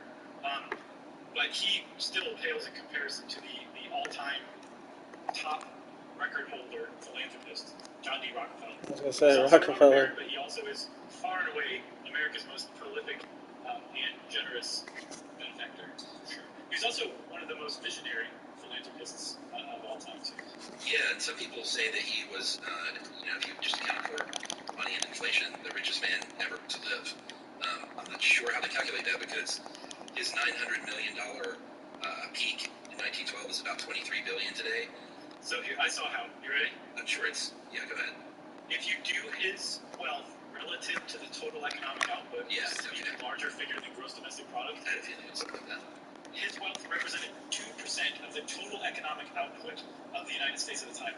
To have that value today, you would have to be worth about $350 billion. Okay. And I think Jeff Bezos is worth 140 or something like that. Yeah. And I think we didn't even mention, was it Carnegie that had at one point like $1 of every $20 in circulation was his? Yeah, that's right. That was Carnegie for sure. Yeah, these numbers are staggering. Something's going on again. Carnegie is just, it's unbelievable. But the thing is, in like Yep, 3 points up to 99. Jesus. Who put a lot of people out of business, brought a lot of It's venture annoying. ownership on just small, everyday producers of oil, which we'll see. But again, it's really difficult to overstate the impact that his philanthropy has had on the United States. He peaked at $900 million, like you said. When he died, he'd given away everything but $26 million of that. And he probably felt kind of bad that he had $26 million left because he was a very religious man. And apparently, he learned very early on that it was every man's religious duty to make as much money as you possibly can, and then to give away as much money as you possibly can too. And he apparently lived that even before he was wealthy. When he was still just an average worker, he would give away something like 10% of all of his paychecks. So he was a philanthropist his whole life for sure. He was still a robber baron too, though. Yeah, and his whole, of course, oil was his business, Standard Oil. It was just a Goliath, and there were a bunch of big, sort of like the railroads. It was oil and railroads were industries where you could have a bunch of people that had these huge, huge corporations. But Standard Oil was far and away bigger than any of them. By the early 1900s, they controlled more than 90% of the oil market. Can you imagine 90%? And the way that he cornered the market was, he did that standard organization kind of thing where he went around and bought it first and started to turn up the heat of the competition on the holdouts. But one of the ways that he turned up that heat was he colluded with the railroad, the different railroads in the area who were shipping all this oil to say not only were they going to give him a rebate so he got money back, or they wouldn't give money back to other oil shippers, just because of volume. That makes sense. But they also had to get his business. And he had so much business that they would do this. The railroads had tax and added tax on all of his competitors. So they paid an extra 20 to 30 cents a barrel to ship. Not just paid more than he did because of his rebates. They paid more in addition to that just for not being John D. Rockefeller. And then on top of that, to keep him from taking that rebate, going around to other railroads and getting a cheaper rebate and abandoning that railroad, they actually gave him a kickback of that added tax. So his competitors were getting taxed by the railroads, and he was actually getting some of that tax himself too. You just can't possibly compete with that. And it put a lot of smaller oil producers and shippers and refiners out of business. It's amazing. It is. Let me see. He gave $75 million away to the University of Chicago. Well, it kind of founded the University of Chicago with that money. Also Spelman too, which was established to educate freed slaves. Yeah. He bankrolled Spelman for its founding as well. And in one of our best and most favorite episodes, you might remember the Rockefeller Sanitary Commission helped eradicate elk in the South. Yeah, totally. That is one of our better episodes. So those are just four of the sort of most famous and some might say notorious robber barons. Big long list, you can throw Henry Ford in there, John Jacob Astor, Charles Schwab, Andrew Mellon. Jay Gould. Yeah, I looked at I was thinking about J. Paul Getty, but he was later on. He wouldn't have qualified.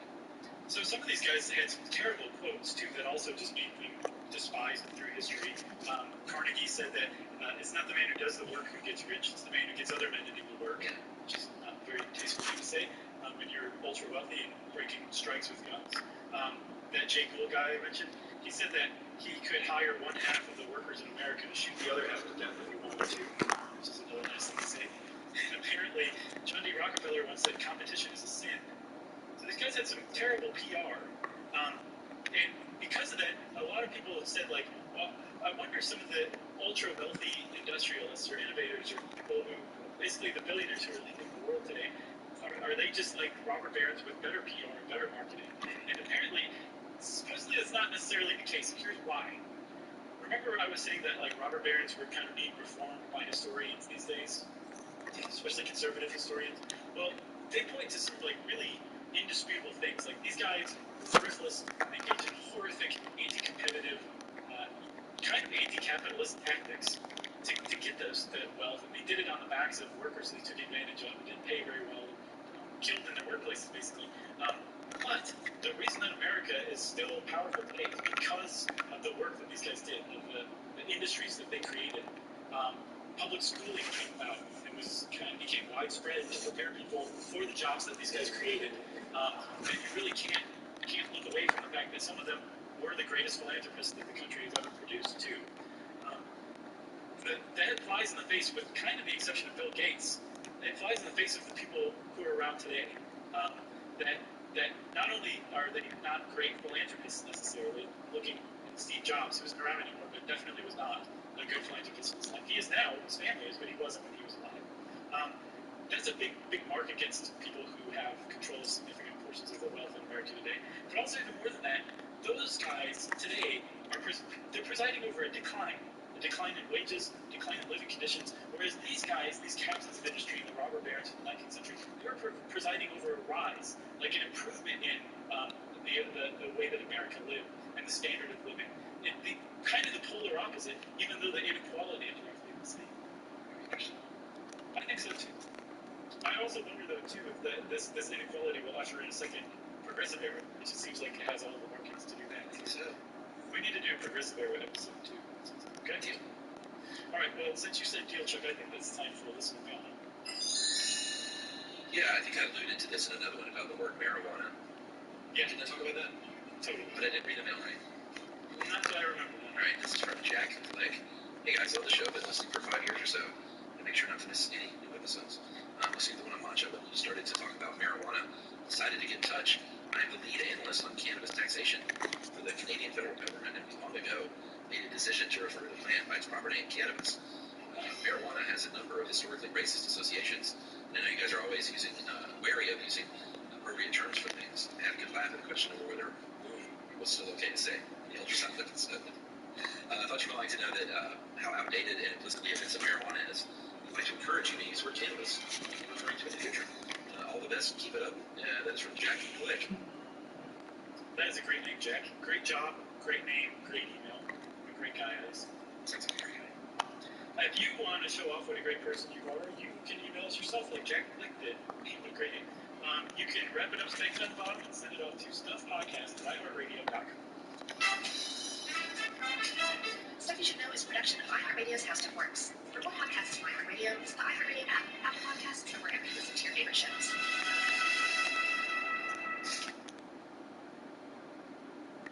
We're all shopping for essentials online these days, and now you can get rewarded for it. With the Bank of America Cash Rewards credit card, you can choose to earn 3% cash back on online shopping essentials. The essentials have never felt more rewarding. Visit bankofamerica.com/more-rewarding to apply now. Fucking A. It's so annoying. Your rating just spikes out of nowhere. Think you can find water underground just by wandering around with a stick. Believe it or not, this is stuff you should know. You know the podcast with over 1 billion listens. It's now for your eyes, so you can read it. Stuff You Should Know, an incomplete compendium of mostly interesting things, covers everything from the origin of the Murphy bed to why people get lost. Pre-order at stuffyoushouldknow.com or wherever. Yep, I'm gonna be early a lot whenever the fucking shot speed changes that much. Hey, I like the short stuff on Josh. There's Chuck, or Josh, or Chuck. Doesn't matter. This is stuff you should know. It's short stuff. Yeah, short stuff you should know. Man, I am Chuck. You alright? No. Okay, let's continue. We're talking about Centralia. Yeah, which we've talked about before. I don't know if it was in the Abandoned Places episode or. Yeah, what else have we talked about? We have definitely talked about it. Yeah, unless we talked about coal, maybe. But the Venn diagram of abandoned places in coal sits Centralia, Pennsylvania, the very smallest municipality in the Commonwealth of Pennsylvania. And it is a former mining community, a couple of hours northwest of Philly. That it was always a small town, a small mining town that I think it only had about 1,400 people there in the early 1960s. But now there are less than 10 people for one very scary reason. What is that? Well, the scary reason is that when you're walking around Centralia, Earth may open up and swallow you into a fiery pit at any given moment without a warning. Yeah, that's a good way to say it. Thank you. Yeah, so what happened? Well, we don't know exactly what happened. There's a few different versions of the story that we'll go over in a second, but the end result of each of these stories is that in 1962 there is still burning from that year a coal seam fire. Literally coal on fire underground under Centralia and the surrounding area of Centralia, Pennsylvania. Right. Which is, I mean, that's a very alarming thing because I think any person who hears that says, well, how would you put one of those out? And the answer to that is, by the time it's been burning for 70 years, it burns itself out. And then an average reasonable person would be like, whoa. There's a lot of coal underground. Can it just keep burning like indefinitely? And the answer to that reasonable person is absolutely. So these seams are naturally occurring coal deposits, called seams in the industry. They are sort of like veins that run through the earth that are made of coal, and they can. It's not like this is a rare thing. Coal seam fires happen a lot, and can happen all over, and do happen all over the Centralia is fired for many, many years, but I had no idea that this was a very common thing. It's very alarming. Centralia. What did I say? You said Centralia. You don't want to anger those 10 people. No, it's like saying it's like Nevada. Which way do they not like it? They say only people in Nevada go into that. Okay, yeah, everybody else goes in And it really makes them mad. I don't want to do that to the people, good people in Centralia all the time. So, I'm just going to call it C2. Yeah. Okay. Because now, if I just spend time thinking about it, it'll just totally derail this whole episode. Let's go back to coal seam fires. Okay. So they're very common, like you said. Apparently in China, something like, there's a 3,000-mile stretch of coal mining belt around China. And I guess at any given time, a pretty decent proportion of it is on fire. These coal seam fires. It's problematic. There's a town in India called Jaharia, and it has had a coal seam fire going on since 1918.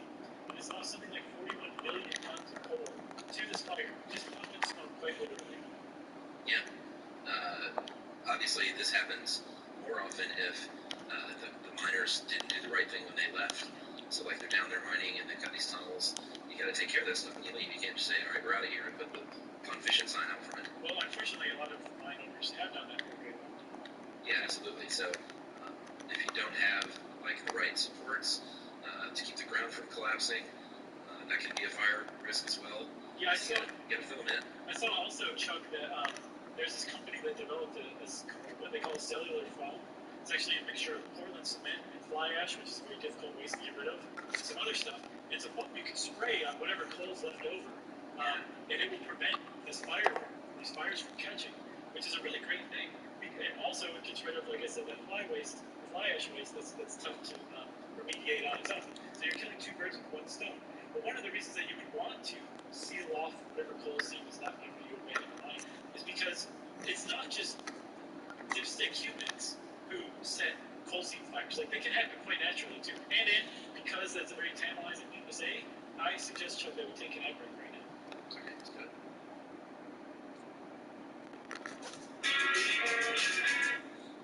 Supporting models. Make a promise to serve them. Yeah, they are. They can even spontaneously combust, and once they get going, especially this anthracite coal, it is very, very hard to put out. Produces a lot of heat, and that's self-heated. It just sort of is a cyclical thing. It just sort of stays on fire, and that's why when you're shipping coal, it's dangerous to ship coal and then get on those big steamer ships. It's dangerous. Yeah, because as the coal oxidizes, the pyrite inside the coal, as it oxidizes, it starts to heat up. So the coal can heat up from inside out, and it can get hot enough that it can actually self-ignite, spontaneously combust, like you were saying. So imagine having like a tanker ship full of coal, and you're a sailor on that ship, and you are fully aware that coal can spontaneously ignite. Wouldn't you be nervous? That'd be a little nerve-wracking. Especially because, so you know that ship is on fire in San Diego, the Navy ship right now, right? Yeah. And they were saying that it's reaching temperatures of about 1,000 degrees Fahrenheit, and it was melting steel. It was that hot. Well, friend, the coal seam fire in Centralia, did I say it right? Centralia. Man. It has been shown to reach at least temperatures of 1,350 degrees, which is something like 732 degrees Celsius. So, if that happened on your ship, it would definitely... You're seriously just going to pass the ball back and forth now? Wow. Yeah, so how this thing started, there are a few different versions. My money's on probably the most popular version, which was on May 27th, 1962. They burned a landfill on purpose. This was something that would happen regularly, is you would burn trash, literally. And that this trash burn kind of got into that coal seam, and boom, there you have it. And it started a fire that has never been put out to this day. Other versions of the story was that it was another garbage fire, and not that one on May 27th, led by a truck driver. And then another one is that it started in the 1930s, I think, and it's just been around, and then in the 1960s it was kind of noticed for the first time. Yeah, I like that one myself. Oh, yeah? Yeah, the idea that it was kind of smoldering, and then all of a sudden, maybe a flapper in their cigarette. I could totally see that, sure. It might be sexist though, so let's just say it could have been a flapper or a boy toy. Okay. Either way, though, that thing caught on fire, started sweeping through those tunnels. One more. We're talking 100 to 300 feet down below the earth. It's still on fire. You can still see it today. There's some cool little short version YouTube documentaries where news crews have gone out and stuff about Centralia. And on rainy days, you stand there. Are you especially shitting rainy me? days, and you just see that No, I'm not gonna get it because of that. from the earth itself. 2, 1. Wow, that sucks. It's just this creepy abandoned town. Although the astounding thing is that it's not fully abandoned. Like you said, there are some people there still. I think there's 10 people that live there still. And they live there. There's nobody in the stands. So the government of Pennsylvania wants to find you guys, you lifelong residents, original residents of Centralia. You can stay here until Centralia. What did you say? Chill? I said Centralia. I said Centralia. I think I got it. I don't care. I don't care anymore. Sorry, people of Steve. No, it didn't count. That's funny. Well, Made it, tried but to get them out of there. They took away their zip code in 2002. They were like, sorry, no zip code. I don't know if they were like, we need that for somewhere else, or we're just retiring it. They shut it. No pun intended. They took away Route 61, or part of it, at least, that ran through there. And some people say it's closed forever. Other people say like it could reopen again one day. I don't think it will. No, who says it could reopen one day? That's ridiculous. In one of those documentaries, like, the idea was if your batch points go backwards. No, It's amazing. The reason why they decided to move everybody out of there was done with the taxpayer-funded this like moving fund. Everyone's given a vote. Well, the reason why they started moving everybody, I think in the early 80s, some kid was playing in one of the streets, and the street just collapsed under him, and he was hanging by his fingers above this like burning pit that he was about to drop into. And I'm like, okay, I don't think Centralia is safe to live in. That was 40 years ago. So the town's done nothing but get more unstable since then. So at the very least, the highway's not open again. They've also demolished like 500 buildings there too. You know, it actually happened to that kid. In 1982, is he went to investigate some smoke, and the thing exploded and shot him 50 feet up into the air. I think it was a different kid. Was it? I don't know. I don't like the idea that I guess we want. And it just so happened to be on the same day that a bunch of news crews and local politicians were there, and that was not a good look at all. No. The kid lived, by the way. Well, the kid lived in my version too. Yeah, that's good. That's good. They tried a bunch of things over the years to extinguish it. They put vent pipes in the 80s, and the idea there was not to put out the fire, but to direct these noxious gases, because there's all kinds of nasty stuff being put into the air, to vent those at least away from the town. And some people said that's not working, and in fact it's feeding the fire with oxygen, so they seal them up. Right. So, where does that leave us, Chuck? Well, they also tried to put it out altogether. In 1969, they dug, it's sort of like a fire break, they dug a trench down to try and reach that seam in front of the fire. But the fire went so fast, they didn't go far enough ahead. It beat them to where they were digging down, and they just went, nuts. But apparently that's like, that's kind of par for the course. Like they're just really tough to put out. I'll be right back. Oh. Stretch my legs, take a piss. Okay.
What is that?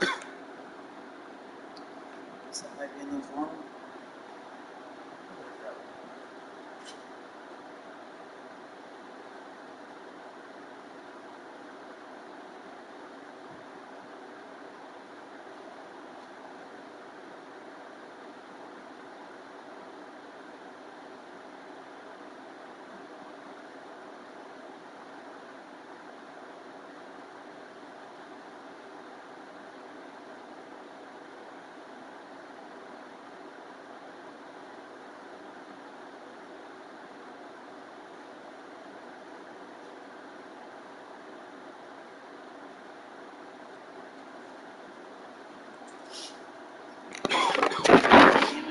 Fucking control is gonna hit the ground. Ooh.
Alright, let's get back to, oh, this one's about over though.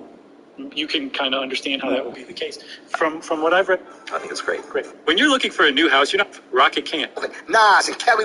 Because you get a free gift. It's really coming together. No, Chuck, I have to. Boys, men. Didn't they go to like Harvard or something crazy like that? Joey, I love it. I haven't heard that song in a while. Well, you need to go listen. That was the Henry Clay people, right?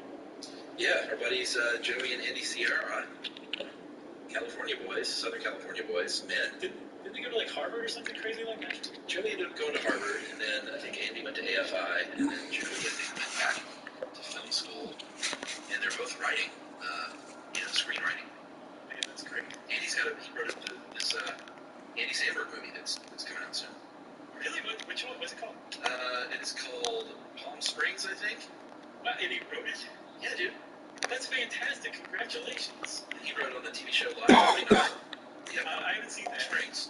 But that guy, Kurt Russell, the Goldie Hawn son, I love that guy. Yeah. I think he's one of the coolest people walking around in China today. Yeah, I haven't seen Lodge 49. It's supposed to be awesome. And Andy was a writer's assistant, then ended up on the staff, and they're great.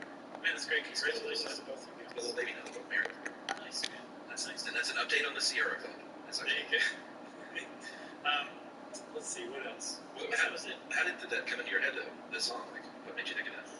Nothing. I was just out back mowing the lawn with my big old lawnmower, and it just popped in my head. I was probably thinking of something I had to do that had to do with stuff you should know. And I thought stuff you should know, and when I thought it as stuff you should know. This just played. This is the second time you mentioned the size of your lawnmower. And now you just kind of send me a picture. Is this one of these things that you stand and it wheels you around like some weird land speeder? You mean like a Skag or something like that? This is just a good old-fashioned Toro that is, because it's gas-powered, we got it like on super discount because everybody's making like really good electric lawnmowers. Yeah. But this one was on discount, and I like the look of it. Yeah, it's good looking mower. Yeah, I like your style. Is it red? Is it red? Yep. Yeah, it's red Toros. Yeah, it's nice. It takes you back to days of paper routes and stuff like that. I thought you were mentioning the song because you were thinking of the song Flagpole Sitta by Harvey Danger. No, I wasn't at all. Okay.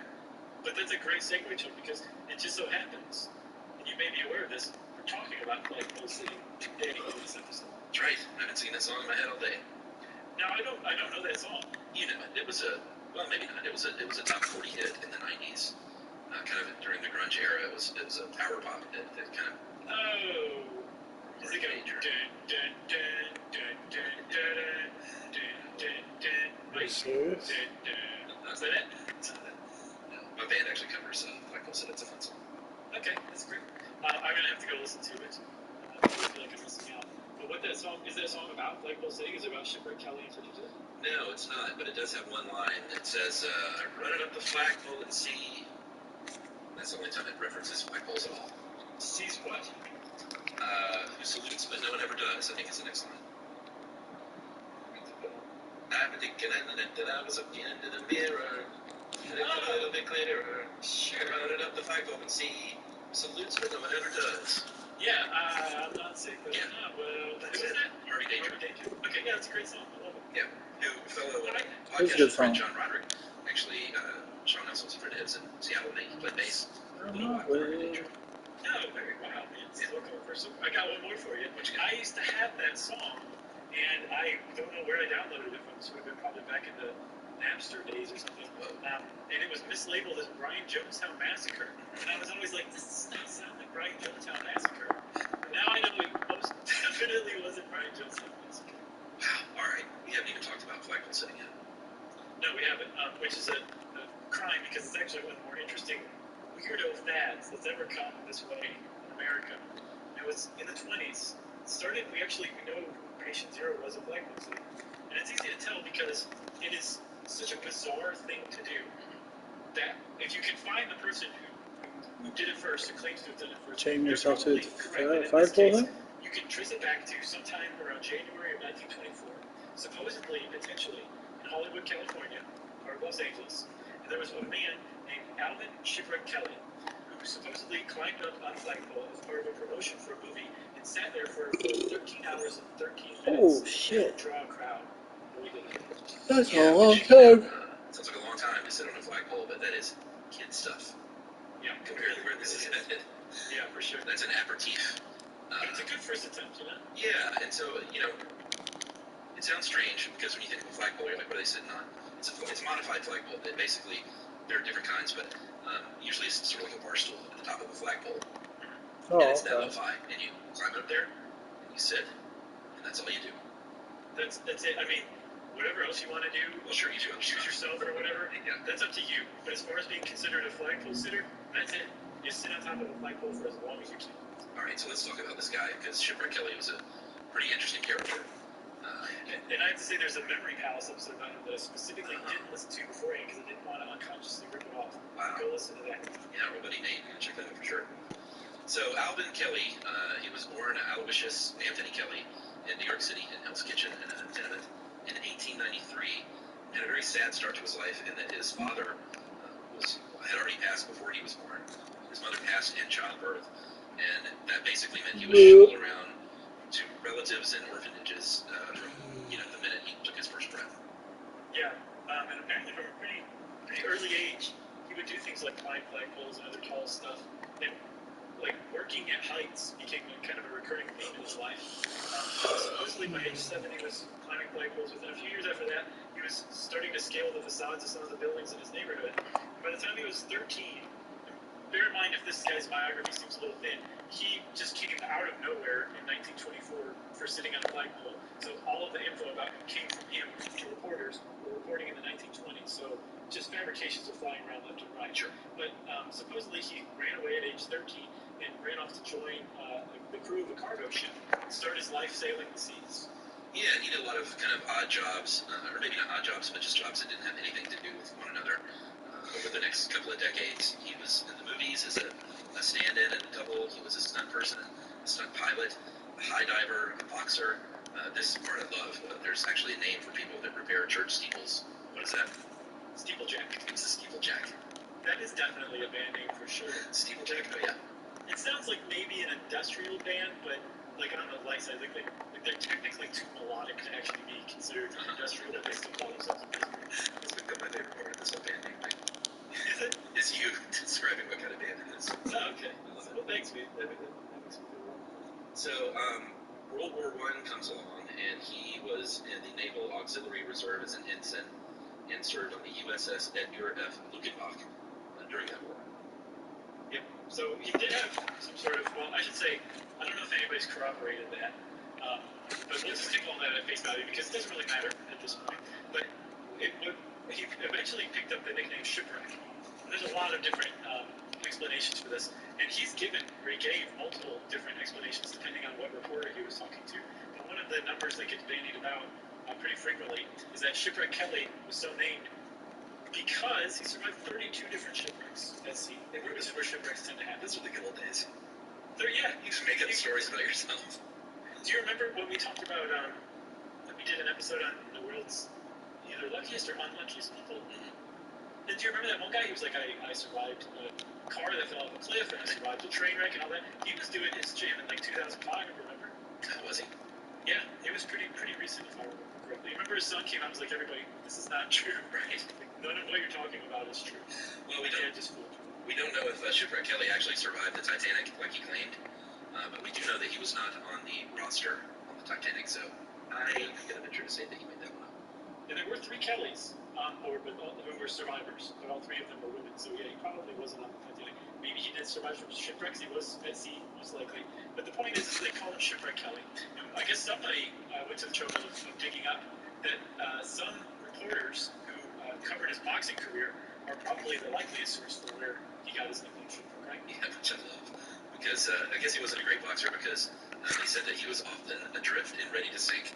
The great Shipwreck Kelly. It's a great nickname and an even better origin story than surviving 32 shipwrecks, if you ask me. Yeah, the other thing we don't know for sure is even if that Hollywood movie premiere story is correct in his first major outing as a flagpole sitter, because yet another story says no, this is actually in Philadelphia at a department store, and he just did it on a dare, and the department store got a lot of business because people were standing around looking and then doing some shopping. So they were like, hey, let's stay up there and I'll give you some extra dough. Yeah. So either way, it's pretty widely held that Shipwreck Kelly was the guy who started the flagpole sitting craze. And it was a craze because this was a time where you could go sit on a flagpole for 13 hours and 13 minutes, and newspapers around the country would pick up the story and write about it. And you would suddenly become famous overnight. And that's exactly what happened with Shipwreck Kelly. So that's prong 1 toward this becoming a fad in the 1920s. The other criteria is that people have to want to topple that record. And that was very widespread at the time. Every time I'm like, okay, my shot feels off, I just missed 2 shots. I look and they change my fucking stats. Yeah, you know, people had time. Green miss. It's like, what the fuck? And I look, and that's why. Doing a dance-a-thon for 5, hours, 4, or sitting on the 3, 2, 1. You know, it's an interesting story back then. It's sad, but that was interesting, but it was. So we'll talk about dance marathons, and then we'll take a break, okay? Okay.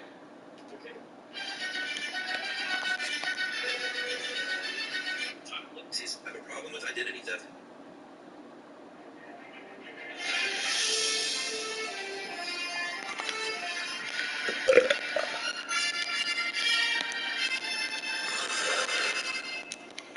Oh wait, I got that backwards, Jack. I just realized. Hopefully Jerry figured it out. There was an ad in there somewhere. I think we should just leave it just like that. That would be fun.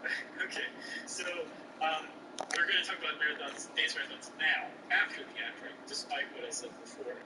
Dance marathons are a super 20s example of a crazy fad that kind of came along and got everybody by the hackles, and people across the country started entering basically dance marathon competitions. All because of one person, one woman, a dance instructor named Alma Cummings. That's right.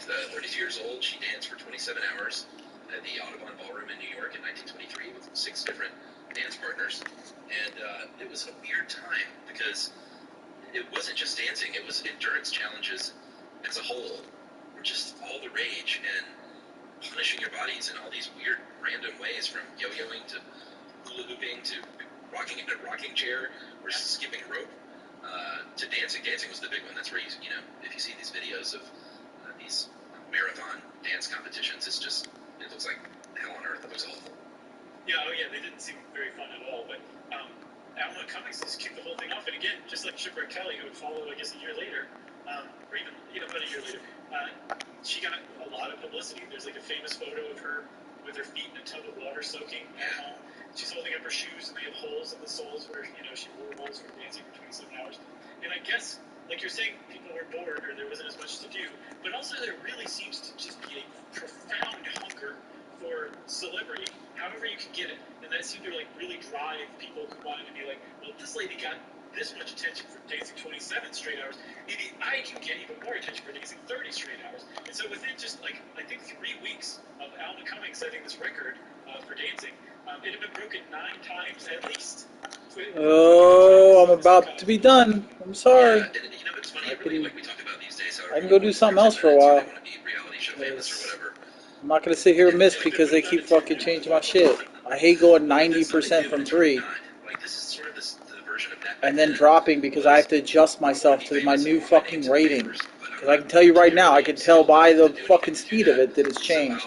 There you go, 95 3-point from 86. So it's faster, and it's annoying that I'm slightly late. It was a pity laugh at best, but I appreciate it. Well, that's a bad joke. But it would, I mean, we should shout out a bunch of great websites here because this next bit came from Atlas Obscura, one of our favorite sites, and also our dearest of old sites that we always have loved, Mental Floss, Ripley's, History Daily, J. Mark Powell, and Historic. Motherfucker, dude. Quit changing my fucking shot speed. Pissing me off. Take me out. This is really kind of depressing. During the Depression, it's very appropriate. Is that sometimes people would enter these dance marathons because it would be somewhere they could sleep and eat for a week at a time, but they didn't necessarily have a home or food. Yeah, that's extremely depressing. Or just the prize money that was offered, which that too. Depression might be enough to keep your house from being foreclosed on. Yeah. So yeah, the thing is you can blame promoters for continuing this long beyond the fad, but the promoters would have been putting these on and offering this prize money were it not for all the crowds that would show up every day to watch these people get increasingly closer to catastrophic exhaustion from dance marathons, because like there were rules where probably early on in the dance marathon you could sleep or rest for 15 minutes of every hour. Yeah. And then after like a week of this dance marathon going on, the promoter might be like, oh, okay, well, we need to step things up again a little bit, and you will now have 3 minutes per hour up to every 24-hour period in a day to where you can rest. And then toward the end, they'd be like, no rest. I think I read about one where the last 57 hours of a multi-week dance marathon was like had no rest. So these people danced for more than 2 straight days constantly. You had to constantly be in motion, and your knees couldn't touch the ground, or else you'd be disqualified. Yeah, and if you look at footage of this stuff, I mean, it's charitable to call it what they're doing is dancing toward the end. It's just hanging. It's like corpses hanging on each other, sort of swaying back and forth. Yeah. I don't get. I mean, any of these things, even the modern day versions of like these contests where you have to keep your hand on a car or whatever. That is, oh man, or sit in the car. I knew a guy that did one of those where he tried to win a Volkswagen Beetle by sitting in it before other people in a mall. And I'm just like, oh yeah, you told us that story before. Did he win or not? I think he did, but there's just no way. Kill me. Yeah, that would be really awful for sure. Because let's says say the rich guy. In those contests, let's say you don't win, then you just sat in a car with 3 strangers for a week, and you didn't even get the car. But even if you did get the car, imagine yourself 5 years on, and that car is like cursed. There's tears in the seats or something like that, and like the glove compartment won't close. That's, I mean, I guess you got a story to tell, like cocktail parties, but even that would wear thin after a while. Cocktail parties. We need people to do stuff like that, because Fuck you. There's something about contests like this, there's something about fads like flag posting that keep humanity from becoming too cerebral. You know what I mean? From just becoming like computers, basically. We need people to do stuff like this because it brings out some juvenile something in us that makes us want to find out about it, or learn about it, or talk about it. And I think that's good. I think that's healthy for our species. All right. It's my take. It's genuinely off the cuff. I'm actually just surprised at myself that I just said that out loud. You're just riffing. So, Shipwreck Kelly, back to flagpole sitting. That initial 13-hour, 13-minute sit, like you said, inspired so many others to break it, and it was getting broken in pretty short order, kind of like the dance-a-thons. There was a woman named Bobby Mack from LA who did it, a guy named Joe Hold'em Powers who did this in Chicago for 16 days. another guy for 51 days named Bill Enfield. Yeah, so let's point this out. Take a second here. Shipwreck Kelly did 13 hours and kicked off a national fad. These people are now like weeks at a time. 51 days is more than 7 weeks up there. Yeah. It's pretty impressive. That's why I'm impressed. Yeah. Are you bucking the cerebral? Yes, right now. Can you tell? Let me see here. In the 20s, there was a 15-year-old boy who set the kid record for 10 days, 10 hours, 10 minutes, and 10 seconds. I think that was planned. Yeah, if not, then... See, there you go, Chuck. We're thinking about that. It's making us think. This little kid is making us think we've got to avoid that. It needs to be random combinations of numbers so we don't start thinking about it. We should also point out that not everyone was like, oh, this is the best thing ever. In Cosmopolitan magazine, Cosmo called it competitive imbecility. Yeah. This is fine. We need that too. I have to say, I want to say something. This is a PSA. This might not even ever make it in the final edit, so I'll just say it to you. How about that? I would say the last few weeks of episodes, there's been some good ones here and there, but overall, I find that they've been less good because I am so sick of myself. Because we've been so entrenched in the book right now. So it's like living, breathing SYSK, which is us, and having to confront myself and my own personality and sense of humor and whether that's actually funny, and just constantly thinking about this on top of doing the podcast, on top of the other stuff we're trying to do now too. And I am so sick of myself, I can barely tolerate listening to myself talk. So if anyone's picked up on the last few episodes, like the last few weeks, just being a little ho-hum, that's why I apologize. Maybe we'll go back and redo it. Wow. News to me. Okay, it'd be great. Hey, thanks a lot. That's ultimately what I was wishing. All right, well, if you want to cut that part out, just let me pick this up by saying, and I'm sure you've made a great point, Josh. So back to Kelly, right? Yeah. You got all these, I'm sure Shipwreck Kelly, the slack-jawed yokels, ho-hums, that kind of thing, who were out there trying to topple his record, and they did. Some of them did topple his record, but nobody had turned this into a business like Shipwreck Kelly had. It was a one-man money-making machine who made his money just by sitting on top of a flagpole, because he was really good at self-promoting. Like, there wasn't a reporter whose ear he wouldn't bend if he got the chance. And in these reports, or these articles, he would say things like, yeah, I'm in town for this, but if anybody has any other offers, I'm wide open. And I'm staying at, the Cambridge Arms itinerant hotel for the next few days if somebody wants to get in touch with me there with a job offer. Like, he was really good at attracting job offers specifically for flagpoles.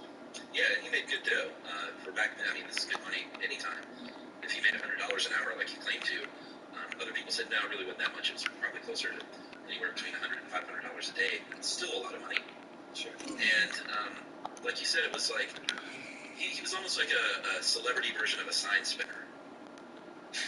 Like, if you could pay George Clooney to sign spin in front of your mobile phone store, that was sort of what Shipwreck Kelly was. That's a great one. I got one too. It's almost like if there was a... I think I'm going to go to the playoffs again, just to shake things up, dancing wind sock guy that they put out like mattress. I played 35 fucking games. I think there's a badge, right? Gym rat badge? I think it's 40 games. We'll see which one Jerry uses in the edit. Okay. Let me see here. Here's some of his longer sits. He did 146 hours at the Old Westgate Hotel in Kansas City. Not bad. 312 hours in Newark, New Jersey, atop the St. Francis Hotel. That's pretty good. Sure. I don't know what that is in days, but... 312 hours? Let's see. If you divided that by 24, as you should, you would come up with something along the lines of 13 days on the nose. All right. Well, how about 22 days? And this was in conjunction with the dance marathon at none other than Madison Square Garden. Yeah, because I don't know if we said it or not, but there was a dance marathon at Madison Square Gardens that was actually shut down by the health department because they decided it had gone on too long, 10 days, and that it deemed a threat to the health of the participants. That wasn't the one that he sat in, but there was one the following year where for, 22 days? Yeah. That means that the dance marathon went on for 22 days. But imagine that. So you've got these two endurance fads just interweaved in this way that the universe almost like collapses in on itself because they're put together too close together, Yeah, and here's how he would do it. He would sit on that bar stool like thing, and it was padded, and he would, eat and smoke cigarettes and shave apparently, and they would send this stuff up in with a bucket and a rope, and Tell him how he would sleep, because this is what I really kind of wanted to know. So you said his seat was like a bar stool, a round bar stool, basically, right? And it was on a pole, a flagpole, appropriately. And then in the flagpole, you'd have 2 holes drilled just beneath the seat. Now that I'm doing it, I'm like, that's really hard to reach. So now I'm questioning whether this is true or not. He might have long arms. Maybe so. Long thumbs. But he would plug his thumbs into those holes drilled into each side of the flagpole, so that when he started to lean forward, the pressure from that the flagpole on his thumbs would kind of cut into his skin and wake him up just enough that he would adjust himself. And apparently he got so good at this that he would adjust himself to sit back up so he wouldn't fall over off the flagpole while he was still sleeping. Like he wouldn't wake up. He could just adjust himself in his sleep. That's right. And he'd have his little, I don't know if they're little, but he would have his ankles locked around the pole. And apparently it would tether a leg to keep him from catastrophe. But I think it's very dubious that was a solid life-saving rig. Yeah. And I mean, like some of these flagpoles he's sitting on 30 feet, 50 feet. One of them, I guess the impression I had, the one that you mentioned on Kansas City's Westgate Hotel, that flagpole was on the top of the roof of the hotel. So, I mean, he was up there for sure. And if something had gone wrong, he would have, that tether probably would not have done terribly much. Or it would have done a lot to keep his leg hanging up, but the rest of him would have kept going to the ground, you know? How did he pee-pee and poo-poo? He had a little contraption for that with the tube that went down. Okay. But here's the thing. So you're a traveling flagpole sitter. You're relying on the help of other people on the ground. You need food. When you pee and poop into that contraption, through a tube. I want to watch this video real quick, see if I can find it.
It seems like it's the same then.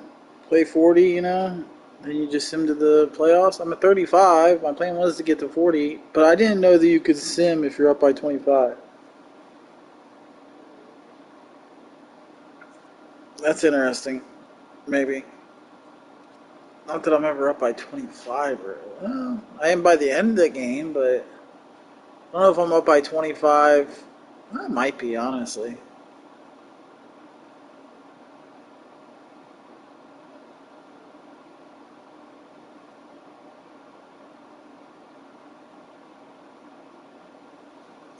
I don't know. I'll try it though.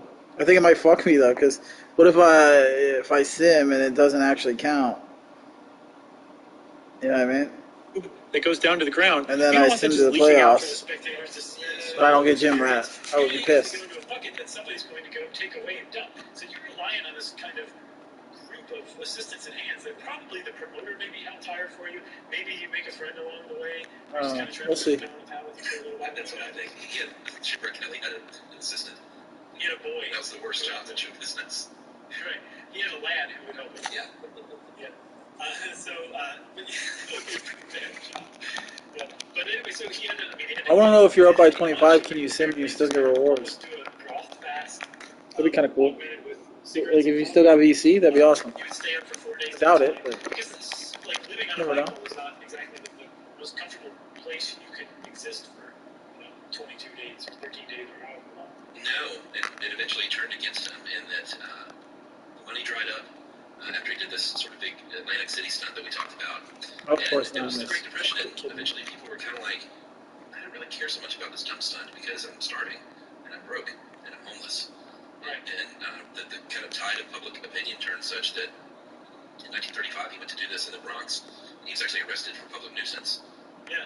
And I'm sure he was like, "Let up, Shipwreck Kelly."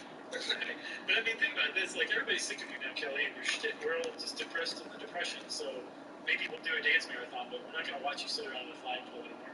And there was a contemporary article that was written at the time that said that he attributed the decline of flagpole sitting directly to the stock market crash. He said that people didn't want to see anything higher than their securities, stock securities at the time, which were not very high. So. And everyone went, "This is just not even a joke of good taste." And he punches human familiar in the mouth. He's like, "You told me to tell that joke." Man, that was gangbusters, Chuck. Do you watch the show? What we do in the shadows? I've seen some episodes of it. We were talking about it. One of the So after halftime, if you're up by 25, you can sim. And it'll count towards gym rat. But, yeah, I don't know. I don't really. I sim to fuck with shit. Have you seen An Evening with Beverly Loughlin? No, how do I know that name? So it's Craig Robinson? Yes, from The Office, right? Yeah. He plays a guy named Beverly Loughlin, and Audrey Meadows. Plaza. That's right. Man, You're great with first names, too.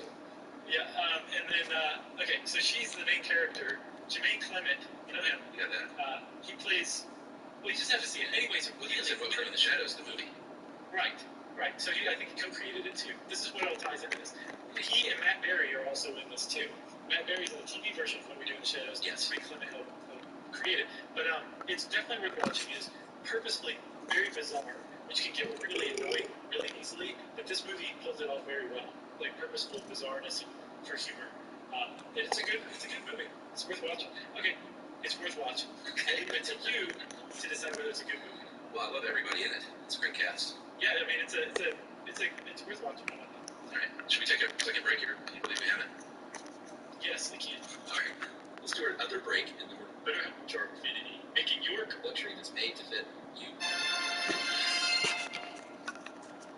Okay, so Kelly, when we left off, the public turns on him. They don't care about him anymore. He's probably drunk in some hotel room somewhere with his human familiar, talking about the good old days at this point. The fuck? Yeah, it's kind of sad. I get the impression. Quit adjusting my fucking stats. This episode really focuses on the sad decline of Shipwreck Kelly because he was a celebrity, a national, probably international celebrity for like a decade for sitting on flagpoles, and then all of a sudden he's just done. Like society drops him like a hot potato, and he's penniless and on public assistance basically. Yeah, and he died a very sad death. He did, and I think his final flagpole sit was all the way in the 1950s in Orange, Texas, in 1952. He was almost 60 years old at this point, and he had, during the publicity run up to this, had 2 heart attacks. Well, was he sitting on his pole for publicity, or was this part of the pole sitting when he had the heart attacks? He had the heart attacks on the pole during the publicity. Oh, so the actual sit was another publicity stunt for someplace. Right, yeah, I don't know what business it was for, I didn't see that, but I did see that the promoters are like, come down right now, we don't think you're going to survive a 3rd heart attack, so stop. It's just crazy, I mean, he was over 59 at the time. Yeah, but 59 in the 1950s, that was I guess so. That's a tough And your name was Shipwreck. Yeah. But he did die of that third heart attack like a week after that, right? Yeah, he was walking around New York on 51st Street, and he dropped dead on the sidewalk from a heart attack, and he was found holding a scrapbook of all like clippings of newspaper articles about him during his heyday. Isn't that sad? It's like a movie. Yeah, I can't believe this is a movie. He's a gold mine just waiting to be mined. Wait. There's one other thing about him. Okay. What do you got? After he was done with his flagpole sitting career. Come on now. I don't have time for this bullshit. He was as a gigolo, a male escort who would dance with whoever wanted him to dance at the Roseland Ballroom near Times Square. He was a private dancer. The dancer for money. It's pointless if I am not, like, increasing the lead at this point. The whole point is to test the 25-point thing.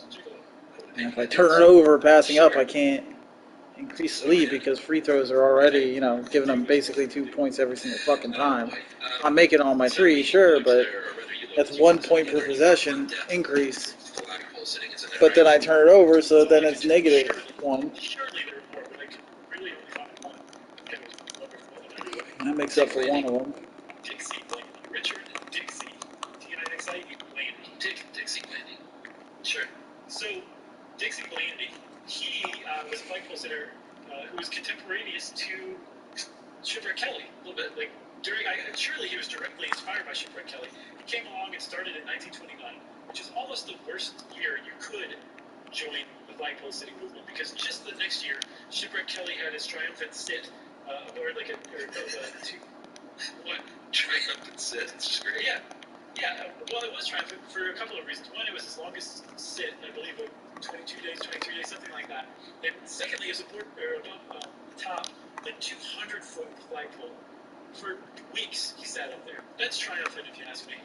But he did his in 1930, and everybody dropped him right after. Dixie Blaney just started in 1929. Yeah, it's pointless. But even though I'd rather just play defense than. we're not going to bother even looking up when we see somebody out of play. So that way, He said, you know what, I'm not giving up on this. And he continued to make a career out of it wherever he could. Yes, until he died. Increasing the lead. At the age of 71, in 1974, he fell off of his flagpole. It was a 50-foot pole. And where was this? In Harvey? Yeah, I get the impression in Pennsylvania. Harvey, Pennsylvania? Yeah, because the article that reported on it as if it were something of a nearby event was called the Reading Eagle. And Reading is in Pennsylvania, right? Yeah, it's in Reading. Whatever. I can't tell you how many times I've been told that since I was a child playing Monopoly, and it's just never stuck for some reason. Oh, was that the titular railroad? Mm-hmm. Okay. Well, the Reading Railroad. We said Reading. Yeah, that's right. That's what I said too, but apparently it's Reading. Well, I didn't know it's the same thing. But either way, this is where Harvey, and of course it's always like the grand opening of a shopping center or something. Yeah. And that's what was going on here. It's a 4-day promotion, and he basically said, I think this pole was attached to a trailer, and the trailer moved. Is that right? Well, he asked the security guard to move the trailer so they could make room for what I took to be a cherry picker. They could go and get him. This is hours before the end of his 4-day sit.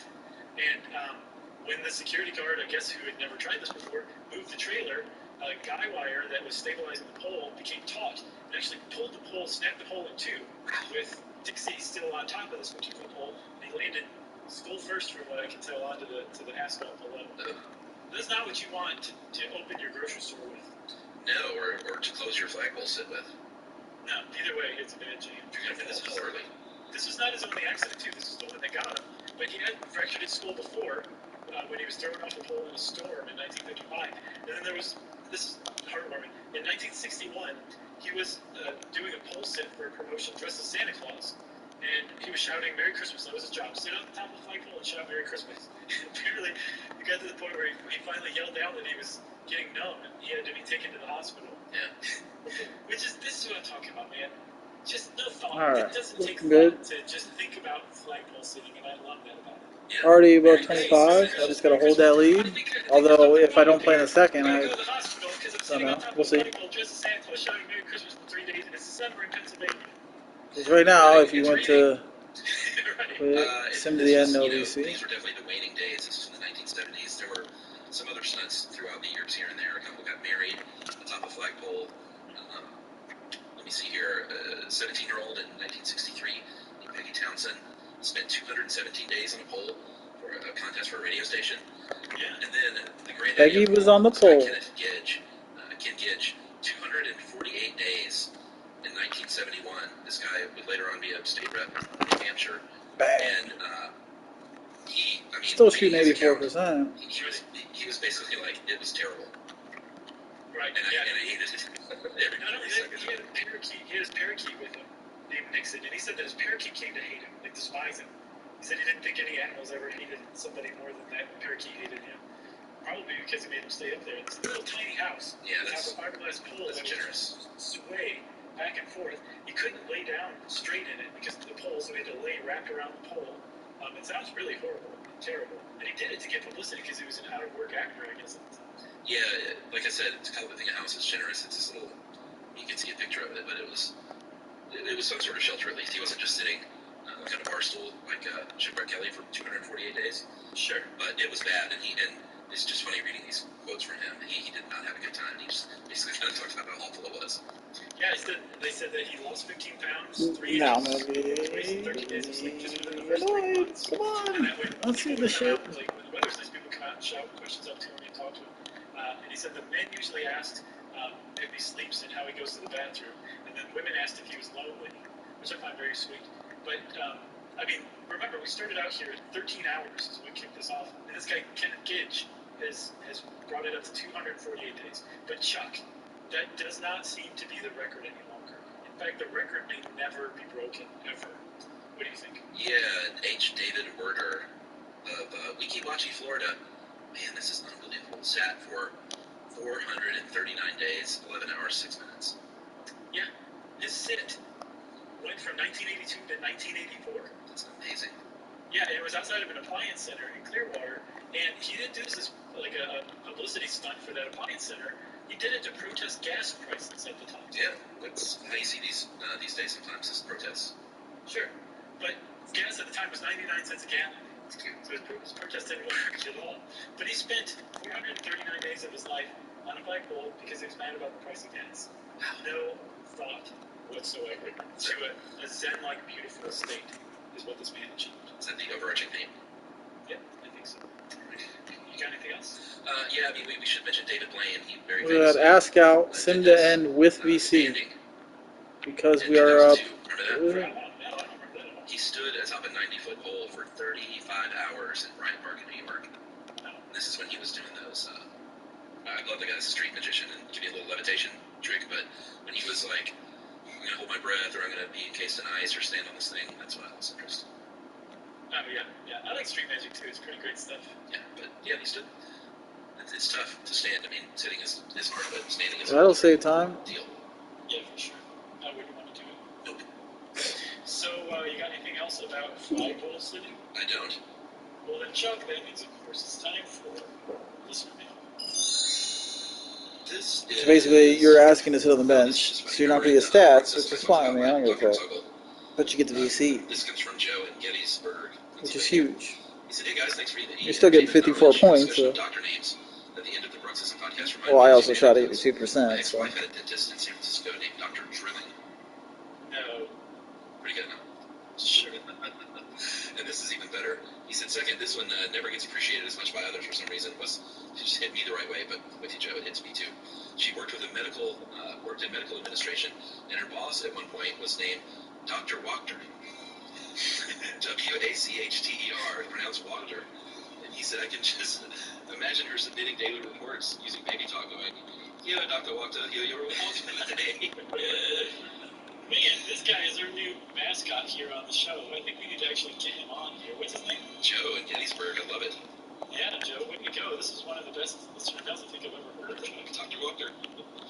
Well, if you want to be like Joe and try to topple his record as the greatest listener mail writer of all time, take your best shot. You can wrap it up, smack it on the bottom, run it up the flagpole, and see who selects it at stuffpodcast.iheartradio.com. Stuff You Should Know is a production of iHeartRadio's House of Works. For more podcasts from iHeartRadio, visit the iHeartRadio app, Apple Podcasts, or wherever you listen to your favorite shows.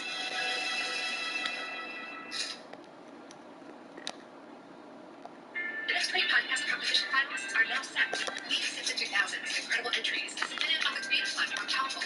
Now we're giving 10 lucky hosts the chance to impress. But to stick around for the next great podcast and win a show on iHeartRadio, they'll need your support. Listen to the next great podcast finalists now on the iHeartRadio app, Apple Podcasts, or wherever you listen to podcasts. And go to nextgreatpodcast.com to vote for your favorite to help us find the next great podcast. Ever wondered why there are two ways to spell donuts? Or why some people think you can find water underground just by wandering around with a stick? Believe it or not, this is stuff you should know. You Know the podcast with over 1 billion listens is now for your eyes, so you can read it.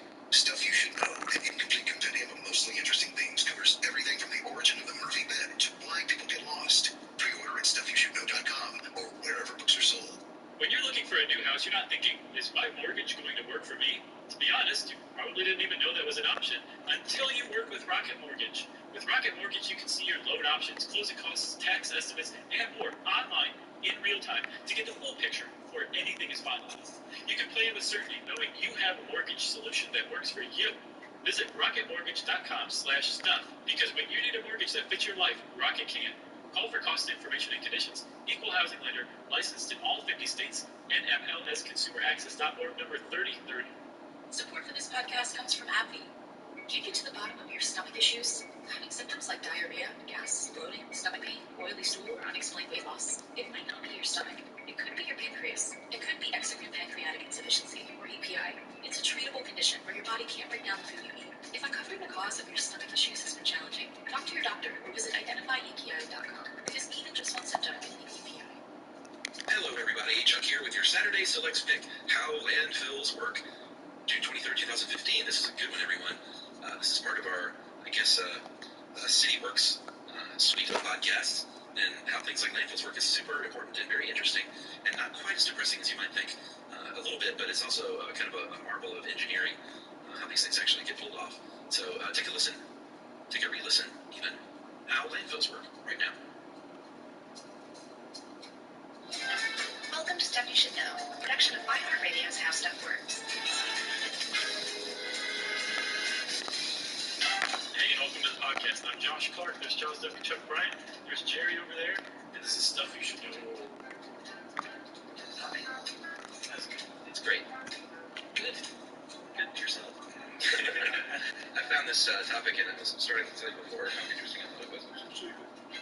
Yeah, you went, it's awesome. I was like, stuff, it's gold. So now I'm going to say it. It's awesome. And landfills, the concept of a landfill, even though it ain't perfect, is pretty neat. Yeah. And even though we need to reduce the amount of trash, especially Americans produce, yeah, there is still going to be trash in the world, and it needs to be dealt with. And this is way better than the old days when in pre-1930 New York City, they would dump their garbage in the ocean.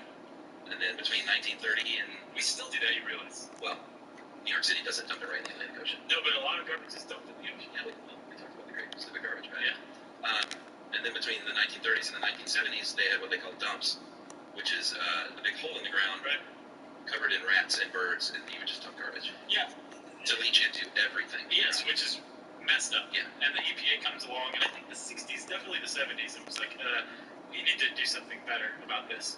But, so the idea of the landfill was born in about the 60s, I believe. Well, the first modern sanitary landfill was 1937 in Fresno.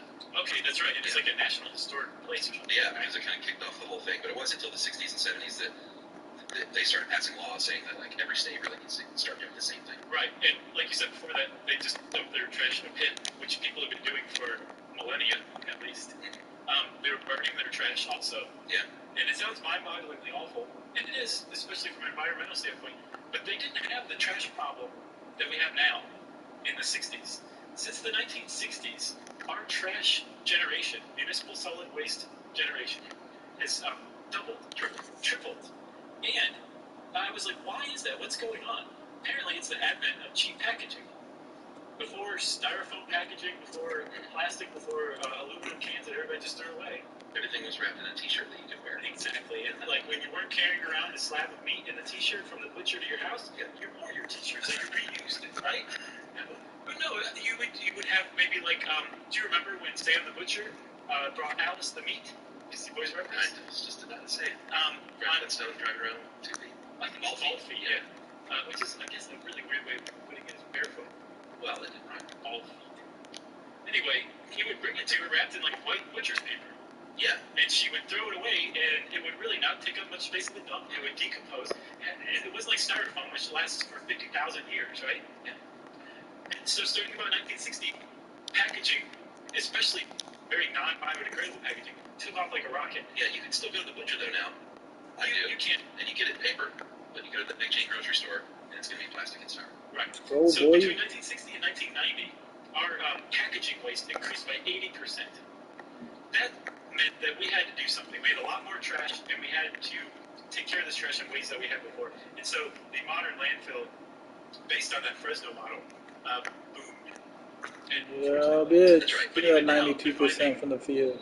we went too far in one direction. Yeah. Now we need to adjust it, massage it a little bit, Refine it. and we're coming up with a new generation of landfills.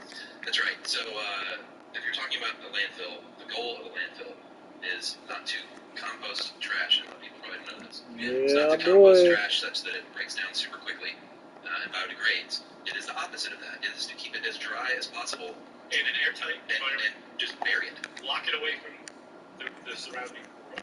That's right. And so that's what a landfill is. A sanitary landfill, municipal solid waste, or MSW landfill. They isolate the trash from the environment. They don't just dump it on the dirt. No. Thus begins these landfill podcasts. There are a lot of proponents to that. Yeah, But that's a lot of trouble. it's true. And what that's called, the whole idea behind that landfill, that was in reaction to personality. That's one. A dry tomb is the industry lingo for it. It was created in reaction to trash just being allowed to seep into the groundwater. Sure. And methane to just leak out in the air. blow up. Yeah, sure. Apparently, houses that have utility pipes that pass by old landfills, methane will get into those utility pipes and get in mixed in with the electricity. And when you go to plug in your toaster and it sparks, kaboom! Really? Yes, it's a problem with old landfills because they were all idiots with trash up until the 60s, 70s, 80s. Yeah. Oh, that should have been money. And still, Fuck. we have a big problem with trash, but nothing like it was before as far as taking care of it. We're starting to really get a handle on it. Americans produce 4.6 pounds of trash per day per person. Yeah, you know what's crazy is you think, well, America's probably as bad as it gets. No, the UK is. America's in the middle, roughly, for trash generation and They were the worst. No, the UK's the worst. They produce per capita, they produce the most. And they also throw away the most. They have the lowest recovery rate. Go. Although it's Keep it going going. up, I believe. I think they had some sort of... Now I can just trade with them, so let's Because get it says a here trap. that it went up from 31% Just to speed recovery it up. rate, which is recycling and that kind of stuff. Sure. Basically diverting it from the landfill to 50%. So it's actually better than America as far as the resource recovery rate goes. Canada's the worst. I'm sorry. Canada's the worst. Yeah, That's hard to believe. I would think so too, but it's true. Bang. The standout is Germany. Germany produces way more trash per person than any other country per capita, but they also have the highest recovery rate at almost 80%. 80% of their trash gets diverted from the landfill. That's amazing, actually. That's efficient. What's the American number on that conversion? It hovers about a third 30%. for at least a couple decades now. Yeah. Maybe 3 decades. You could say Americans divert about a third of their trash from the landfill. I'd like to see that number get better in 3 decades. For sure, and it always hovers around 33, 34%, and it should be a lot better than that. You know what that sounds like to me? Whoever's in charge of doing that study is just just use last year's numbers. We can all live with that, right? Yeah. All right, so if you want a landfill in your municipality, you're going to have to start with a proposal by saying, You can't just get started. yeah, you got to look around and say, we need a landfill, everybody. So let's do an environmental impact study. Right. And let's find an area, let's find a lot of acreage, because I think they use the North Wake County landfill in Raleigh, North Carolina as their go-to example in this article. That's how to do it. 230 acres of land, about 70 acres of which is the actual landfill. So you're going to need a lot of land. You're going to have to do an environmental impact study to determine a lot of things. How much land do you have? Yeah. If there's enough of it, sure. What type of soil you have, and what bedrock is underneath it. Very important. How water flows over the surface of the site. Yeah, does it flow right down into the river? Does it percolate right through it? Exactly. And then the impact it's going to have on local wildlife. Sure. And if it's a historic site, like an archaeological site. Yeah, you don't want a landfill on an archaeological site. What's funny is if you go back and look at the Fresh Kills landfill, which is one of the biggest in the world. New York, right? Yeah. And it wasn't even the only one from New York. It's closed now, right? Yes. Okay. And the guy who created the High Line James Corner is creating a park there out of it. Like a massive, massive park. I think like 3 times the size of Central Park. Are they calling it Cancer Park? I think they're avoiding that. Okay. I don't remember what it's called. I read a really interesting magazine article about it. And really well written, clever. Where it's basically like, that's awesome. This guy's got this great vision. And then when it's a landfill. Right. You know? Sure, at the end of the day, it's still very garbage. Exactly. Alright, so when we talked about the bedrock, that's really important because if you have, what you really want to try and prevent when you're building a landfill or operating landfill is leakage and seepage. That was the big thing. Yeah. When the EPA came along, we started saying, like, you can't just bury your trash anywhere, there's groundwater. Yeah, dummies. And, like, as trash decomposes, it's not just, like, old Coca-Cola and banana peels, where those things break down and start mixing together. Some really horrific stuff, like ammonia gets produced, and then it gets into the groundwater, and all of a sudden you're drinking ammonia. It's bad for you. Yeah, it's called leachate is the liquid. Or garbage juice is another word. Yeah, that's a better way to say it because that defines it all in one go. Right, and the whole point of the dry tube landfill was to do everything you could to prevent this garbage that you're burying from reaching the water table. Right, so you study that bedrock, if it's too fractured, it's not going to work because it's going to seep into that junk. No mines, no quarries, because they probably already had broken through the water table before they were abandoned. That's right, but at the same time, you also need to be able to see wells in various points, so you can't, the bedrock needs to allow for that as well. That's right. If you're really looking for a specific area. When we talked about the water flow, of course, you don't want it flowing near wetlands or any kind of rivers or streams. It's a no-brainer. Fresh Kills.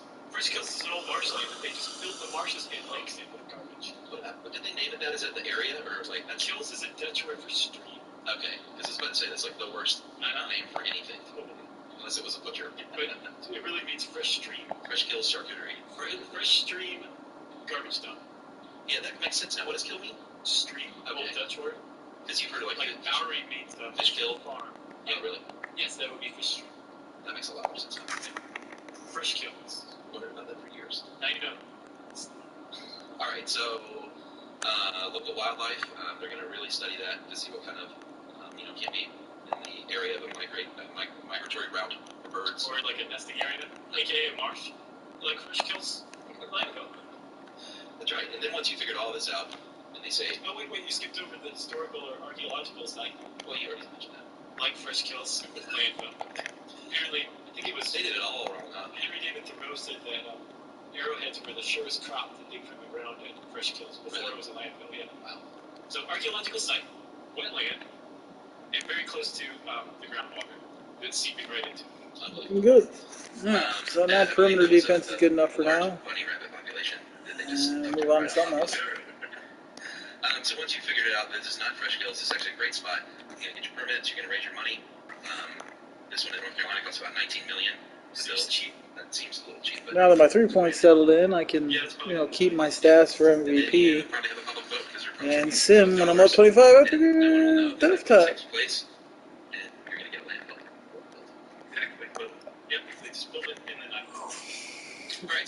And probably sim to playoffs once I get 40-some games. I don't know if I'm going to stop at 40 because I'm not 100% sure I didn't sim at all this year.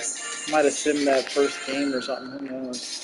I wouldn't think so, but you never know. Chuck, did you know that McDonald's, which you tend to think of as a pretty huge global it would suck, if you put 38 in. That's right. Each McDonald's is owned and operated by people who live.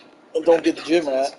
You eat at McDonald's, you're actually supporting American businesses. Because you're not going to come back and do another fucking... I mean, I guess Superstar whatever gives you it too, so it's not a huge deal, but kind of is. McDonald's House Charities give families with sick kids a home away from home, and they have to travel far for the care that they need, which is a pretty great charity, if I do say so myself. Yeah, they've done great work over the years, and franchisees also care about their community. They get back by helping first responders. They have a program called Thank You Meal Program, which provides free food for essential healthcare workers and first responders. And when you own an it seems like every time I look, I'm playing the Suns. And that's what those franchisees do every day. Which is why they say, Chuck, McDonald's serving here.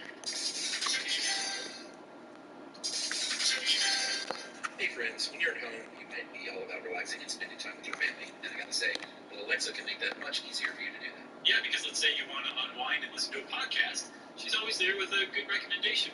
Because, you can't just listen to stuff you should know all the time. Though it is the best, admittedly. That's right. Or if you need a funny dad joke that you want to steal and tell your kid later, you might want to listen to stuff you should know as well. Yeah, or some days you don't feel like reading the news, Alexa will read it for you. All you have to say is, Alexa, what are today's headlines? And off she goes. That's right. You may not even realize what you did before Alexa once it came along. Oh, I can tell you. Let's recycle all our garbage. Crap. So we will list the basic parts of a landfill and then go over the components itself. It sounds like a bulleted list. You've got the bottom liner system. You've got the cells. You've got the storm water drainage. You've got the leachate collection system. AKA garbage juice. Methane collection system. And you've got the cap covering. Kaboom. Usually that's the opposite of what you want to happen with the cap covering system. You don't want to go up. So start with the bottom liner, man. Again, this is the original purpose of all landfills that are in use today, unless they're bioreactor, although it's part of it. But this dry tube landfill, the main part is the bottom liner. So they use a very thick, sometimes 100 millimeter thick, very sturdy, like polyethylene liner. Yeah, synthetic plastic. That they line the whole place with. Puncture resistant, strong, able to withstand a lot of trash being dumped on it. And just to be 100% certain, they'll often use some sort of fabric mat that they'll lay down first, and then put the liner on, and then put another mat on top of that to help prevent it from being punctured by rocks or garbage, rocks below or garbage above. Everything's trying to puncture this mat. Yeah, it's a moisture barrier. Right, but that liner is the main component, the initial component of the landfill. That's right. Next we have our cell, and a cell is basically the day's garbage. Yeah, it's the day's garbage that you dump in there.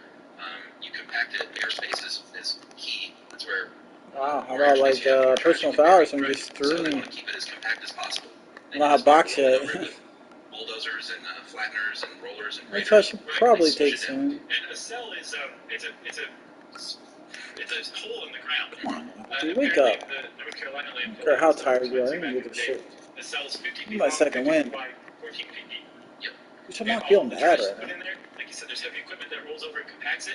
And did you read the Atlantic article I sent you about Puente Hills? Yes. They said that there's an added benefit of compacting trash. Not just does it take up less space, it also kills about 50% of the rats in there. Oh, good. And then, at the end of the day, when the cell is filled, they cover it over with about 6 inches of dirt that they've been compacted. That kills the other 50% of rats. Oh, that's where the other half goes. And that makes that type of landfill what's called a sanitary landfill. Which means 100% rat-free.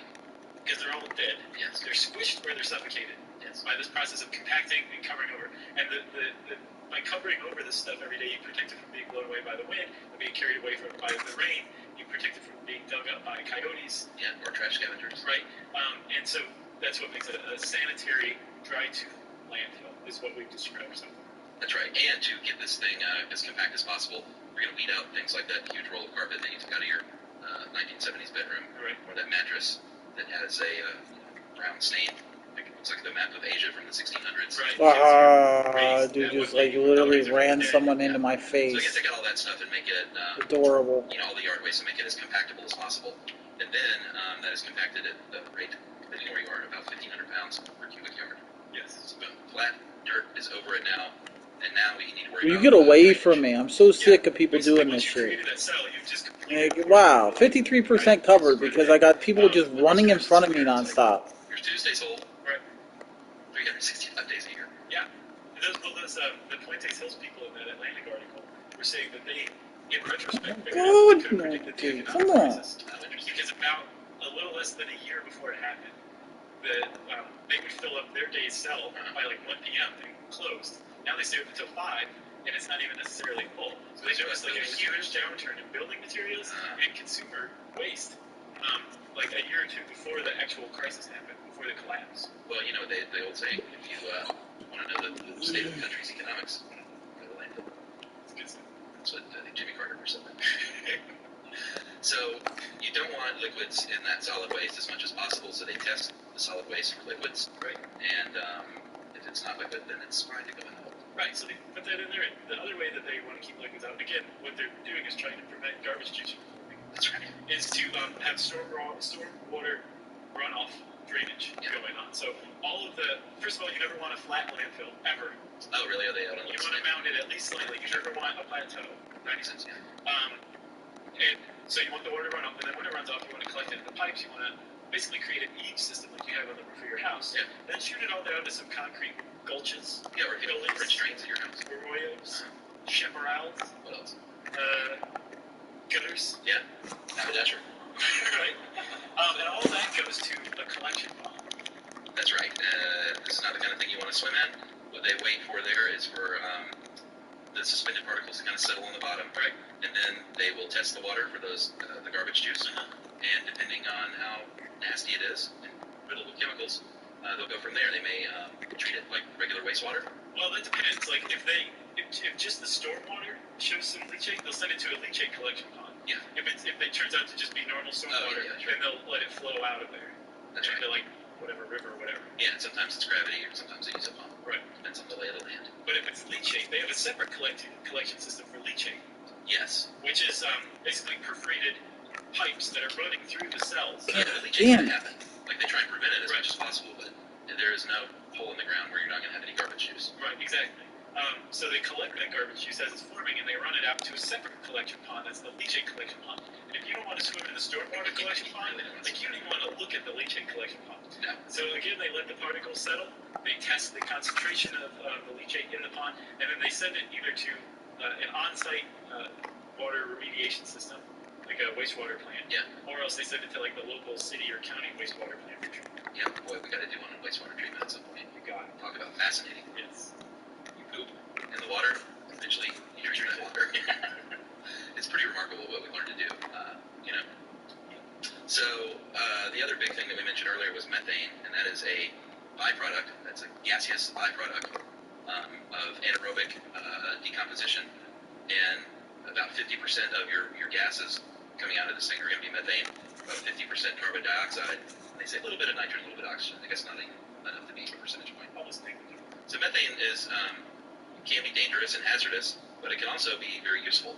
So these days they're finding ways to harness this methane and use it as fuel. Right, which is pretty great. Yeah, it is very great. Actually, there's a lot of money in it they're finding too. Sure. Especially if you go to the trouble of building an on-site power plant. Yeah. Where you just basically extract the methane from the landfill gas, LFG is what it's called, and then you burn the methane. You can create electricity, right? You can power a turbine, and boom, there's electricity being produced. And actually, at Fresh Kills, New York City gets $10 million a year from a company that has exclusive rights to extract the methane from this place. That's pretty great. $10 million. That's not.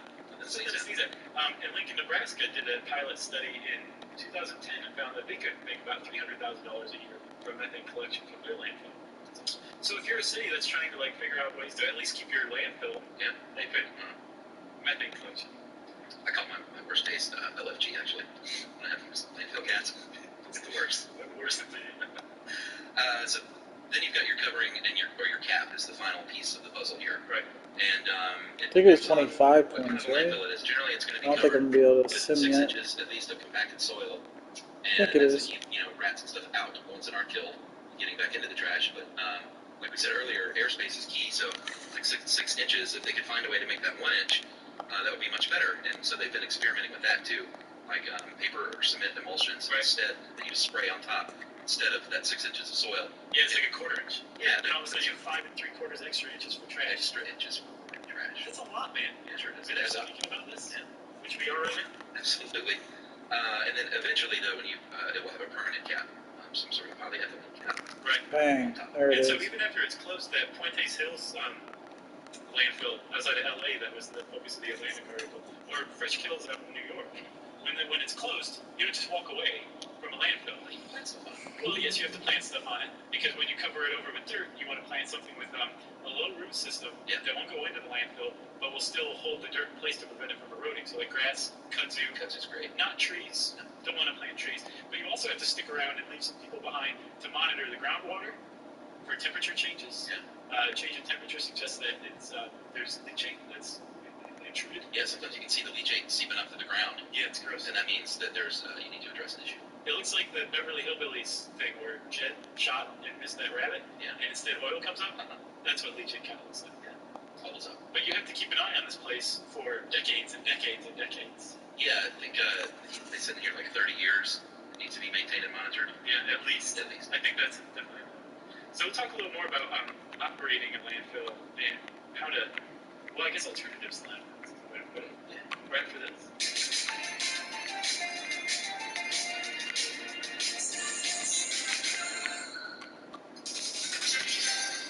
Hey everybody, now more than ever, it's a great time to get yourself some help with BetterHelp Online Counseling. Yeah, BetterHelp offers licensed professional therapists who are trained to listen and to help with issues from anxiety and depression to grief and family conflicts. All you do, Chuck, is you fill out a questionnaire, helps you assess your specific needs, and then they match you with a counselor who you will start speaking to in under 48 hours. That's right. And just like in-person counseling, everything you share is going to be confidential. If for any reason you are unhappy with your counselor, you can request a new one at any time at no additional charge. That's important. It's very important. So you can join the 1 million plus people who take in charge of their mental health with the help of an experienced BetterHelp counselor. BetterHelp is an affordable option, and Stuff You Should Know listeners get 10% off your first month with the discount code STUFF. So get started today at BetterHelp, betterhelp.com/stuff.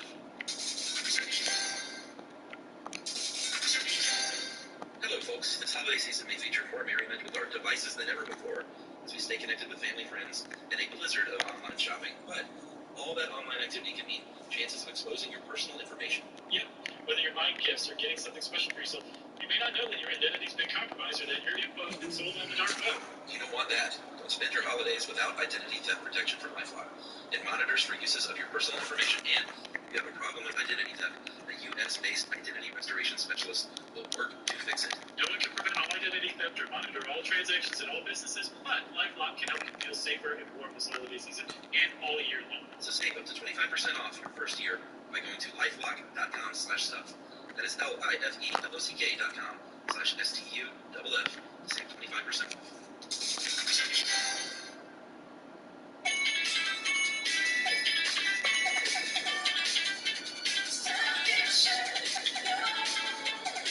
So Chuck, let's say you are Tommy Landfill, and you want to fulfill your birthright and open your own landfill. Tommy Landfill. And you got everything all set. You got the municipal bonds, old man, what was it? McTavish. McBain. Something like that. McLean. Yeah. He's been shouted down. You got the place open. How are you going to operate it, David? Well, what you're going to do is it's going to be open to a couple of different things. It's going to be open to the what the fuck is going on? That guy just slid forward like 5 feet. And many of them, including the one I go to, is open to you and me. Okay. So let's say I'm doing work on my house, which I've done. Yes. And I end up with a bunch of junk in the back of my pickup truck. I think it's called construction waste. Yes, construction debris, which I try to reuse as much as I can, but you still end up with construction debris. Did we do like a green renovation episode once? Yeah, right. Like, well, LaMelo Ball's really gonna have 22 points in the game with Derek just kind of shooting the fuck out of him. Couldn't pull that in the fucking foreign league. You go up on two wheels and then you drive through the landfill just on two wheels. Yeah, it's showing off. It's a stud car. See? And you drive up on the weigh station and they weigh your truck or your car or whatever with full of trash. Go dump it. There's going to be various stations. There's like a recycling station. There's a here's where yard waste goes. Kissing booth. There's a kissing booth. There's a dunk tank. You know, the traditional influence. The Catholic School Carnival. At the one in DeKalb County, there's actually free mulch and compost if you want to pick up stuff. That's just kind of neat. But then eventually you'll be directed to here's your dump. And I pull up my truck, I dump it in a big dumpster. And that dumpster is then taken to the cell, I imagine. I don't follow the route, but that's what's supposed to happen. Does it make that Bugs Bunny conveyor belt song? Yeah, someone wrote in and had what that song was. Powerhouse. Yeah, Powerhouse. If you look up Powerhouse. Was that the one that you were thinking? Yes, totally. Okay. I can't remember the composer's name, but it was a 20th century composer. I think it was Old Man. It was something McLean. Something Quintet. Yeah. I can't remember the guy's name, but anyway, look up the something Quintet Powerhouse. Yeah. And then I think it starts about almost a minute and a half in. You'll be like, yeah, that's it. Oh yeah, absolutely. When I heard it, it was unmistakably Looney Tunes. Yeah. So I dump all my garbage, and then I drive back out onto another platform, and then they re-weigh my truck and do the math. And when they weigh it, they charge you a tipping fee. Yeah. Which is usually a per ton amount, right? Yeah. So it's not that much money. Like I'll have a truck full of junk, go dump it, and then it's like $10 or $12. Gotcha. And of course, it depends on how heavy the junk is. Right. But in my case, it was always like wood and stuff like that I could reuse. Yeah. Nails. So that's basically everything we just described as a dry tomb landfill, right? That's right. But as companies like Waste Management and the local municipalities have figured out, like, hey, there's actually money in this rotting garbage. They've been looking into ways to get more methane out of it. And what they figured out is that you don't want a dry tomb. You want a kind of moist, a little wet tomb. 35% moisture. Yeah, I was really surprised that this isn't how it's done by now. Because you can they said, what could take decades in a dry tomb to break down, right, could take just a few years. Yeah. If you just add a little water. Just a little bit of water. Like, there's already about 10 to 15% moisture in a dry tomb. No matter how much you try to keep it out, there's going to be about 10 to 15%. They figured out that if you add another 20-25% water, you're going to greatly increase anaerobic decomposition. Yeah, and it can be leachate. It's not like it has Right. spring water. Exactly. It can be that storm water you're collecting. It can be leachate. It can be gas condensation from the gas that's coming off. And basically, what you're doing is you're speeding up that anaerobic decomposition that's already going on. So these things are breaking down that organic stuff, the banana peels and the grass clippings and all that stuff that's already in there. They're not breaking down the styrofoam, at least not very quickly. So this stuff's still going to be left behind. But that's kind of that bury and walk away mentality as well still. Right. But at least the density of your landfill is going to increase tremendously as all that other stuff decomposes. And you're going to have that added benefit of a lot more methane production. Yeah, and a lot more methane and a lot shorter time span. Right. So what they've had to do, because this is basically accelerated production, is create collection systems that can handle. They can't just throw the old methane collection system. Because I obviously want to pass across fucking port, man. They have to do something like a lot. Yeah, because they used to collect frustrating. methane in that they would harvest it and then burn it, which it sounds horrible because you're just releasing all that stuff into the atmosphere. Yeah. But it's better than just venting it. Sure. Just venting methane. Methane's a much more potent greenhouse gas than even like CO2. Yeah. Like by far. So you don't want to just vent that stuff, so you burn it off. But even better is if you're going to burn it, at least use it to power stuff. Yeah. So by adding just a little bit of water. Why is it every 2K game seems to overrate these fucking ball bums? He's not a star. I don't know why in the fuck he has a star next to his name. At best, he's a role player. I'm sorry. Fucking sorry. Because the kid has a fucking Instagram doesn't make him a fucking baller. Drives me nuts. Just like his brother, just like his dad. Could fucking act like these kids are better than they are. One neato thing that I didn't know, I think I knew about Giant Stadium, but I didn't know that. I just heard Jimmy Hall. Apparently, some sports arenas like Comiskey in Chicago, Stadium in Denver, Giant Stadium in New Jersey, built on landfills because they're cheap. Yeah, cheap land. Yes. Yeah. Some speculation that it might give athletes cancer. Yeah, apparently there are a lot of Giants players, or several, that came down with cancer. That one of the linebackers, Harry Carson, told the New York Times, it makes you wonder what's going on around here, referencing the fact that it was built out of old landfill. Yeah. And apparently there was a game at Comiskey Park in Chicago where there was I think a shortstop, ran into a piece of metal sticking up from the diamond, and started kicking away at it, and realized it was getting bigger and bigger, and the grounds crew came out and investigated. It was Jimmy. It was a copper kettle. Yeah. From the landfill that had moved its way up. Isn't that crazy? Yeah. So they had to dig it up and then refill it. Unbelievable. I'm sure that was a lovely break for the fans. Yes, because baseball is so fast moving that they needed a breather. I read an article on Slate called "Go West Garbage Can!" And the main gist of it is, when are we going to run out of space? That's a great question. You can't keep burying trash, right? Apparently you can, because what they're doing now is there are fewer landfills than ever before. They're making these huge landfills. Yeah, swimmer gangs. Yeah, in 1986 there were close to 7,700 dumps in the U.S. By 2009 there were just under 2,000, 75% decline in less than 25 years. And so essentially what they're creating are these super landfills, which is kind of cool, fewer landfills, right? But what's the problem? Do you know? Stinkier landfills? What? The problem is you're now trucking garbage, sometimes 500 miles away, to dump at the landfill, because your state may not even have one. So then they're looking at, how much CO2 is used to do that. Is it really greener to have fewer landfills and truck your garbage on a train or in a truck every day? Right. And they basically say they don't really know. Just go back to burning it. Yeah, which is more environmentally friendly. In different states, apparently there's a lot of money in it. Different states have way more room than others, and then some states don't even want that stuff. Of course, in the Northeast, in Massachusetts, we don't want landfills in our state. Right. And then Rhode Island, same way. So they send it to Springfield. They send it to Kentucky. Well, no, remember the trash commissioner episode? Yeah. He accepted other states' waste. Yeah, that's exactly what's happening. Right. Let me see. Arkansas has enough capacity for more than 600 years trash without any more facilities being opened. There you go. We'll just send it all to Arkansas. Whereas Rhode Island only has 12 years remaining. New York State only has 25 years of capacity left. Send it to Arkansas. So that's what they're doing. Kentucky is $29 per ton, making about $6 billion a year. Ohio, $21 billion a year of available landfill space. It's because Ohio knows how to negotiate. That's right. Okay, state. That's right. Don't tread on me. Wait, that's New Hampshire. Or is that That's the Tea Party. I think it's either New Hampshire. No, New Hampshire's is live free or die. Oh, right. They make their inmates make those license plates. Yeah, no, Don't Tread on Me wasn't a state motto. I think that was just flag with the cut ups. But the Tea Party adopted it. Did they adopt that? Yeah. So yeah, if you see a bumper sticker with one of those flags on it, then that's like a history buff for it. Yeah, or if it says who was John Galt, Yeah. they'll tell you something about the driver of that vehicle. Was it in Tom Cruise movie? No, John Galt was the main character in Atlas Shrugged. Oh yeah, I'm thinking of Jack Reacher. If you want to know more about landfills, you can type that word into the search bar at howstuffworks.com, and I said search bar, so it's time for listener mail. Call this very sad email. Okay. But uplifting at the same time. Okay. Hey guys, 2 weeks ago, my amazing and wonderful father-in-law Walter passed away.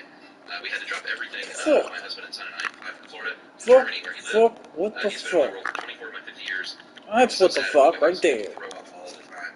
86 to 91. It's just a different speed. Slightly late and shit. My husband and youngest son and I sat in a dark daze for days, mixed with crying and feeling lost. I always listen to podcasts while I run them, which I do every day. After 10 days of being there in Germany, I finally decided to queue up one of your podcasts while running. Split Times. I laughed for the first time in 2 weeks, out loud, guys. It was so nice to laugh again, and it really opened the door for me. I realized that we as a family are going through is so tough, but I also started to realize that if I could laugh, then I could heal. Yesterday, my husband and I, still in Germany, decided to go to walk to the nursing home where my aunt lives, which is 2.5 hours through the forest up and down the hills. One more stop. By the way. Yes. Walking to the nursing home like that. We, of course, brought our 13-year-old son, Oliver, who was moaning after about 20 minutes of walking. I handed him my phone, and he listened to 3 Stuff You Should Know podcasts along the way. Yeah, right here. For the game. My husband and I had a badly Up he dribbles down the court. Up by 23. For the win. Oh boy. Too fast. Might have been slightly late. Along the walk. Wait a minute, Mom. Try that again. Paid to do this. When I said yes, I saw a sparkle in his eye. I love this email. Boom. That is from Jennifer. And Jennifer, that is awesome. Those mean the most to us. Yeah. I mean, that's a great top-notch email. Great email. And there was more to it even. Just leave out some of it for me. Jennifer, right? Jennifer and Oliver, her son, and she doesn't even... Anonymous husband. Anonymous husband. Named husband. Yeah. Thanks a lot, Jennifer. We appreciate you letting us know that that's a great email. And if you out there want to let us know how we've helped you or hindered you or even woken you up from a deep sleep, wicked French, you can tweet to us at SYSK Podcast. You can join us on Facebook.com/StuffYouShouldKnow. You can send us an email to stuffpodcast@howstuffworks.com. And as always, find us at our home on the web, StuffYouShouldKnow.com. Stuff You Should Know is a production of iHeartRadio's How Stuff Works. For more podcasts from iHeartRadio, visit the iHeartRadio app, Apple Podcasts, or wherever you listen to your favorite shows. Did you know the original Mr. Potato Head was an actual potato? Did you know that all tequilas are mezcal, but not all mezcal is tequila? Did you know some goats climb trees? Did you know there really was a Jones family that everyone in New York was trying to keep up with? Or that Pablo Picasso was a child prodigy who could draw before he could talk? You will. Stuff You Should Know, an incomplete compendium of mostly interesting things. Pre-order now at StuffYouShouldKnow.com or wherever books are sold. Nearly 600 years after the invention of the printing press, the most important book in the history of the world has arrived. That might be overstating things. Stuff You Should Know, an incomplete compendium of mostly interesting things. It will change your life forever. Well, that's not necessarily true. Most scientists agree that Stuff You Should Know, an incomplete compendium of mostly interesting things, is proof that time travel is possible. Because that is the only way to explain how a book this impressive was possibly made. What? Stuff You Should Know, an incomplete compendium of mostly interesting things, will regrow hair, whiten your teeth, and improve your love life. That's just not at all right. Well, the love life part, maybe, if you find someone who thinks smart is sexy. Stuff You Should Know, an incomplete compendium of mostly interesting things. Available for pre-order now at StuffYouShouldKnow.com. Now that is true. We're all shopping for essentials online these days, and now you can get rewarded for it with the Bank of America Cash Rewards. I'm gonna need past accuracy sometimes. The essentials have never felt more rewarding. Visit bankofamerica.com/more rewarding to apply now. Copyright 2020 Bank of America Corporation. Support for this podcast comes from AbbVie. Can't get to the bottom of your stomach issues? Having symptoms like diarrhea, gas, bloating, stomach pain, oily stool, or unexplained weight loss? It might not be your stomach. It could be your pancreas. It could be exocrine pancreatic insufficiency.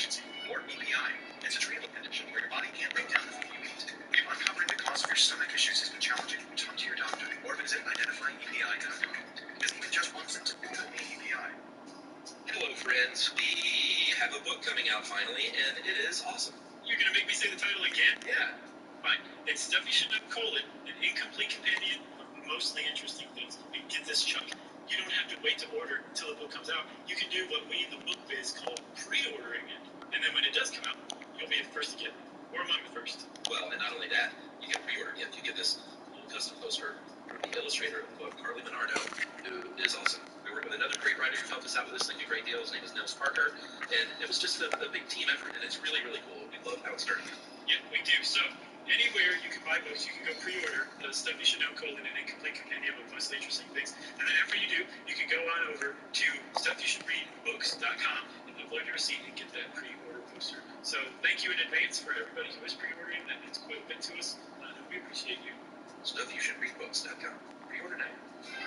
Welcome to Stuff You Should Know, a production of iHeartRadio's How Stuff Works. Hey, and welcome to the podcast. I'm Joshua E. Clark. There's Charles W. Charles Chuck Wayne Bryant, and Jerry the J-Dog Roland is floating around somewhere. So this is Stuff You Should Know. Hi. Hi. This is the episode I'm nervous about. Why? Because of Emily. Oh, well, why? Oh, because she knows so much about it, she's going to be like, oh, you got this wrong, that wrong. Not so much getting it wrong, just, it's one of these that's close to her heart, so I feel like I gotta do right by it. Oh, I'm sure. Like, I usually don't care at all about anything we ever talk about. Jeez. But this one I care about. You're like a nihilist, like Flea. Hey, by the way, we should mention, we got a book coming out. Yeah, we do. Which, not only do we have a book coming out, we have a pre-order gift that's ready to go now, too, I think. We have a pre-order gift, which is a custom poster written by us and designed by Carly, our amazing illustrator for the book. Yeah, that's right. And we even have a book website now. Oh, is it up already? Yeah, have you seen this thing? Yeah, I saw the drafts of it. I didn't see that it was up. I'm so glad you're handling things, so thank you for doing that. Yes, and that is stuffyoushouldreadbooks.com. So great. So, and it looks great. The webpage looks awesome. And it gives you the little excerpts and get a little peek inside. It looks way better than our actual site, like our regular site. It's great. We're working on that too. We are. But so here's the deal. You can go anywhere and pre-order the book now. And then come, I think, sometime in, is it October or November, Chuck? When the pre-order gifts when the actual book arrives, when it comes out. I think we pushed it back a little bit into November, right? Okay. So you will eventually get the book, but in the meantime, if you go onto the website, stuffyoushouldreadbooks.com, you can upload an image of your receipt, and they'll say, oh, thank you for pre-ordering the book. Here's your pre-order gift. And you can hang it in your room next to the torn out posters from Pirate Beat magazine. Wouldn't it teen beat? I don't think so. Smart. Yeah, so we're going to be mentioning this a lot because, as John Hodgman told us, the secret, so ABP, always be plug-in. That's yeah, it's going to be on his headstone. And there'll probably be a QR code on his headstone so you can buy his books. Oh, man, that's a great idea. So we're talking today not about books necessarily. We're talking more about essential oils in books. Although there's plenty of books on essential oils, but it has nothing to do with our book. Instead, essential oils has to do with our podcast, in particular this episode of our podcast, which is on essential oils. That's right, and these are the oils, these little chemicals that are stored in plants, in the glands of all different kinds of plants and all over the plants, from petals to stems to roots. And depending on where you are in the plant, you might be getting a different kind of oil from that particular spot. Yeah, there might be a certain type of essential oil found in the seeds and a totally different one found in the leaves or the roots or the bark or the stems, the twigs, the hair, the teeth. Basically every part of the plant can hold some sort of essential oil. And one of the things that I love about this, Chuck, is that science isn't 100% sure exactly what the functions are of essential oils, but they know that it's some form of communication. I mean, like scent is a form of communication in the plant world, in the animal world, and these communicate different things. Likely things like, get away cow, don't want you near me and eating me. Instead, bring on the honeybee to help pollinate me. That's right, and we'll get into what they have been used for and are used for, but it's safe to say that since the times of ancient Egypt, people have been using essential oils, certainly back then, before there was modern medicine, as medicine. Right. So we'll talk about all this. Let's get into it. Also, big shout out to Julie Layton for helping us out with this one. Yeah, Julia's back in the rotation. Very happy about that. Yeah, for sure. So, essential oils, you know what an essential oil is. Most people do. But as far as like plants go, as far as chemistry goes, they're really just a certain kind of compound. You can divide them into two different categories. One is oxidated compounds, and the other is hydrocarbons. And oxidated compounds come in all different forms and shapes, things like alcohols, phenols, oxides, esters, aldehydes. And then on the hydrocarbon side, they fall under one category called terpenes. If you have ever been in a drug education class and the educator brought out that briefcase full of different drugs, you may have gotten a whiff of the marijuana. That is the terpenes in the marijuana that give it that distinctive smell. That's right. And by the way, I'm going to read it on a listener mail at some point. Someone said that we should not use the term marijuana anymore. Gosh, why? And use the term cannabis, because apparently the term marijuana was created as sort of a racist term to make it sound foreign, south of the border, and evil. Yeah. Wow. News to me, so we'll it makes sense. Yeah, sure.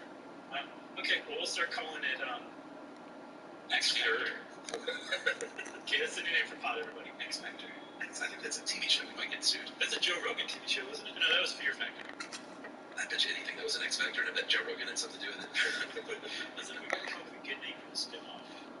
So, you were talking about, like you mentioned one thing, you said something about an alcohol. People are like, what? In a plant? But that's true. Like, if you look at peppermint oil, that great scent that you get from peppermint oil is the alcohol menthol. Right. And all these different things, they're different kinds of compounds. They have different kinds of atoms put together. They do different things. They provide different functions. Again, they probably all largely have to do with plant communication to other plants or to animals. But they smell different. They combine to make different smells. The thing that they all have in common is that essential oils are all VOCs, volatile organic compounds, which are just a type of compound, usually, I guess, carbon-based. They might even be, yeah, it's organic.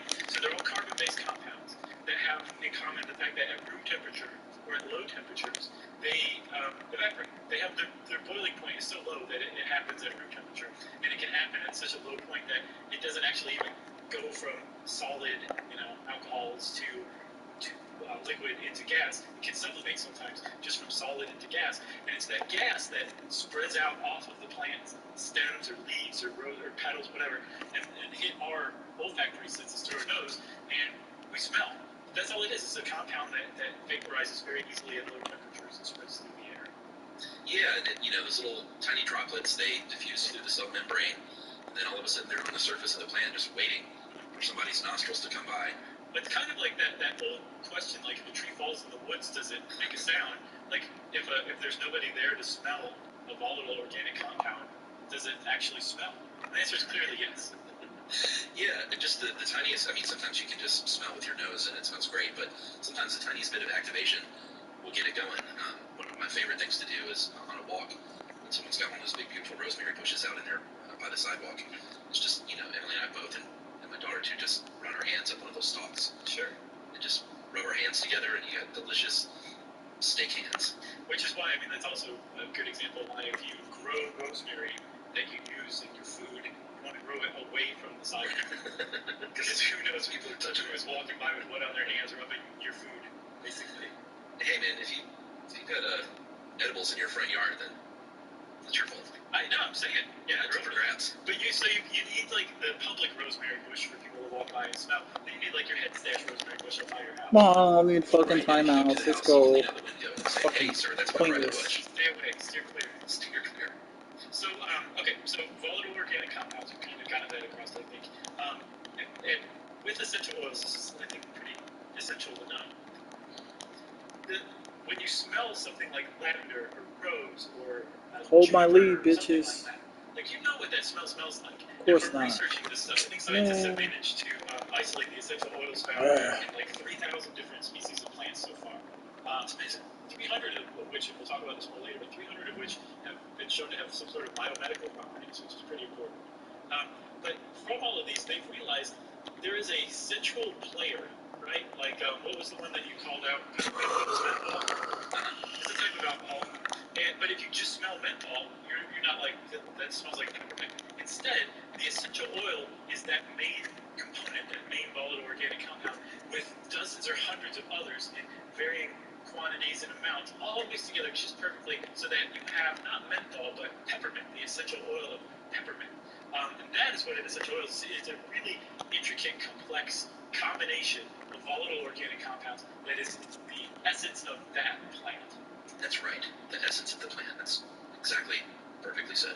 And I'll just say this now, we're going to talk about him in a minute, but there is a Swiss chemist, Chuck, named Paracelsus, and he was an alchemist. And it turns out the alchemists are the ones who coined the term essential oil. Oh my god, they're gonna hit every three? Right. 5 elements. Not to go back to 4 man. elements were earth, wind, water, and fire. And then there was a 5th element that was like elusive. It was the one that bound all the other elements together. It was the glue that bound reality and existence in the universe together. And so quintessential comes from quinta essence, meaning the 5th essence or the 5th element. And so quintessential was shortened eventually to essential oil, which was thought to be the purest, most basic, fundamental essence of a plant. So that's where we get essential oils from alchemists. Boy, why wasn't there a soul band in the 70s named the 5th Essence? Featuring Billy D. Williams. They could open for Earth, Wind, and Fire. For sure. Yep. And they would have done the soundtrack to the 5th element. Yeah. So, if we go back in time, if we have the old Wayback Machine, boy, we haven't been in this thing for a while. Let's hear it. Kick it, Jerry. One more stop. Let's go. It's fired up. It smells a little musty. I think we've been in this thing since in 2020. Well, you didn't dry out the life preservers from Alright, last night. let's end this game. That's true.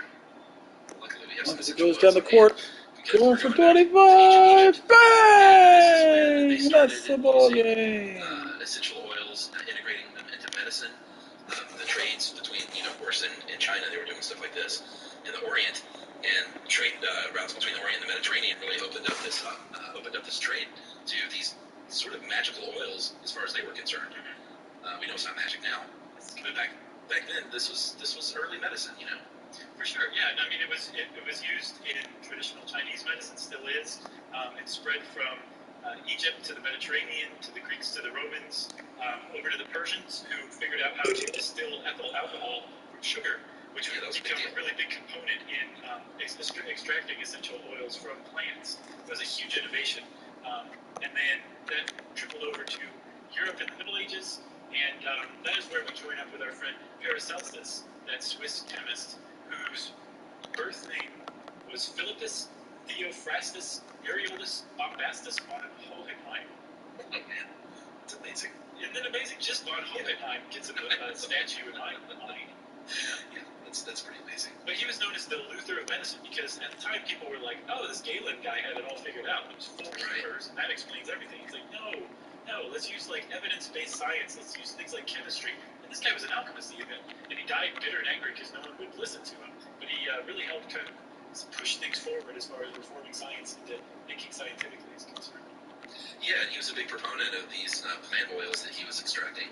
And the compositions were revealed in the 19th century. And then, of course, the 20th century comes along and we get much more efficient with our extraction.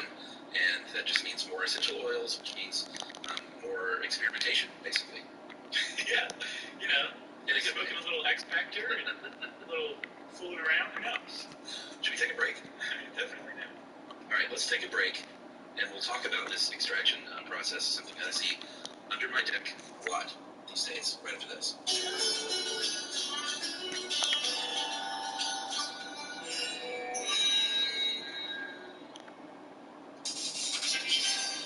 Hey Chuck, did you know that McDonald's, which you tend to think of as a pretty huge global restaurant, is actually a local one too? That's right, each McDonald's is owned and operated by people who live where that McDonald's is. You eat at McDonald's, you're actually supporting American businesses, maybe even your own neighbor's business. Yeah, you're also supporting farmers, and you're also supporting the Ronald McDonald House charities. Your Ronald McDonald House charities give families with sick kids a home away from home when they have to travel far for the care that they need, which is a pretty great charity, if I do say so myself. Yeah, they've done great work over the years, and franchisees also care about their community. They give back by helping first responders. They have a program called Thank You Meal Program, which provides free food for essential healthcare workers and first responders. And when you own and operate a McDonald's, you make a promise to serve the community where you do business, and that's what those franchisees do every day. Which is why they say, Chuck, McDonald's, serving here. Hello, folks. This holiday season may feature more American merriment with our devices than ever before as we stay connected with family, friends, and a blizzard of online shopping. But all that online activity can mean chances of exposing your personal information. Yep. Whether you're buying gifts or getting something special for yourself, you may not know that your identity's been compromised or that your info has been sold on the dark web. You don't want that. Don't spend your holidays without identity theft protection from LifeLock.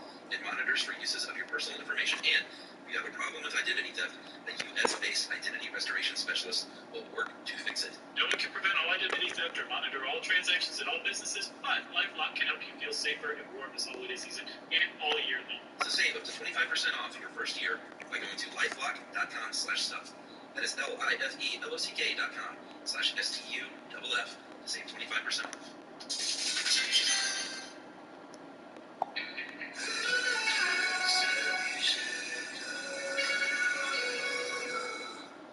So I want to say something, Chuck, with extraction.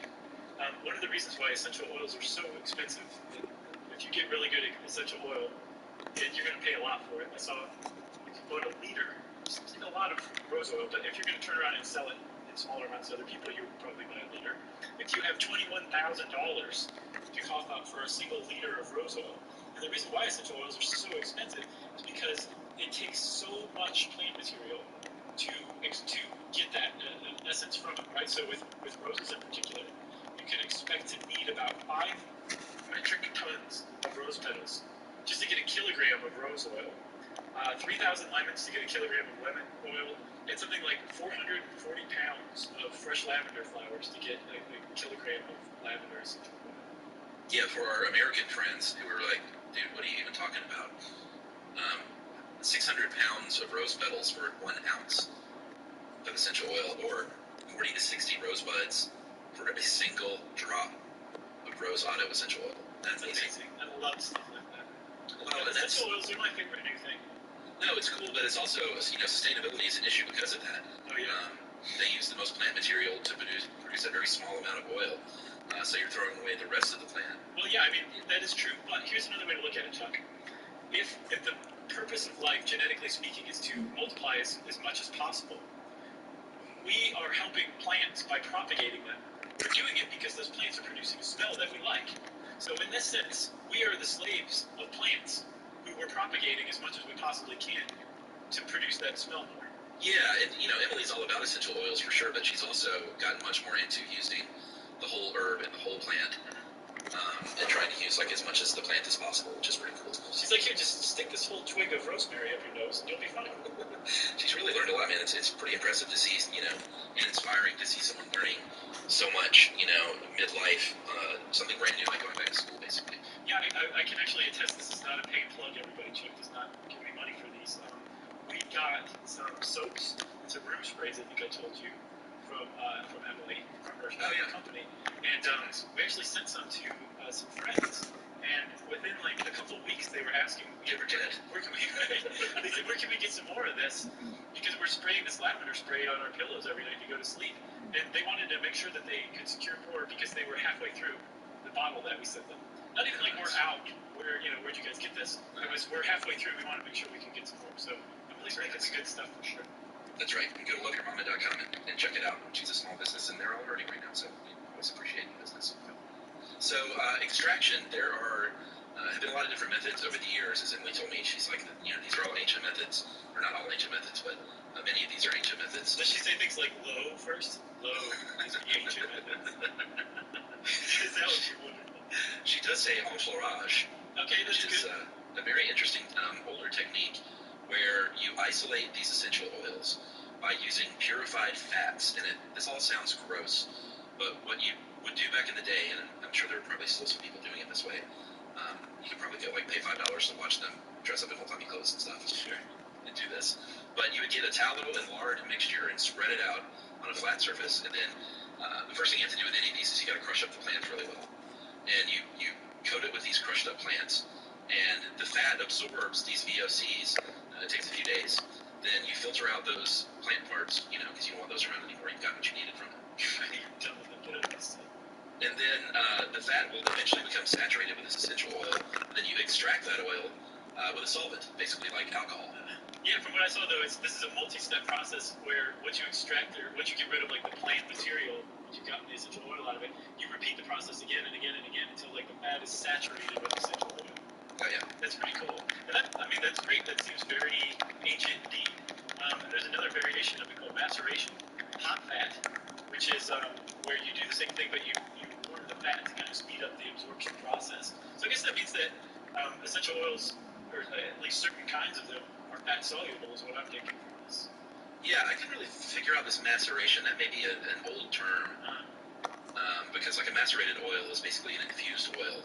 So you're using a carrier oil now. Yeah, my understanding or my familiarity with maceration is when you make a shrub, the vinegar shrub to put in cocktails or whatever, macerating is where you basically chemically mash the fruit by putting so much sugar on it that it just breaks it down.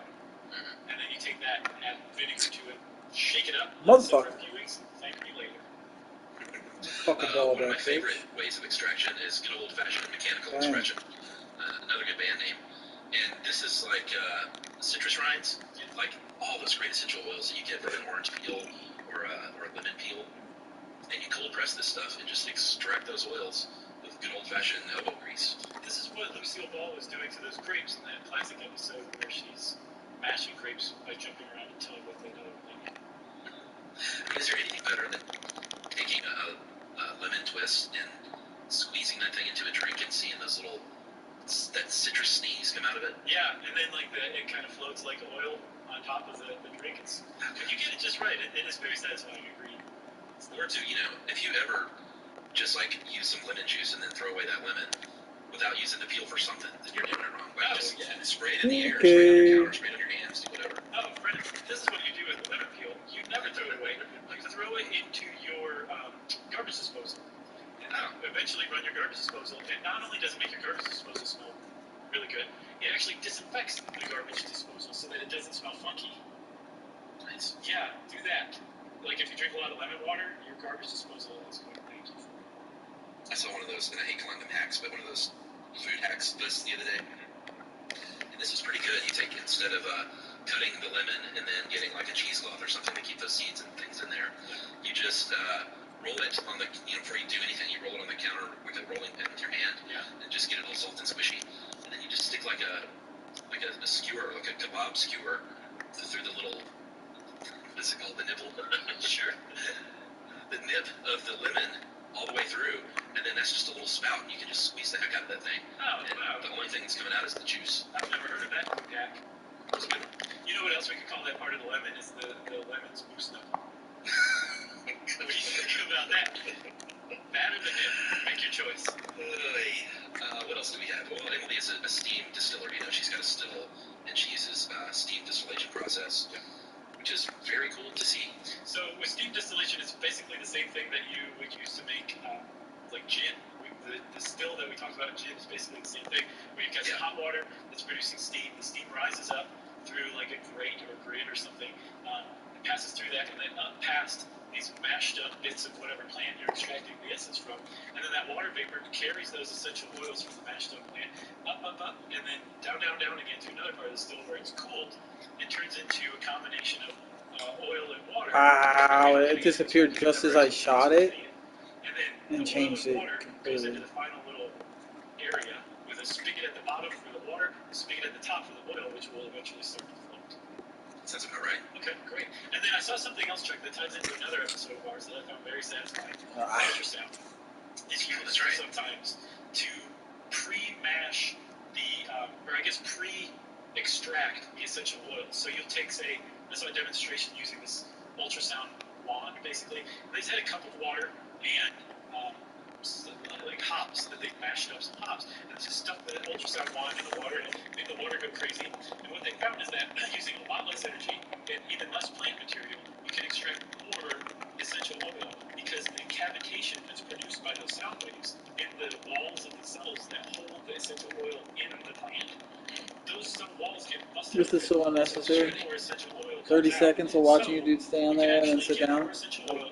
It's an unnecessary thing that you should be able to skip. To lift that essential oil out, so there's no thermal degradation there. There's a lot less thermal degradation. So you use less plant material, less energy to get. I didn't do shit. Thanks to the beauty of ultrasound. before I they gotta did that fucking. demonstration, did they I say got work this to war do. has not been of anyone's blood? Of course. Okay. That's how they start every single video in Germany. Oh boy. That's a German company. Sure. So they're into that kind of thing. Yeah, and Germans listen to this. Hey, Germany. Because we have a specifically tailored ad for Germany, which I'm proud as punch about. Yeah. Good talk, everyone. Yeah. Do you know what that means? It means this wand has not been up anybody's butt. That's right. Good talk. So the uses of essential oils, depending on who you ask, and we'll get into the controversies of how they're marketed, because there are some for sure. You know, if you read some sites, they'll say basically they'll cure anything, or maybe not cure anything, because you have to be careful with how you say things. No, they still say that. Do they? Yeah, it's bad. But some of the legit uses of essential oils, they can be preservative, they can be a flavoring agent. They are certainly used as scent agents and all kinds of things. Emily makes her own insect repellent, mosquito repellent. What does she use? Citronella? Jeez, I should know this because I spray it all over my body like every night. Yeah, you should. I don't know. I just trust her that she's doing it right. It can be a fungicidal, herbicidal, and pesticidal agent for crops. And then there's aromatherapy, which we'll get into in a few minutes as well. Yeah, and all those will make a lot more sense in a second once we talk about the actual evidence-based research into what kind of biomedical properties essential oils have. One of the things that we found, like, pretty early on, and we should say there's, hundreds of essential oils that are used for aromatherapy or for industrial purposes, and we really have studied just a handful of them.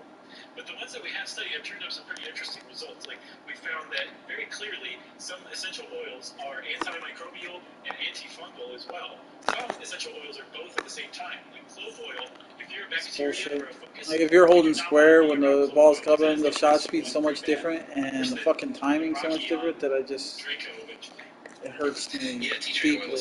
I hate that. I hate inconsistencies. To dry out a pimple, let's say, or to heal It's something. just stupid. Something like on your skin. It's very good for skin treatments. Yep. What else here? We should mention too, the reason people are turning to these is because there's a big movement, and there always has been, but it seems like it's really gained steam in the last decade of people trying to. I have to play this whole fucking game. It looks like alternatives to. He's up by 20. Synthetic treatments. And they fucking cough my lead up. Commendable, as long as the science backs it up. Part of the science also too is showing that it's not actually harmful, which we'll talk about too. But one of the things that they're figuring out about essential oil, or scientists I should say, is that because especially they keep switching defense on their own. Like once you hit trap once, you can't seem to ever get out of it. Like it'll get out of it temporarily. Look at that speed. It's crazy. I even set my feet there and it just speeds up randomly for no fucking reason whatsoever. Should have speed up my fucking jumper. Fuck out of here. Punch him in the mouth. Just hit him. I'll get ejected so much by basketball. The air-based disinfectant is pretty interesting. We use, Emily makes room sprays, and those I don't think are so much for the disinfectant. It's just a good, scent-based poop cover-up. Yeah. Oh, I hadn't thought about that. I was just using it to make them exponentially more pleasant. Yeah, but they're good to have in the bathroom. You know what I mean? What do you mean? Extra poop. I guess. Another cool thing is there is increasingly there is drug resistance among infectious microorganisms, and so that has opened up the doors for more research into the anti-pathogenic properties of essential oils, because they're saying like, hey, maybe some of this stuff can be replaced, these synthetic compounds, with these natural compounds. So they're talking about MRSA here, right? So like one of the problems with MRSA is that it's resistant to the drugs. There we go again, right back into trap. Like it's just so crazy. I don't even. The most horrid industrial compound we've ever come up with kill the MRSA because it can kill us and we can't treat it. They're finding that essential oil has properties that MRSA can't develop a resistance to. So not only can it kill MRSA, we would expect that MRSA is not eventually going to evolve to be resistant to these essential oils as well. Yeah, and maybe now would be a good time to take that next break, because we're going to dive into aromatherapy, and that's the one area, like you said, they've done. I wouldn't say a lot, but they're doing more and more studies on a handful of essential oils and their uses. But aromatherapy is the one area where they still have not done a ton of studies, and it's probably the most controversial area of essential oils. Would you say? It is for sure. And before we take a break, I do want to say we're talking about individual studies that are basically the first steps in a scientific understanding of the properties, the biomedical properties of essential oils. So that's all like gee whiz and everything, but it's not settled by any stretch of the imagination. We're still just beginning to investigate this stuff. So bear that in mind.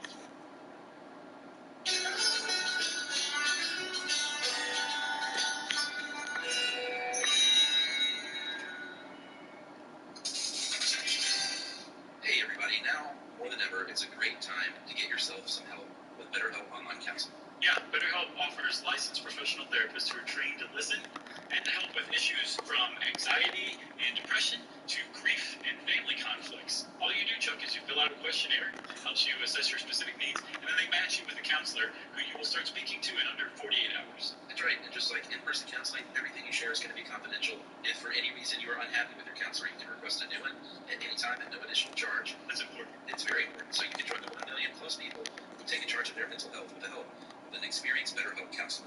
BetterHelp is an affordable option, and Stuff You Should Know listeners get 10% off your first month with the discount code STUFF. So get started today at BetterHelp, betterhelp.com/stuff. Hey friends, when you're at home, you might be all about relaxing and spending time with your family, and I gotta say, Alexa can make that much easier for you to do. Yeah, because let's say you want to unwind and listen to a podcast, she's always there with a good recommendation. Because, you know, you can't just listen to stuff you should know all the time. Though it is the best, admittedly. That's right. Or if you need a funny dad joke that you want to steal and tell your kid later, you might want to listen to Stuff You Should Know as well. Yeah, or some days you don't feel like reading the news, Alexa will read it for you. All you have to say is, Alexa, what are today's headlines? Off she goes. At 7 a.m. and there are people out there that are recommending people actually ingest essential oils more and more, and she's saying don't do that. That sounds a lot like injecting bleach or cleaner to combat viruses. It's not how these work. Yeah, she's saying that there are people out there recommending that you literally ingest this stuff, and she's saying don't do that. It's much better in a tincture, maybe, or a topical thing, or in this case, we're talking about aromatherapy, which is breathing stuff in either through your skin or into your mouth and lungs. Yeah, but either way, apparently, however you I'll send this shit. through your lungs or your nose or mouth, and your olfactory center is initiated, and it starts doing all sorts of different things depending on what what volatile organic compounds are hitting it, right? Okay, game. And okay, I get it. Really Understood. My favorite smell of all time. Stop to piss me off. Lavender, through some studies, isn't that great?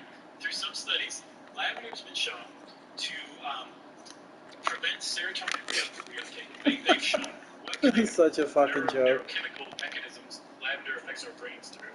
One of them is it prevents serotonin transporters from doing their job. Once a serotonin transporter gets a hold of like a serotonin molecule, that thing gets taken out of your brain and you're no longer feeling your mood from that particular molecule of serotonin. Well, lavender, or specifically I think lavandule, which is a terpene from lavender, prevents the serotonin from taking up, or the serotonin transporter from taking up that serotonin. That's step one. Then another one is that it's an MDMA receptor antagonist, which puts it in the same class of chemicals, dissociative chemicals as ketamine. And then they're gonna take me out, so I can't even just hit this dagger and end the game. I have to go sit on the fucking bench.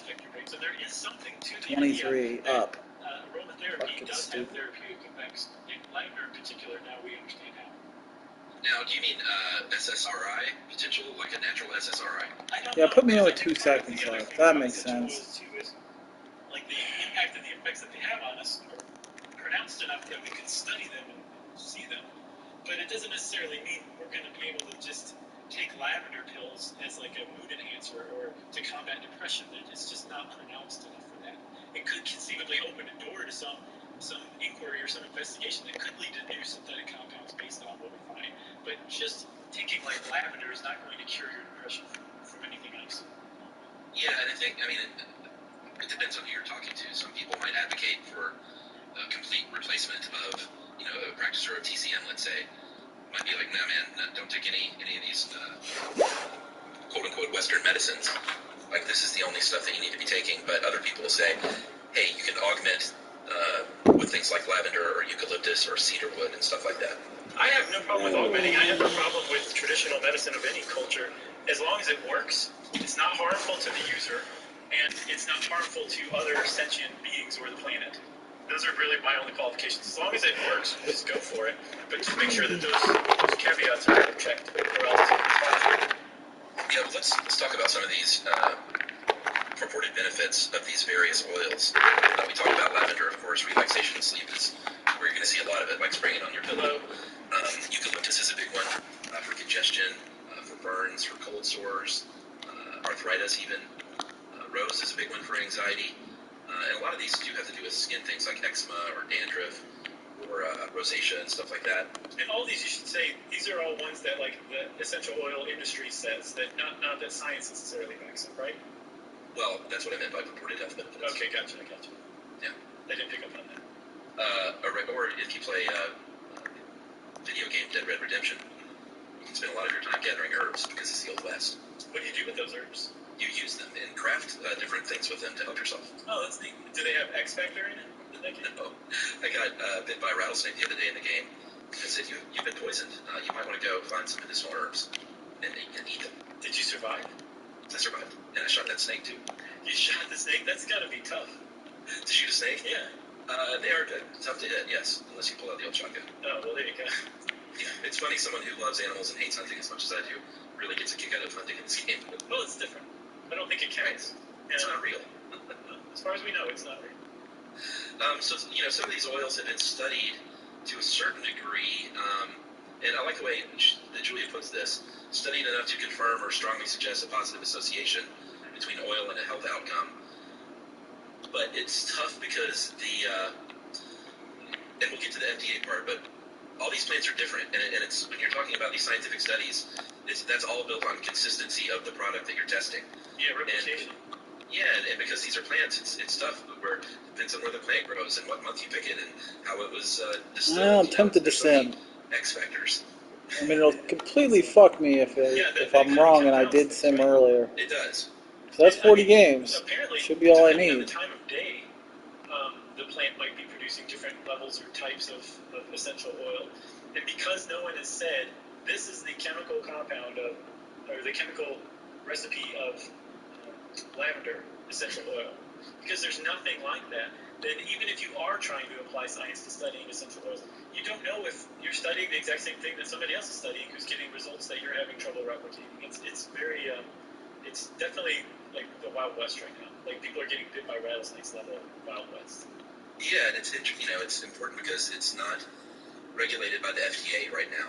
It falls in that weird gray area between It bothers me. Because I'm like, if I do it and I just, and so they aren't FDA Wait, Sal, I regulated, don't so remember they don't have to simming go through that testing and approval on process this one. that medicines do. Right, so technically they can make vague claims, like if you are an essential oil producer.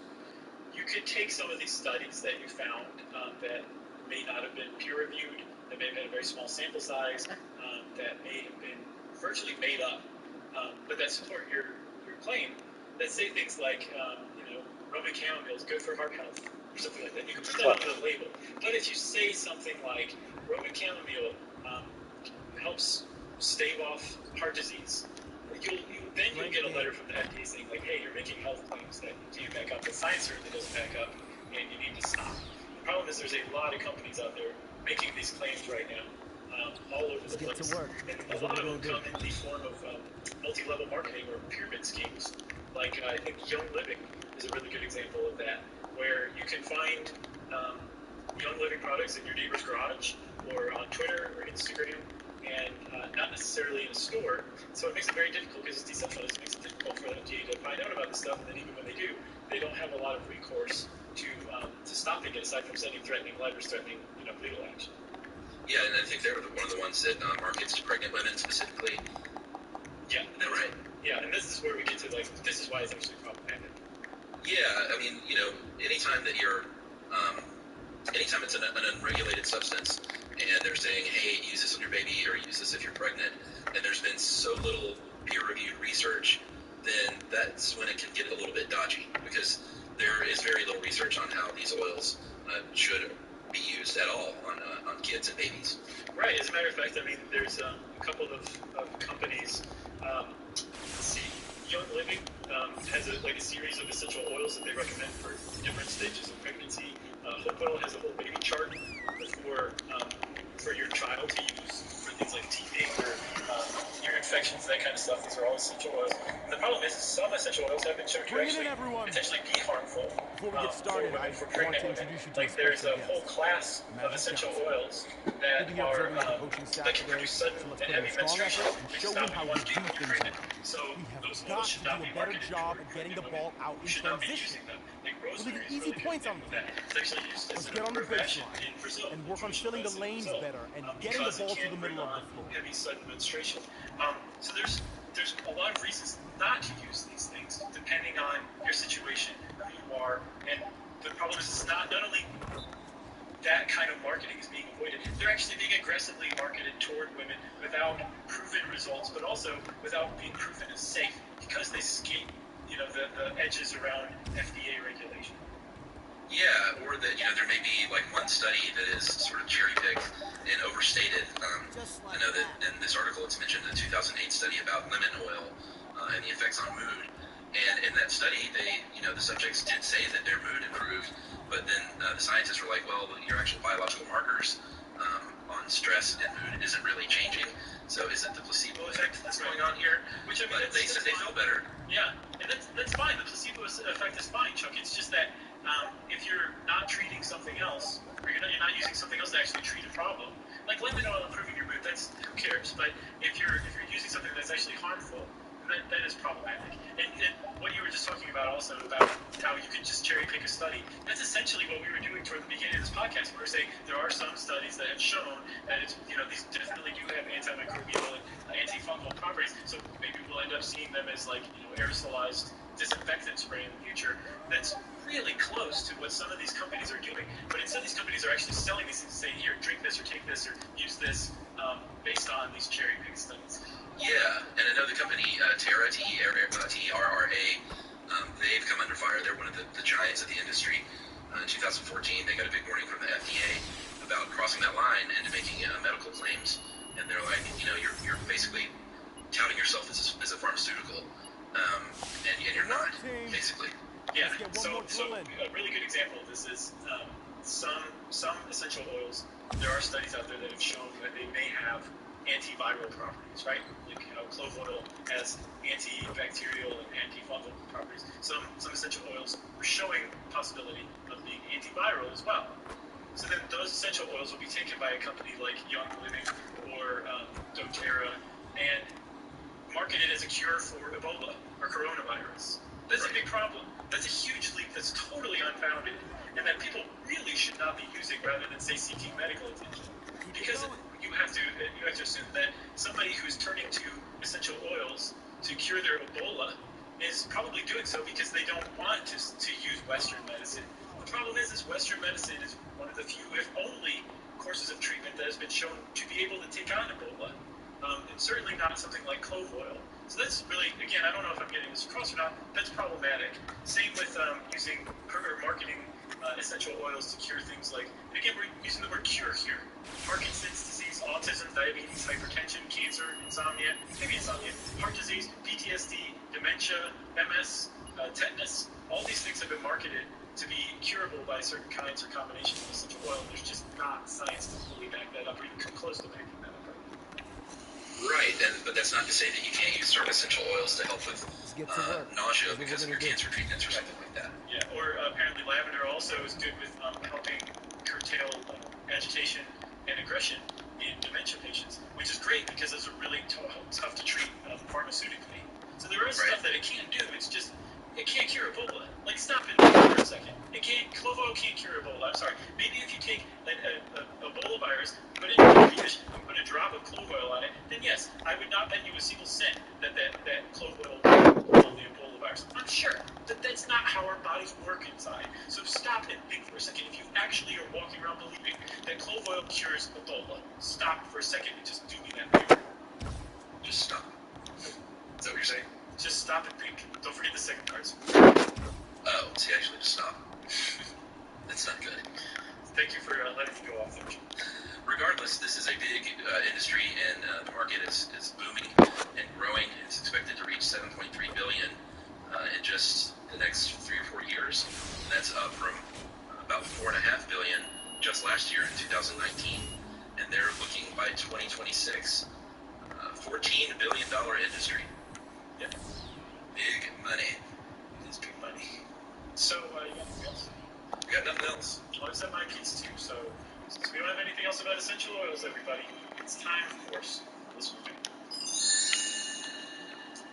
this fellow Bruxist. Hey guys, just listen to your episode about bruxism. I myself grind teeth like a champ, but I got really excited when I heard that Chuck and I had the same mouth. Just went to the orthodontist, and the list of atrocities inside my mouth could take up a short stuff episode. So Chuck, I feel your pain. I have a crossbite, a weird underbite. I feel like my lower jaw belongs in a different mouth, just like you. I love the orthodontist feeling like a freak of nature. And hearing that one of my all-time favorite personalities has the exact same diagnosis made me feel less pitiful. Eventually, I'll have that horrible jaw-breaking surgery, and the plan was to recover with cheeseburger smoothies and the Stuff You Should Know marathon. Now it'll mean a whole lot more. And that is from Erica McCarran's from Memphis, Tennessee. And Erica, my family's from Memphis, so you might be my sister from another mother. That's right. That's great. That's a good one. Thanks a lot, Erica. I'm glad Chuck can make you feel a little better about things, because that's what Chuck does best. Who's going to make me feel better? Me. Okay. Or one of Emily's room sprays will help too. You need to get those things out of the bathroom and get them more involved in your life, Chuck. Dude, I'm constantly being slathered and tinctured and poulticed. Fuck it.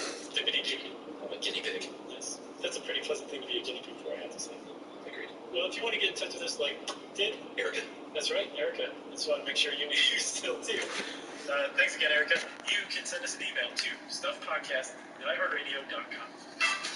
Oh, LeBron's the other captain. That's who I would have picked. iHeartRadio's hashtag works. For more podcasts from iHeartRadio, visit the iHeartRadio app, Apple Podcasts, or wherever you listen to your favorite shows.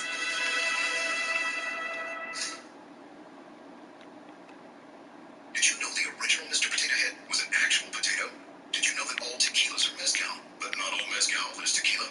Did you know some goats climb trees? Did you know there really was a Jones family that everyone in New York was trying to keep up with? Or that Pablo Picasso was a child prodigy who could draw before he could talk? You will. Stuff You Should Know, an incomplete compendium of mostly interesting things. Pre-order now at stuffyoushouldknow.com or wherever books are sold. Next 3 podcast competition finalists are now set. We've sifted through thousands of incredible entries submitted on the creative platform Topical. Now we're giving 10 lucky hosts the chance to impress. But to be crowned the next 3 podcast and win a show on iHeartRadio, they'll need your support. Listen to the next 3 podcast finalists now on the iHeartRadio app, Apple Podcasts, or wherever you listen to podcasts. And go to next3podcast.com to vote for your favorite to help us find the next great podcast.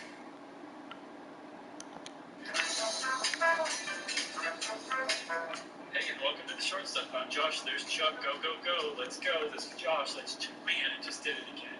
Do you want to start over? Sure. Hey, welcome to the short stuff. I'm Josh. There's Chuck. There's Chuck. Chuck, it did it again. Hey, and welcome to the short stuff. I'm Josh. There's Chuck. Let's get started. Perfect. No one will ever know. Thank you. So, this was put together by our buddy Dave Ruse for HowStuffWorks.com. This is a great one about the @ symbol. And I love this stuff. These are the ones that are those nice little dinner party nuggets that you can whip out in 2021. Right. When you can eat dinner with humans again. It's not obnoxious. It's not one of those that makes people roll their eyes. It's a little one where people go, oh, that's a really cool little nugget. Thank you for that. Give me an example of an obnoxious one. Because I know what we do. I know what you mean, but like, what is it? Give me an example. Because I know what you mean, but I can't put my finger. Do we have time? I know this is the shortest. I can't think of a specific example, but it's also in the delivery too. Yeah, for sure. And the one way you're guaranteed to be obnoxious is if someone says something kind of cool and you go, well, actually, yes, and then say anything else. There's a life lesson from Chuck right there. Never say well, actually to any human. So that's true. Or push your glasses up while you're saying that, right? Right. That's another 2-word combination. That's awful. Like root canal. Yeah. Well, actually. Well, actually, what we're talking about is the @ symbol, and in America, we have the most boring name for a symbol that's basically everywhere in the world that has a better name for it than in America. We just call it the @ symbol. It's really functional and functionary, I think. So let's go around the world, shall we? Let's start off with Yes, if you go to Germany, you would call it a Klammeraffe, spider monkey. Sure. Well, you have to say spider monkey in German accent too. Spider monkey. In Israel, it's called a strudel. Yeah, sure. Because it does kind of look like a strudel. Yeah. What about in Hungary? Well, in Hungary, you're going to go with a kukak, or I don't know if it's a kukach. Well, let's go with that. It's a worm. Sounds way more Hungarian. What about in Norway? Norway, it's a pig's tail, which is a grishal, or grishala. Yes. And then it's a ghoul, or rose, in Turkey. So everywhere. And in Spain, it's called an arroba. And the reason that Spain is worth calling out, it's actually in the title of this house, is because they think that arroba is actually the oldest name for the that symbol that we call the @ symbol in the entire world. That's right. If you go to Spain or any kind of Spanish-speaking country now, and you go to a market, let's say, you will see this sign called the arroba, and it is, depending on where you are, what Spanish-speaking country you're in, it's a quantity. So if you go to Bolivia, let's say, and you want potatoes, you could get 1 arroba of potatoes. It's about a bushel, or an arroba of oil. It's about 3 gallons. Okay. So now that you know that, you can translate an arroba into absolutely anything you find in the market, right? I guess. No. The answer is no. Because for some weird reason, an arroba of oil is about 3 gallons or so, 11.3 liters. Yeah. An arroba of wine is over 4 gallons. It's 15.1. This makes 0 sense at all. Yeah, I think you just have to know what product you're getting, what an arroba is equivalent to. Yes, you do, and that's weird because measurements are meant to standardize things. And you standardize liquid or you standardize mass, but the Spanish said, no, we're not doing that. We're going our own way. Why don't you just have some of our delightful tapas and stop complaining? That's right, but Ruth dove in and got his hands on a book from Keith Houston or Houston, Shady Characters, The Secret Life of Punctuation Symbols and Other Typographical Marks. And in that is a 2-part history of the @ symbol, where Mr. Houston or Houston, I'm not sure which one it is. I'm going Houston. I think Georgia's the only place in the world that pronounces that Houston. Really? Oh, wait, no, that's what they call that street in New York, too, don't they? Houston Street, yeah. You say Houston Street, New York, they're like, get a rope. Hey, is that at the corner of Houston and Avenue of the Americas? And you know I was referencing the famous Mccarty commercial. Oh, yeah, New York City. Get a rope.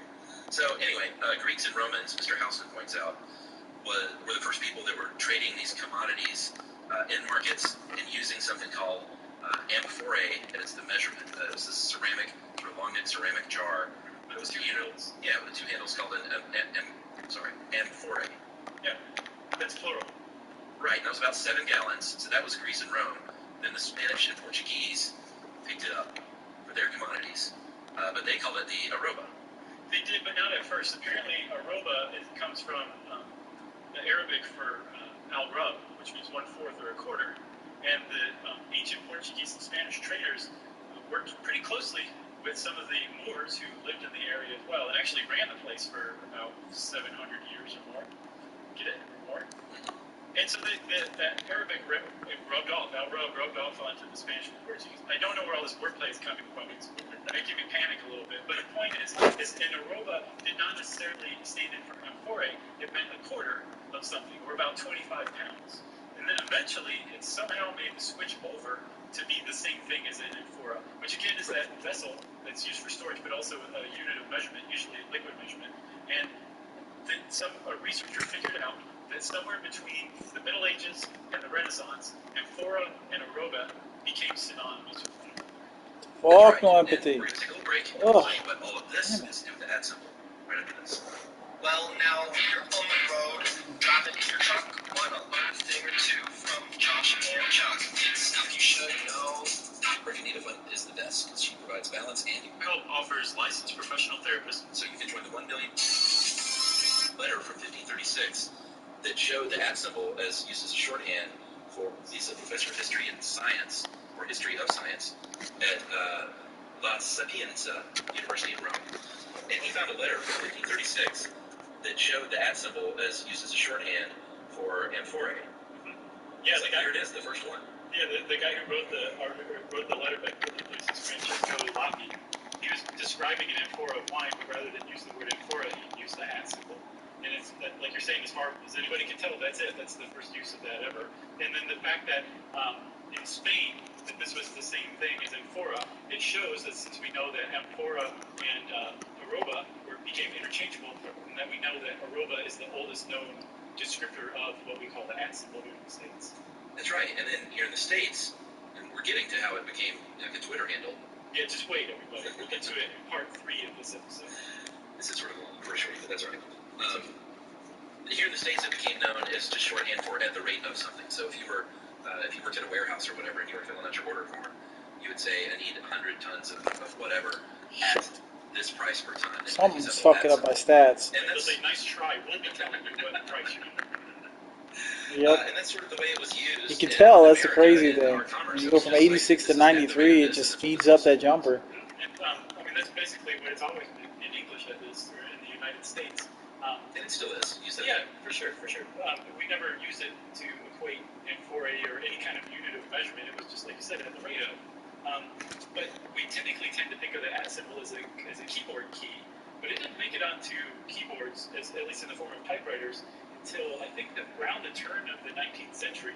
And typewriters have been around for a while before then, but they were not like the kind of keyboards that we understand now. They only had the letters, or the numbers 2 through 9 on them, all the letters of the alphabet. So they didn't have any room for any kind of fancy @ symbol or anything like that. Yeah, the dollar sign and the @ symbol Weird ass came gather. about, like you said, the end of the 19th century. And then in the 1950s, the @ sign was made, or it was added to the binary code and decimal interchange code, BCDIC, which were these 48 characters that were printed on those punch cards, those early computer punch cards. Yeah, they used the word code twice in there. And that binary coded decimal interchange code. So app kind of made its entree into computing all the way back in the 50s, and then by 1961, IBM used it in its programming code, in one of its early supercomputers, the Stretch. So from that moment on, the @ sign has always kind of been there hanging around. But it wasn't until 1971 when a guy named Ray Tomlinson, who was working with the Advanced I Research need to hit this one for Team Take. what would become the Internet, ARPANET, that it became the symbol that we know and love today, which is the fulcrum that an email address moves up and down on. Oh, man. I love that word. Up and down on? On? Fulcrum. Fulcrum is pretty good. So great. So his job there was to write programs that were going to run on this ARPANET network. And he was connecting 19 computers in 1971. And the electronic mail at the time was basically, it was very cute. It was basically a message that you could save on a computer and then open later by a different person, but on that same computer. No one was sending anything at the time. It was like a digital post-it visit. Yeah, exactly. It would have probably been more efficient to just leave a post-it. It was, but they were trying to electrify, or I guess digitize everything.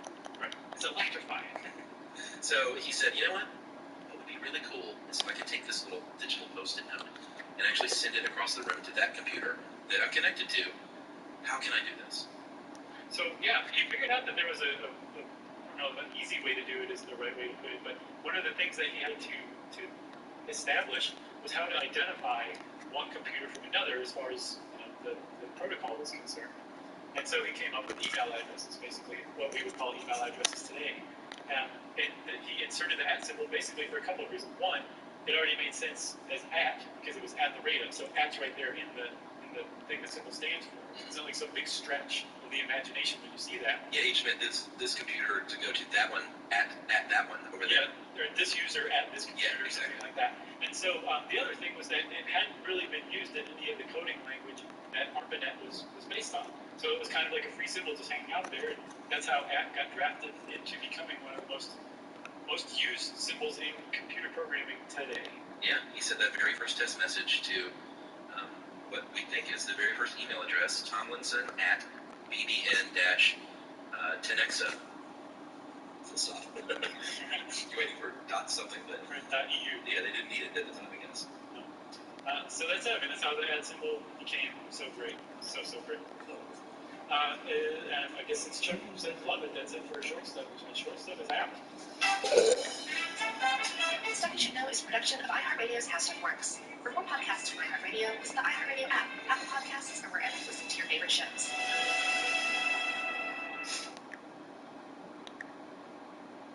Hey everybody, I want to talk to you about our old friends from Squarespace. You need a website, everyone. It's like the future, and if you don't have your own website, then what are you doing? Squarespace is the best way to do it. It's the all-in-one platform to build a beautiful online presence and run your business. And right now, everyone, they have a new feature, email campaigns. Say more and sell more with Squarespace email campaigns. It's really great. It's, again, the all-in-one platform that makes it easy to unify. Alright, I'm not going to get all wrapped up in this bullshit. Page to your emails. Pretty great, everyone. I know it's tempting, but nah, I better not. Short stuff. Because I can. When you're ready to launch, use the offer code. Short stuff to save 10% I just know better. your first purchase of a website or domain. This is Sammy J, and I have some exciting news to share. We are back for season 2 of my podcast, Let's Be Real with Sammy J. This season, we'll have more revealing and unfiltered conversations with celebrities, influencers, activists, and athletes. Guests include the amazing singer and actor Anthony Ramos, TikTok sensation Pixie D'Amelio, NBA star Aaron Gordon, and many more. Listen to Let's Be Real with Sammy J on the iHeartRadio app, Apple Podcasts, or wherever you get your podcasts. Hey everybody, you may not know this yet, if you don't, prepare to be blown away. We are creating right now the first ever Stuff You Should Know book. It's called Stuff You Should Know, an incomplete compendium of mostly interesting things. And you can pre-order it now. That's right. If you pre-order, everyone, there's an incentive because you get a free gift. And don't worry if you've already pre-ordered, because you can just head on over to stuffyoushouldreadbooks.com. It's a very beautiful little webpage, and it's got all the information. And if you already pre-ordered, can't you just like upload your receipt and give that pre-order gift? Yeah, you can, and they will mail it off to you, and you will get it in the mail, and you say, oh, thank you, I don't mind if I do. And it's a poster that you will love and cherish and possibly pass on down to your children as a miracle. That's right, everyone. We couldn't be more excited about this book. It's really coming together well. It's us through and through, and you can go check out some excerpts at stuffyoushouldreadbooks.com. I'm not gonna sit here and go for 30 like I did before. I'm gonna take a piss while this goes off because they do score a shit ton more than skippers. Hey, welcome to the podcast. I'm Josh Clark, and there's Charles W. Chuck Bryant. We are comrades in arms here at SYSK. But it usually takes 30. Stuff you should know. Let me ask you something. Okay. When you were researching this and thinking in your brain about talking about it, did you get nervous? No. Okay. I guess you did. A little bit. What were you nervous about? Talking about the freaking KGB. Yeah, I was like, and how they just kill anyone that they don't like. Oh, okay. Now, you know, I got the most nervous ever when we recorded it. I wrote on and we recorded on Delta Force. Really? Mm-hmm. I was really nervous. You think they're going to kill you? I don't know. I mean, they're not supposed to exist, and we were talking about how they do exist, so I was like, surely not. But no, I know what you're talking about. It didn't happen in this one. So maybe this is the one that'll get me. Because KGB, you know, those are the... And it even says in this article, like, when you think about the knock on your door in the middle of the night, come with us. That's KGB ops right there. Right. But that was if you were a Russian, a Soviet citizen, which is true. Something, it's weird because, like, you know all about the KGB just having been raised as a Cold War kid, you know? But I never really put two and two together that it was a really all-encompassing secret police kind of thing that they had going on, because not only were they big on spying and getting their hands on advanced weapon technology and running disinformation campaigns around the world and trying to destabilize the United States and its reach around the world, they also were really focused internally, domestically as well, so that they were a secret police force that would come and get dissenters and send them off to prison camps in the middle of the night. They basically did it all, and all of it was geared, Chuck, toward keeping the Soviet Communist Party in power, and they were successful for several decades, actually. Yeah, and, I mean, from reading this research, it seems like, I mean, they did do all the things, but their main charge was squashing from within, it seems like. Squishing your head from within. So, KGB stands for, I'm going to try and read this in Russian, Komitet, that's easy, okay. Государств виной. It sounds like you just raised like an Aramaic demon.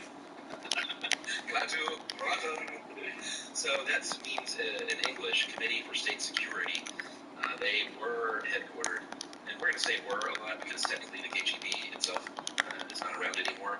It's just been renamed. So you skip it, 27. Same stuff going on, same place. They were That's the issue. now headquartered under the FSB. If you watch it, usually it's not that much. In Moscow. Like they'll fuck up a good amount.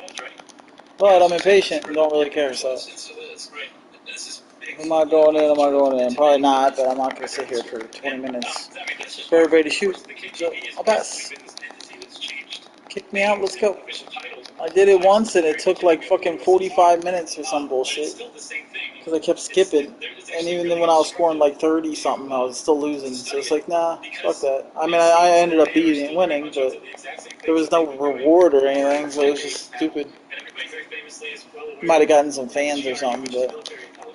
But it seems that the GRU, the FSB, and another group called the SVR, the Foreign Intelligence Service, are all basically like the KGB. Oh, yeah. It's just now been divided into separate entities, but they're all working together.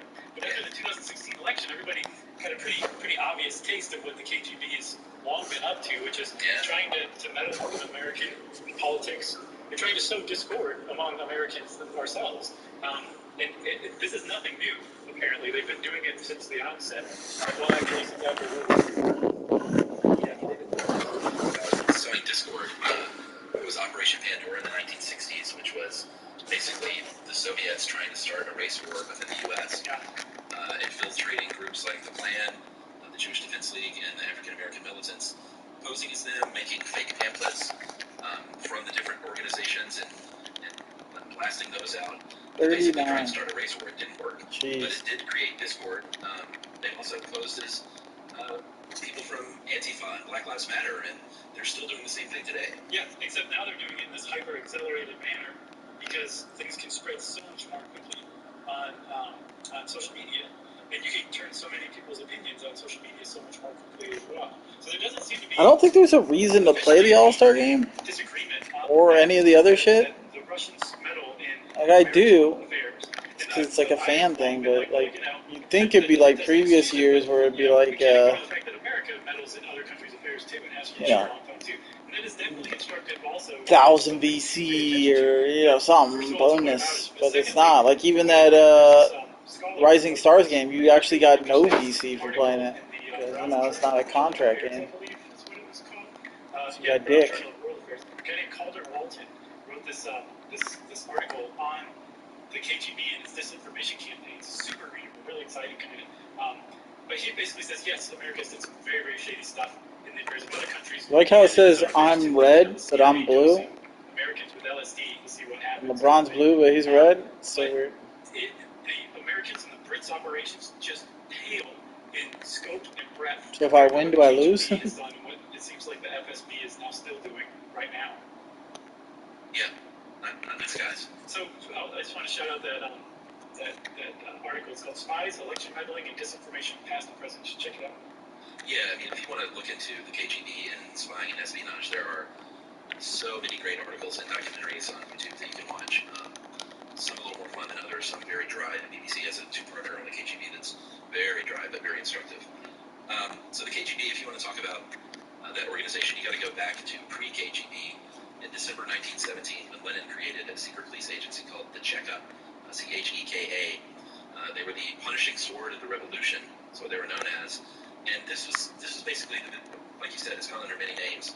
It was the KGB before it was called the KGB. It was there to keep leadership in power, imprisoning, killing opponents both abroad and within the country, keeping people under surveillance, censoring news, and basically starting the espionage program on foreign soils. Yep. The Cheka was followed by the OGPU, then the KGB, and the FSB/SBR. But from that moment the Cheka was formed till today, there's been a steady, continuous, basically unbroken security apparatus that has been charged with domestic and external spying, surveillance, espionage, all that jam. From the get-go. Today they might still call themselves Chekists within the organization. It's a name, the Cheka, that original name is kind of stuck around if you're sort of on the inside. And they, there are many ways that they can get what they want. This one is a pretty interesting example here. At one point, there was a group early on in the Soviet Union's existence where they had some socialists, some anti-communists that basically got together. They said, we're an organization now called the Monarchist Union of Central Russia. And what they didn't know is that the Monarchist Union of Central Russia was actually infiltrated by so many moles. It was a fake organization that real people joined that were socialists and anti-communists. But it was all a big setup to get them all in one place, basically, root out who they were. You got to know your enemy, know who your resistance is. And they found who they were, and they killed them. Yeah, and that nuts, man. Think about the effect that it has, not just in getting rid of your opposition by forming a group where they all show themselves, but also, that becomes legendary. That's one of the first things that this security group did. And, it basically sends a pretty clear message, you can't even trust the people you think that are your allies, Right. Talk about sowing discord among, opposition. That's just, and that was 100 years ago, and it still, can give you chills just to think about that. Yeah, you start a group that you think is going to be battling your oppressor, and it turns out that group is so infiltrated that it's not even a real group. Well, I got the impression that it wasn't even that they were infiltrated, but that the Cheka, or I should say the OGPU, actually started that group to attract people, you know what I mean? No, that's what I'm saying. They infiltrated that circle. Yeah. Oh, yeah. Started this fake organization. Yeah, that's so nuts, man. So one thing that a lot of people forget, and our younger listeners might not realize, is that back in World War II, the U.S. and the USSR were allies. We weren't like BFFs or anything like that, but we had a common enemy in the Nazis, us, the UK, the US, and the Soviets. And I read that from this time, basically working with the U.S. and the U.K., the USSR saw how good we were at disinformation campaigns. It had two effects. It taught Soviets how to do these things. It basically said, hey, this is a really good way to sow discord, to get fake information out, like with your enemy. So it taught the Soviets how to do that, but it also made the Soviets think that they just presumed that the U.S. and the U.K. were creating the same operations in the USSR too. So it really kind of hardened the Soviets' enemyship of America. Like it really kind of predisposed the USSR to be enemies with the U.S. and with the U.K. and with the West in general. And it's kind of took off from there. And just to be clear, I saw a good definition between misinformation and disinformation. Where misinformation is clear where the source of the information is coming from. It's just the information is faulty. So the U.S. government is giving out like bad info about a coronavirus or something like that. That's misinformation. Disinformation is where the information is faulty, but it's not clear where the information is coming from or where it came from originally. It's just popped up as like a rumor or something on social media.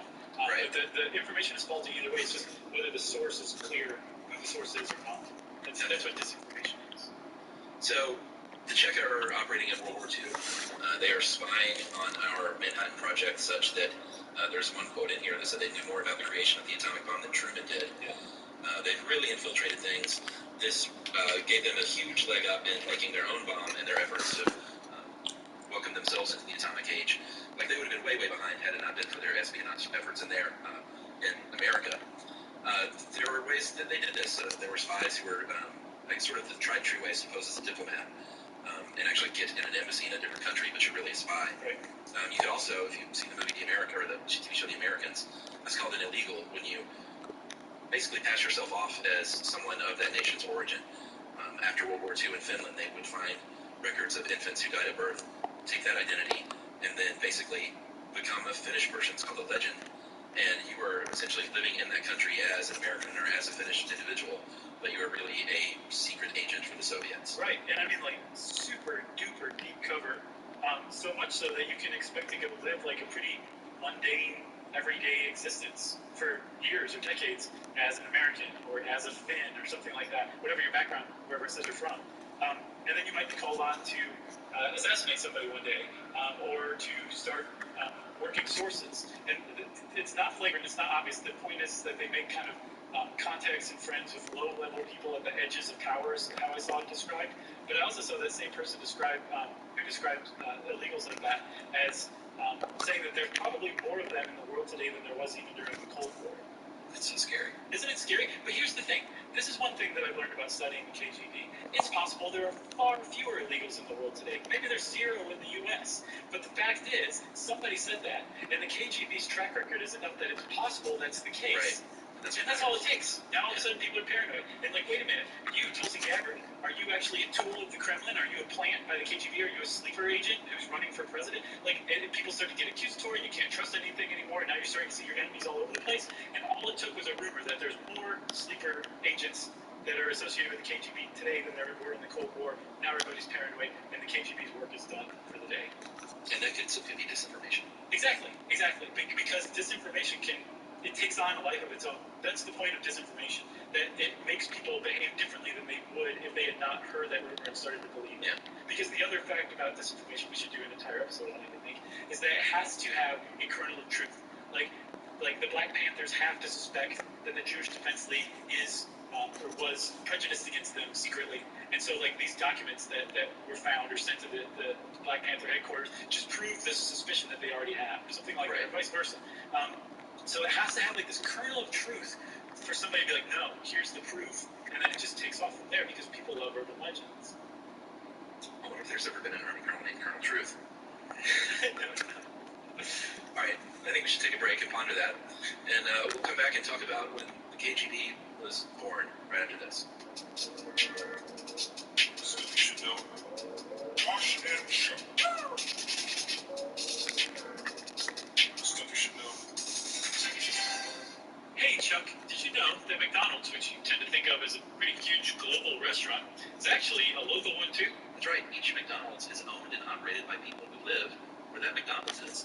When you eat at McDonald's, you're actually supporting American businesses, maybe even your own neighbor's business. Yeah, you're also supporting farmers and You're also supporting the Ronald McDonald House charities. The Ronald McDonald House charities give families with sick kids a home away from home when they have to travel far for the care that they need, which is a pretty great charity, if I do say so myself. Yeah, they've done great work over the years, and franchisees also care about their community. They give back by helping first responders. They have a program called Thank You Meal Program, which provides free food for essential healthcare workers and first responders. And when you own and operate a McDonald's, you make a promise to serve the community where you do business. And that's what those franchisees do every day. Which is why they say, Chuck, McDonald's serving here. Hey everybody, now more than ever, it's a great time to get yourself some help with BetterHelp Online Counseling. Yeah, BetterHelp offers licensed professional therapists who are trained to listen and to help with issues from anxiety and depression to grief and family conflicts. All you do, Chuck, is you fill out a questionnaire, helps you assess your specific needs, and then they match you with a counselor who you will start speaking to in under 48 hours. That's right, and just like in-person counseling, everything you share is going to be confidential. If for any reason you are unhappy with your counselor, you can request a new one at any time at no additional charge. That's important. It's very important, so you can join the 1 million plus people who take in charge of their mental health with the help of an experienced BetterHelp counselor. BetterHelp is an affordable option, and Stuff You Should Know listeners get 10% off your first month with the discount code STUFF. So get started today at BetterHelp, betterhelp.com/stuff.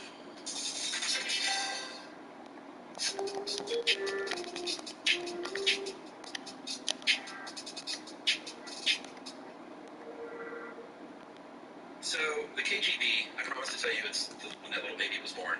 That little baby was born in 1954 when the intelligence agency that, like I said, had long been operating was reorganized officially finally as the KGB with that same mission in hand. They were known as this time as the Sword and the Shield. So if it goes to overtime, it keeps you in the game? The structure of the agency That's itself, crazy. I wasn't expecting that. I mean, there's a lot that we don't know. And how are we up by 155 to 103, and yet it's overtime? And the game just bugged out. Yeah, I think 700,000 is the most I've seen. And it says target score 179. Any kind of like CIA or any other country's intelligence organizations, KGB is just massive. Right. The other thing that I saw about the KGB is that I can't pause. especially during You don't know how much time is left. That every single one of those agents were loyal to the Well, Communist this is Party. bugged out pretty good. They made sure that every single agent was loyal to the Communist Party was to basically let them know that the other members of the KGB were spying on them. There was entire sections that were dedicated to spying just on the armed forces, just on the military alone. That was one of, I think, 20 different directorates, little divisions that were responsible for different kinds of tasks or different specializations. Well, that's right, because it's not timed, right? It's refers to some score now. Nowadays. It has 4 areas and So to just sit here and wait. Or an organization, I guess, the struggle against foreign spies and agents, the exposure and investigation of political and economic crimes by citizens, that certainly encompasses a lot. Protection of state borders, that's what I was talking about, like the border guards and stuff like that. And then, this is the big one. Stupid you can't, I have to sit here and wait though. And then, so, like, And it's stupid that it went to overtime when you're up by fucking 55. Dedicated But alright. making sure that the phone and radio systems were encrypted, to making sure that the transportation sector wasn't infiltrated. Like, the KGB had its fingers in absolutely everything. There was one directorate that was specifically tasked with surveilling and monitoring foreigners and people who the KGB suspected were potentially dissidents who were Soviet citizens, and they mostly hung around like. It would be so much faster if they just put them in the game. This could take forever. That's how many people they had, and how many resources they threw at keeping tabs on the power structure and making sure that any challenges to the power structure were squashed in the cradle. Not even strangled in the cradle, squashed in the cradle. Yeah, and they recruited the best, the smartest people, the brightest people. But like you sort of mentioned, it's not like the KGB was something to be feared by every citizen of the Soviet Union, I think. Oh, yeah.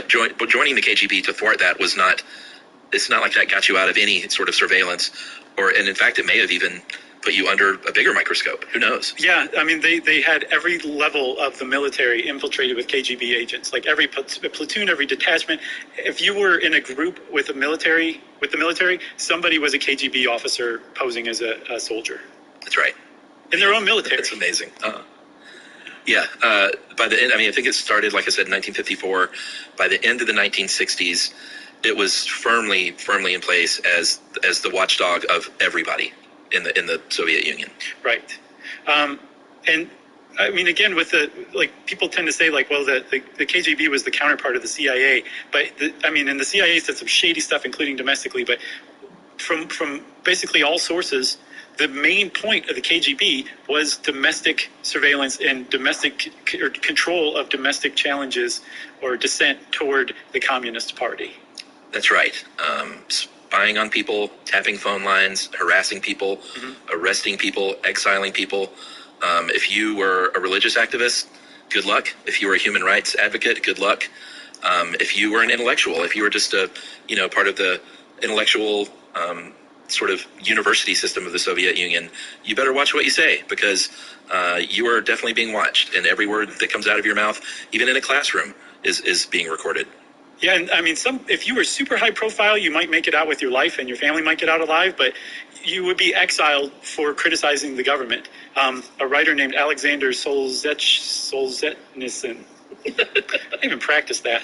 Solzhenitsyn. Yeah. I think that's kind of close. He was actually, I think, a science teacher who started writing books about how bad things were in the Soviet Union, and eventually won the Nobel Prize for literature.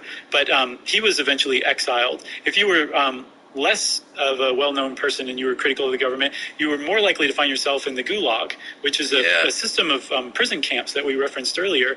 And Solzhenitsyn, I think I said it right that time. I think that's right. He estimated that about 60 million people were sent to those camps over the course of the 20th century. Yeah, I mean, it's impossible, literally impossible, to put a number on the amount of human lives lost due to the KGB, but there are people that have estimated perhaps tens of millions of people taken out by the KGB since its history. I mean, I'm no CIA apologist, but I don't think the CIA has that on their hands. Tens of millions. You know? Which, again, I mean, we on the outside tend to think of the KGB mostly as like this spy agency, but yeah, they kept people in line by killing them or sending them to secret prisons and making them leave in the middle of the night from their homes and never be seen again. It's just completely nuts, and the effects that has on a society is just I can't imagine. I can, sadly, but I can't imagine. I've never lived through anything like that. Yeah, and if you run an organization or a I'm in the game all the time. Country or a nation from fear tactics, from the top down, that eventually is going to bite you in the behind, because what that does is everyone's paranoid against each other. Right.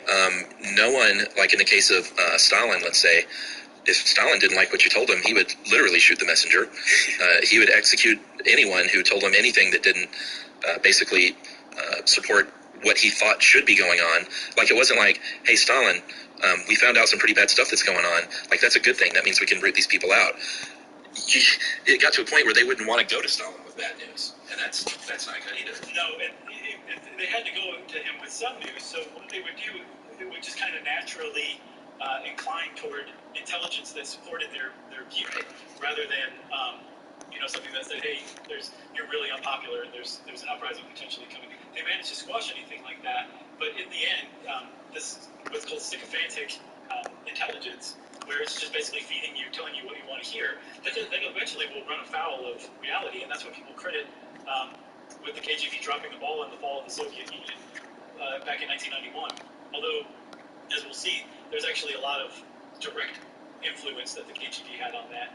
But there's this idea that throughout its history, Stalin kind of kicked off that thing where just tell me what I want to hear, or else I'm literally going to kill you.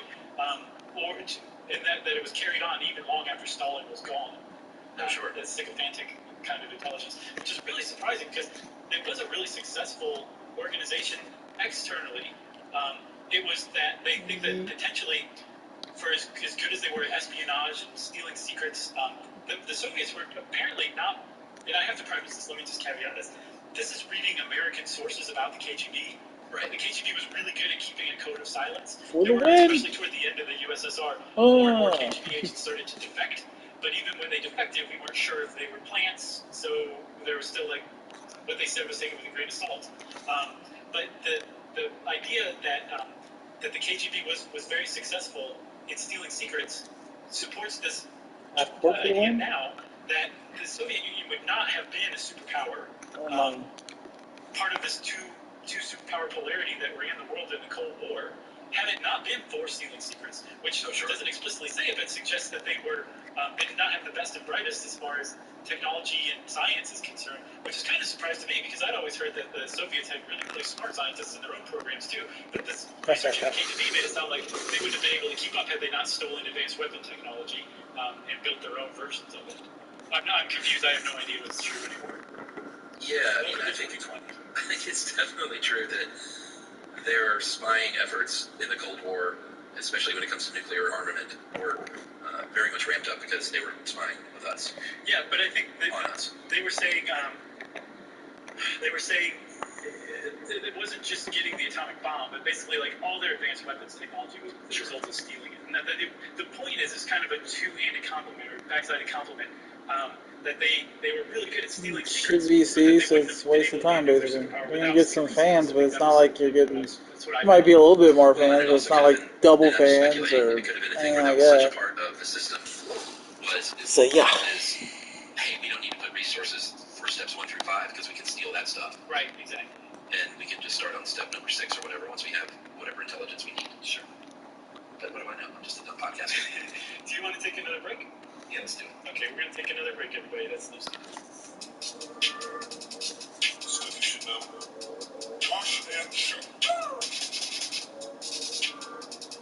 Stuff you should know. Hey friends, when you're at home, you might be all about relaxing and spending time with your family. And I gotta say, Alexa can make that much easier for you to do that. Yeah, because let's say you want to unwind and listen to a podcast. She's always in their own calendar. American corporation. Was it just spies or was it espionage as well? Well, they go so closely together. It's the same thing. Yeah. The Soviets were really good at, well, I don't know about really good, because who knows how many times it happened, but they had some very effective moments of turning Americans into double agents. A few notable people over the years, a man named Aldrich Ames. He was a 31-year CIA officer, and for about 9 years was feeding the Russians, or I guess it was the Soviet Union at that time, highly classified information from the CIA. His big thing, it seemed like, was outing CIA sources and stuff like that. Like, yeah, turned KGB agents. Yeah, so I mean, there's all kinds of ways. There were other people that fed documents. We'll get to them in a minute, but he was outing sources, and I think his actions directly led to at least, that we know of, 10 CIA sources being compromised and killed, and then, you know, in the hundreds of intelligence operations that he was kind of dropping the dime on. And that's, I mean, in addition to the loss of life, as far as the intelligence community is concerned, when you kill somebody like that, you're killing like decades worth of information that the person has walking around in their head, and contacts and just general knowledge of how things work. So it's a really big deal. In addition to, again, killing somebody, you're wiping out like the institutional memory that they carry with them too. That's been helping out the other side. Yeah, he is in a medium security prison in Indiana today, serving a life sentence. As is Robert Hansen. He's one that is a little more. I mean, he worked up until I think 2001. And they said that his espionage was possibly the worst intelligence disaster in U.S. history. He made about $1.4 million in cash and diamonds over the years, selling classified documents to the KGB. Total double agent, caught in 2001 after the FBI paid $7 million to a KGB agent to out him as a mole. Very famous case. Yeah, I remember that as well. I remember Aldrich Ames, too, made it really easy on people. Like, he was, like, spending lavishly and was not that well off to begin with, and was just being very flagrant about it. I feel like Robert Hansen was a little smarter about it, if I'm not mistaken. Yeah, it was the other guy. It was one other guy that basically was spilling secrets about our submarine program. I don't know. There was a naval captain after World War II. Somebody St. John. Was that in the 60s? That was him. Yeah. I can't remember his first name, but someone St. John. He was a naval captain. Yeah, there was a trove of KGB files from an operation from the 60s that basically confirmed he was indeed a Russian spy. Both of the Rosenbergs were indeed Russian spies. Alger Hiss, who I think went to his grave denying that he was a spy, was in fact a spy for the Soviets. So they did have a pretty good success of turning Americans into informants. What the fuck? So did the that just shot on its own. But, shot on its own, let go on its own, slightly something on its own. That was weird. Not limited to advanced weapon designs, but also industrial technology stuff that we're like, oh, you're gonna shoot this anyways. It's true, but I would have grained it like that. U.S. Just basically anything you would want to keep your economy humming along, just from stealing. That's how you could do that. Yeah, the Navy guy, his was he's the one that volunteered himself basically, but because he wanted money. It's like it all came down to greed. He walked into no, I'm talking about John Anthony Walker Jr. That's who I'm talking about too. Okay, not St. John. Not St. John. He was not a patron saint of hipsters. I don't know. Yeah, John Anthony Walker Jr. is the one that wanted money, and he volunteered by, because it's not like he was a anti-American who wanted to see the Communist Party thrive. It was all motivated by greed, and he walked into an embassy in the United States with like a code card or something and said, "Hey, I'll sell you this for $3,000." And they bought it, and he was like, and you know what, that went well, so just put me on the payroll. And he got his family involved, he had his, I think he tried to get his father involved, his daughter, his son, his wife. His son's baseball coach, everybody. Well, at one point, the Russians basically knew where all of our submarines were at all times. Because that's right, yeah. And his wife was apparently a really bad alcoholic, probably, in no small part due to this, and eventually outed him after he was way too loosey-goosey with who he tried to get involved, and he had tried to get your whole family involved, and then have them say, "No, I'm not into it," and then just be like, "All right, well, I'm going to keep doing it." What's for dinner? Yeah, she ratted him out, though. She would call a bunch of times, apparently, and either chicken out, or she was really blitzed and couldn't get across what she wanted to say, but eventually she did, to an office in Boston, and they thought, well, this is just some drunk wife trying to get her husband in trouble. She ignored it, and then eventually, though, they did look into it, and they searched the guy's house, and they found like briefcases full of classified documents, and it was just, this went on for 20-something years, I think. I think, from what I understand, the most damning evidence was he had one of those Russian fur hats, the ear flaps. That did it. So, as good as they were at turning people, at creating illegals, those sleeper agents, which may or may not be all over the world right now, one of the things the KGB has long been known for are disinformation campaigns. And from reading that guy's article, Spies, Election Meddling, and Disinformation, Past and Present, Polar Walton's article, basically every conspiracy theory that I believed as a teenager apparently was a KGB rumor, a disinformation campaign. I could not believe this as I was reading. It was like a trip through my formative years, basically. The idea that the U.S. government created AIDS to target developing countries. The idea that American tourists used to go down to South America and Central America and adopt kids so that they could harvest them for body parts. KGB. Get this, Chuck. There's a poll. I don't remember when it was conducted, but it was sometime after the Kennedy assassination, where more Americans believed that the CIA killed JFK than what the Warren Commission concluded, which was that Lee Harvey Oswald acted alone. More Americans believed what turned out to be a KGB disinformation campaign than what the Warren Commission came up with. They came up with the one that the CIA killed JFK, and that was the KGB that did that. And the friend of your friend's mom who was on the elevator with Eddie Murphy? KGB. That's right. Everything. All that stuff. Flash your lights at somebody and the gang comes and kills you. KGB. But it's just so bizarre to think, what? No, I thought that I talked to people about that, late at night, conversations about this stuff. And when you see that, when you read it and realize that, this has been going on for years, it really puts things into focus now. Like the 2016 election meddling. Sure. To the idea that there's GRU agents, military intelligence agents, who are posing as members of Black Lives Matter, or who posed as Tea Party members during the 2016 election. That they were actually working for Russia. The idea that that's still going on just becomes all the more clear when you look at some of their past campaigns. Something I do occasionally. I don't know why I torture myself, but sometimes I will read comments on a FoxNews.com article, and someone will say something, and then you can leave a comment about the comment, and someone will comment "Okay, thanks a lot, Dimitri." That's funny. But you don't know, man. That's what they do. They infiltrate message boards, and they infiltrate social media, and you never know. It's really staggering that this kind of stuff still goes on to this degree. Yeah, there's nothing we can do about it. Yeah, for real. So let's step back for a second, because we kind of popped ahead. But I want to go back into KGB history. KGB was around from 1954 to 1991, and we said earlier that the KGB had a direct role in all of the USSR, and they did, because there was a KGB head who who was appointed by Gorbachev because he thought that he was an intelligent, moderate person who was open to new ideas, and it turned out he wasn't. He was part of that same old KGB establishment who wanted things to stay the way that they were. And he actually led a coup against Gorbachev.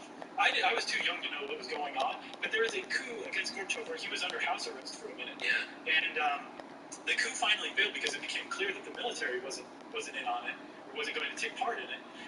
But it eventually led directly, within months, to the downfall of the USSR, the breakup of the USSR. Because in the meantime, they had elected, the first time, a democratically elected president, and when Gorbachev saw that basically this coup was a vote of no confidence in him, he stepped aside, separated the Communist Party from the presidency, and all of a sudden, the USSR wasn't there anymore. It was just Russia, because these satellite states started saying, hey, we're independent now. We'll see you later, Soviet Union. And the USSR fell apart, kicked off by this coup that the KGB initiated. Yeah, and I think Yeltsin, officially split it up, right? Yeah. He said KGB, you dissolved. We're going to break you up into the FSB and the... do the same stuff. Right, exactly. But just do it separately. I figure if I separate you guys, you might be less evil. And apparently that was not the case. Yeah, and apparently, not apparently, but very famously, Putin came straight out of the KGB. He was a KGB agent in the mid-1970s, supposedly because he saw a movie about Russian spies, and I guess thought it was awesome. Yeah, I want to do that. There's a picture of him in one of these articles where he's in the 70s wearing like this newsy cap and just looking super 70s. Yeah. But he also looks like Putin, man. Just complete poker face. He's staring off camera at something. Who knows what he's taking in? It's a really cool picture. There's another picture too, supposedly of him posing as a tourist standing next to Ronald Reagan. Oh my God. Have you ever seen that picture? No. Oh, it's nuts. It's just so great. But then you're like, is that Putin? And I went and looked, and it turned out that there's still disagreement of whether it's him or not, but most people say that that's not him. That he would have been in Dresden at the time. He wouldn't have been in the Soviet Union. I'm looking now, oh my God, that certainly looks like Putin. Doesn't it? But the official line is that he's not. His little camera around his neck. Right. And so Putin was not just in the KGB, he became the head of the FSB. And this is a real testimony to just how powerful the KGB and the KGB's remnants, successors, remain. He went from head of the FSB to the president of Russia. That was the step that he took. He was not the first person to do that. Other KGB heads had worked their way up to become the head of the Communist Party and the de facto head of the Soviet Union at the time. So, God, I hate it when this fucking shit speeds up. I can 100% guarantee you my fucking stats are changed. Big shocker, 3.97. Like, it's annoying. Yeah, and if you think those murders... if I wanted to have a 97 3-pointer, I would have made a fucking pure sharp. I'm sure you do in 2006. I liked it at 80s. Mid-80s is beautiful. It's a great speed for a jumper. Polonium 210 that was dropped in his beverage, and they have a history of doing... I think that's a really awful way to die, and they have a history of killing people in really awful ways because it sends that message that, you know, not only can you die, but you're going to die in a really awful, awful way, and everyone's going to know. Dating back to Trotsky, who went to Mexico City, and someone came up behind him, Ramon Mercader, with a ice axe, and sunk it 3 inches into his brain. He said, how do you like this projection? Oh my God. That was actually so bad, I think that was brilliant. Thank you. I was hoping you could around it. Yeah, it was really good. I got you. Mercator projection, that's lovely. But yeah, he killed him with an ice axe, but he lived for a day. I'd always heard this story, and I always thought that he just like planted him in the brain and that was it. But Trotsky got up and was like fighting him off, and people came in and kicked this guy's butt, and he survived in the hospital for like a full day after this. Wow. Well, yeah, Litvinenko, he survived long enough that he helped solve his own murder. There's a really great Guardian article on it called Alexander Litvinenko, the man who solved his own murder. And it's definitely worth reading for sure. Yeah, I mean, just a couple of years ago, what's that guy's name? Skripal? Sergei Skripal? Mm-hmm. He was the one with the nerve poison. He wasn't killed. It was an attempt on his life, though. Yeah, but it's just like every time you think, man, this is Cold War stuff, it just pops up in the news again. You're like, man, it's still happening. Yeah, I mean, we should say both of those attacks were in London. Like, this wasn't in Russia or Moscow or anything like that. This was in London. These guys lived in London in exile, and they were still murdered in London through, like, radioactive material and nerve gas that was smuggled in the country. And that actually is kind of goes to stand as evidence that there still are these illegals, these deep cover sleeper agents that are working for what used to be the KGB, it's now the FSB. Yeah, and that's why it's a really big deal that the President of the United States would want to cozy up to somebody like Putin, who is he's making great efforts to put who he wants in office. Yeah, I mean, it's just pure and simple. Like, that's It's unbelievable. absolutely junk. Well said. You got anything else? I got nothing else but rage. So, if this floated your boat, go check out Spies, Election Meddling, and Disinformation, Past and Present. It's a great article. Check out Alexander Litvinenko, the spy who solves his own murder, the man who solves his own murder. Check out The Big Fake. They had a good one called The History of the KGB. It's a legendary puppet. So, I think you'll like all three of those. And since I said I think you'll like all three of those, it's time for this for me. This is about the heroin lozenges. Remember that when I wondered if they were still around? So, this is from Martin. Hey guys, in the heroin episode, Chuck was wondering if there were any still heroin lozenges lying around somewhere. Josh quickly refuted. Chuck, you've been vindicated. We're working in an unnamed museum in an unnamed location in Canada. I'm not even going to say where in Canada, even though he does. And we have 4 different packages for heroin lozenges from Bayer. They're under lock and key, of course. We received them in a donation from a local pharmacy that closed down in the 30s. They gave the museum a wide array of drugs to add to the collection, along with the heroin. We also have a bottle of arsenic and 2 packets of amphetamines. 1 package has 2 pills missing. Love the show. You guys are keeping me sane during quarantine. I still make my way through your back catalog. That is from Martin. Nice, Mark. That was much appreciated. Thanks for shining some light on that one. And if you want to shine some light for us, we love that kind of thing. You can send us an email to stuffpodcast@radio.com. Too tired to pay attention to changes in the shot. All students piss me off. Instead of shooting 80, 90%, I'm shooting 70s every game, and that annoys me. Ever wondered why there are 2 ways to spell donuts? Or why some people think you can find water underground just by wandering around with a stick? Believe it or not, this is stuff you should know. You know the podcast with over 1 billion listens. It's now for your eyes, so you can read it.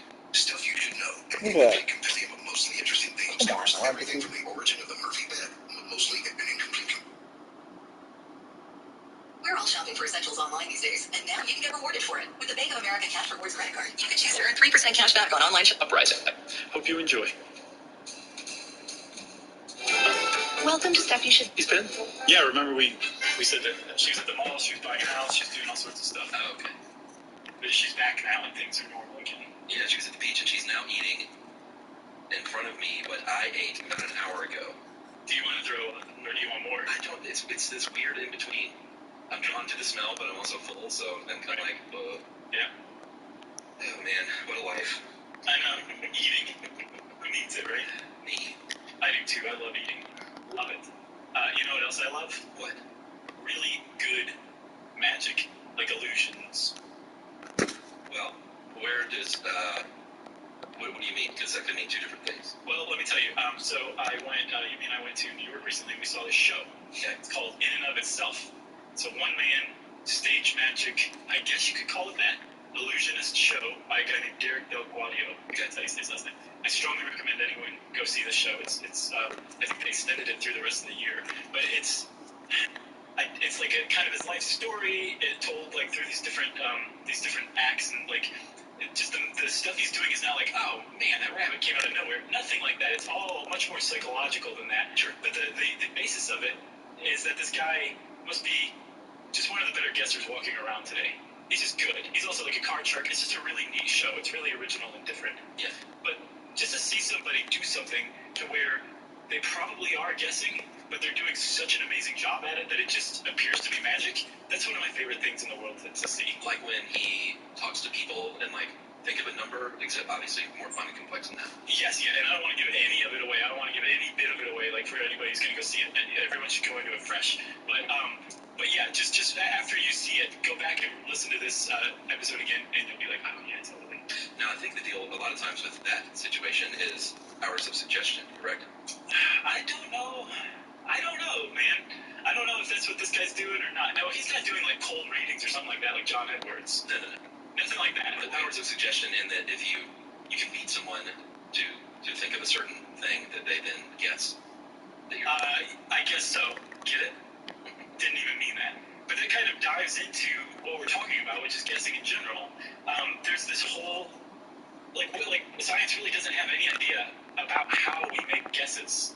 All we know is that we are capable of making guesses, and that we make guesses almost constantly, and that like our brain is basically set up to guess. yes, like our construction of reality is a series of guesses, most of which pan out to be right, but then can also be terribly wrong, which is what optical illusions prove, you know? Yeah, and I found this, I thought it was going to be more interesting than it was initially when I picked this one out. So I was a little disappointed. And then we found like other supplemental stuff that kind of helped it. But in the end, it felt a little unwieldy. But I think that's just because of the nature of the topic. Like, there isn't a concise beginning, middle, and end to this kind of topic, you know? No, because, again, science is pretty well stumped.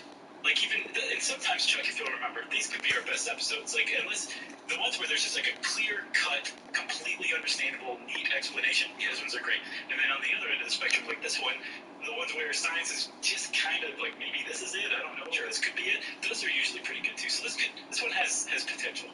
All right. That's my estimation. Well, I thought it was interesting that in our very own House of Perks article, that they started talking about in days of yore, with starting with Tuk Tuk, and basically up until the point where we could measure things or prove things. Like there was a lot of, and there's still a lot of guessing going on, but like guessing was a daily survival tactic. Right. Like that's how we learned. Should I go this way and fall off a cliff? I'm going to take a guess. Or should I eat this thing? Will it kill me?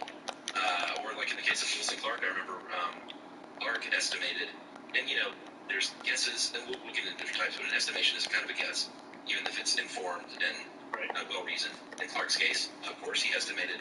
I think he was only off by about 40 miles when they got to the Pacific. Oh, really? I don't remember that. Yeah, he estimated 4,162 miles.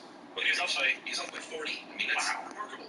Yeah, it is. But it wasn't a wild guess. It was Clark being a very smart dude who probably took copious notes. Not probably, he definitely took copious notes. Right. But I don't know, I just never really thought about guessing. Back in those days, you could end up, a bad guess means the end of you. Yes, but if your friends were standing around watching you guess that lizard over there wasn't poisonous, you could just go ahead and eat it raw, and then you keel over and die, they learn from your bad guess. It's called taking one for the team. Very much so, yeah. That's before the universal edibility test. Man, you are just, have you been going through the archives or something? No, but I wrote that article back then, so gotcha. That one stuck with me. Because, I thought you were too. I'm cursed with the new information and old information getting squeezed out. Yeah. So should we get into this? I guess so. I don't need to do this. I'm sorry. What, saying the guess? Yeah. It's pretty commonplace, but it does kind of underscore just how much we do guess in our lives, you know? Yeah, all right, let's go ahead and start with the brain then, because while you're correct in saying that they don't know the pathways necessarily of a guess, all different parts of the brain, many different parts of the brain are at work, which makes a lot of sense when you think about what different kind of guesses can entail, whether you're guessing someone's age or guessing, because that involves recognition with your eyeballs or a memory of someone else who was a certain age who looked like that, like your recall. There's all different parts of the brain that are lighting up whenever you're guessing something. Yeah, they think that it's a global phenomenon, right? Like brainily global. Yes, exactly, right. So there's some region of your brain that specializes in the particular task at hand, the thing you're guessing about, whether it's say volume or like you said, someone's age. That region of the brain that has to do with say numbers would light up. I think it's the parietal anterior gyrus or something like that lights up when you're trying to guess someone's age based on how they look. But yeah, that's just that one, I think. Right, using the Wonder Machine, right? But that's just one functional part of the whole process that the brain's going through. They know that there's a number of different regions that are operating at any given point in time when you're making a guess, but they still can't say, well, if somebody's guessing this is what's going to happen. Here's the cascade that's going to go through the brain. We haven't reached so awkward. Yeah, they think that if you're guessing about a visual object or subject, then your frontal lobe and occipital lobe are at work. Numerical quantities, like how many jelly beans are in the jar, that's kind of the common thing. They mention that that still happens. Is that still a thing? You know who is a jelly bean jar guessing champion? My wife. Really? Is, yes, long-standing. Spatial reasoning is outstanding. Well, spatial reasoning and numerical quantities are a big part of trying to guess the quantity of something in a something. Right. And so if your brain is kind of specialized in that manner, you are probably going to be better at it than somebody whose brain is not, right? So you would beat me every time. My spatial reasoning is horrific, right? Yeah. But I'm really good at recognizing recognizing faces. So I'm probably better at guessing someone's age based on their face, or possibly how they're feeling based on their facial expression than she might be. Yeah, that's a whole, like, I didn't even think about that being part of guessing, but the emotional thing of guessing, like someone's feelings and what they're thinking, like that's a whole different thing than guessing jelly beans in a jar, which is different than guessing someone's age. It's like all lumped into guessing. It's really more varied than I ever considered. Right. So well, let's talk about the different types of guesses you might make. So I think what you just kind of did, Chuck, was you divided guesses into like buckets. The 2 buckets. I'm trying to decide what the buckets would be called, though. So one bucket would be just kind of working knowledge, and the other would be, say, like emotional, right? Like, so how many jelly beans are in a jar? That'd be in the working knowledge bucket. What somebody's feeling based on your guess, based on, say, their facial expression, that's emotional or intellectual. Yeah, that's right. Intellectual or emotional buckets. Bam. I just carved them up. But I think those are kind of like the 2 categories you can put guesses into, even though you can break types of guesses down further. Yeah, and breaking them down further, you have your wild guesses. This is when you have no information, no outside input whatsoever, and you often say, "This is just a wild guess." If I had to guess, you're something like that. You're saying, "Here, listen to me. I can speak." It has no basis in fact or reality or anything like that. Then you have your educated guess, which is in the middle, and that's when you have a little bit of information. There's a military term that I had never heard of called swag, which stands for stuff we all get. No, scientific wild-ass guessing. Oh, okay. Which is like a guesstimate, but it's a military term by all accounts. Most people say it started in Vietnam with General Westmoreland, and you will hear military people say swag, and that's when, we got a little information. I'm not just wild guessing here. This is a ballpark, educated guess. Right. That's not bad. Still less than an estimate. That's when we have a lot more information. That's right. Yeah, not just a lot more information, but you're pretty familiar also with the topic that you're guessing at.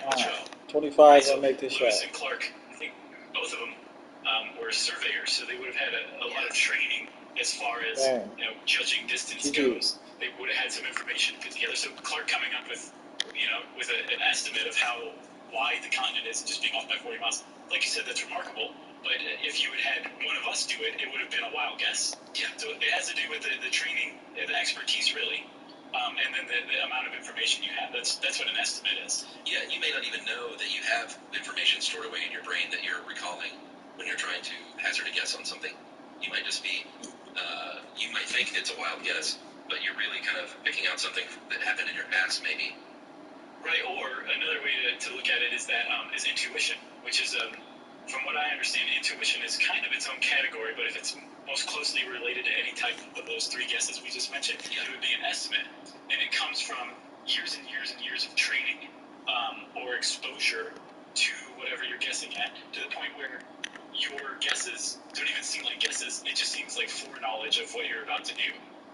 Yeah, like I used to be really, really bad at guessing crowd sizes, but through our live shows, I've gotten pretty good at it, because when you go to these theaters, you know how many people are in there, and then you stand in front of that many people, and if you do that enough times, I can now say, like, people, when I'll go to a show or something, they'll be like, how many people do you think this place holds?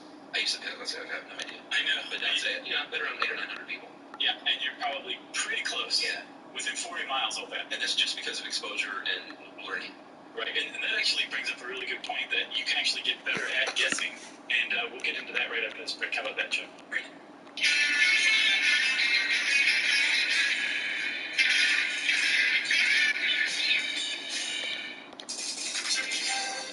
Hey, Chuck, did you know that McDonald's, which you tend to think of as a pretty huge global restaurant, is actually a local one, too? That's right. Each McDonald's is owned and operated by people who live where that McDonald's is. When you eat at McDonald's, you're actually supporting American businesses, maybe even your own neighbor's business. Yeah, you're also supporting farmers, and you're also supporting the Ronald McDonald House charities. Your Ronald McDonald House charities give families with sick kids. On that note, I think I'm going to take a break. We'll be back. We just did a lot. 8 hours, for Christ's sake. So I'll take a bit of a break here. Oh, stretch out. Hopefully by the time I get through these playoffs and win the championship, hopefully it won't fuck me over and it'll give me the gym rat badge, of course.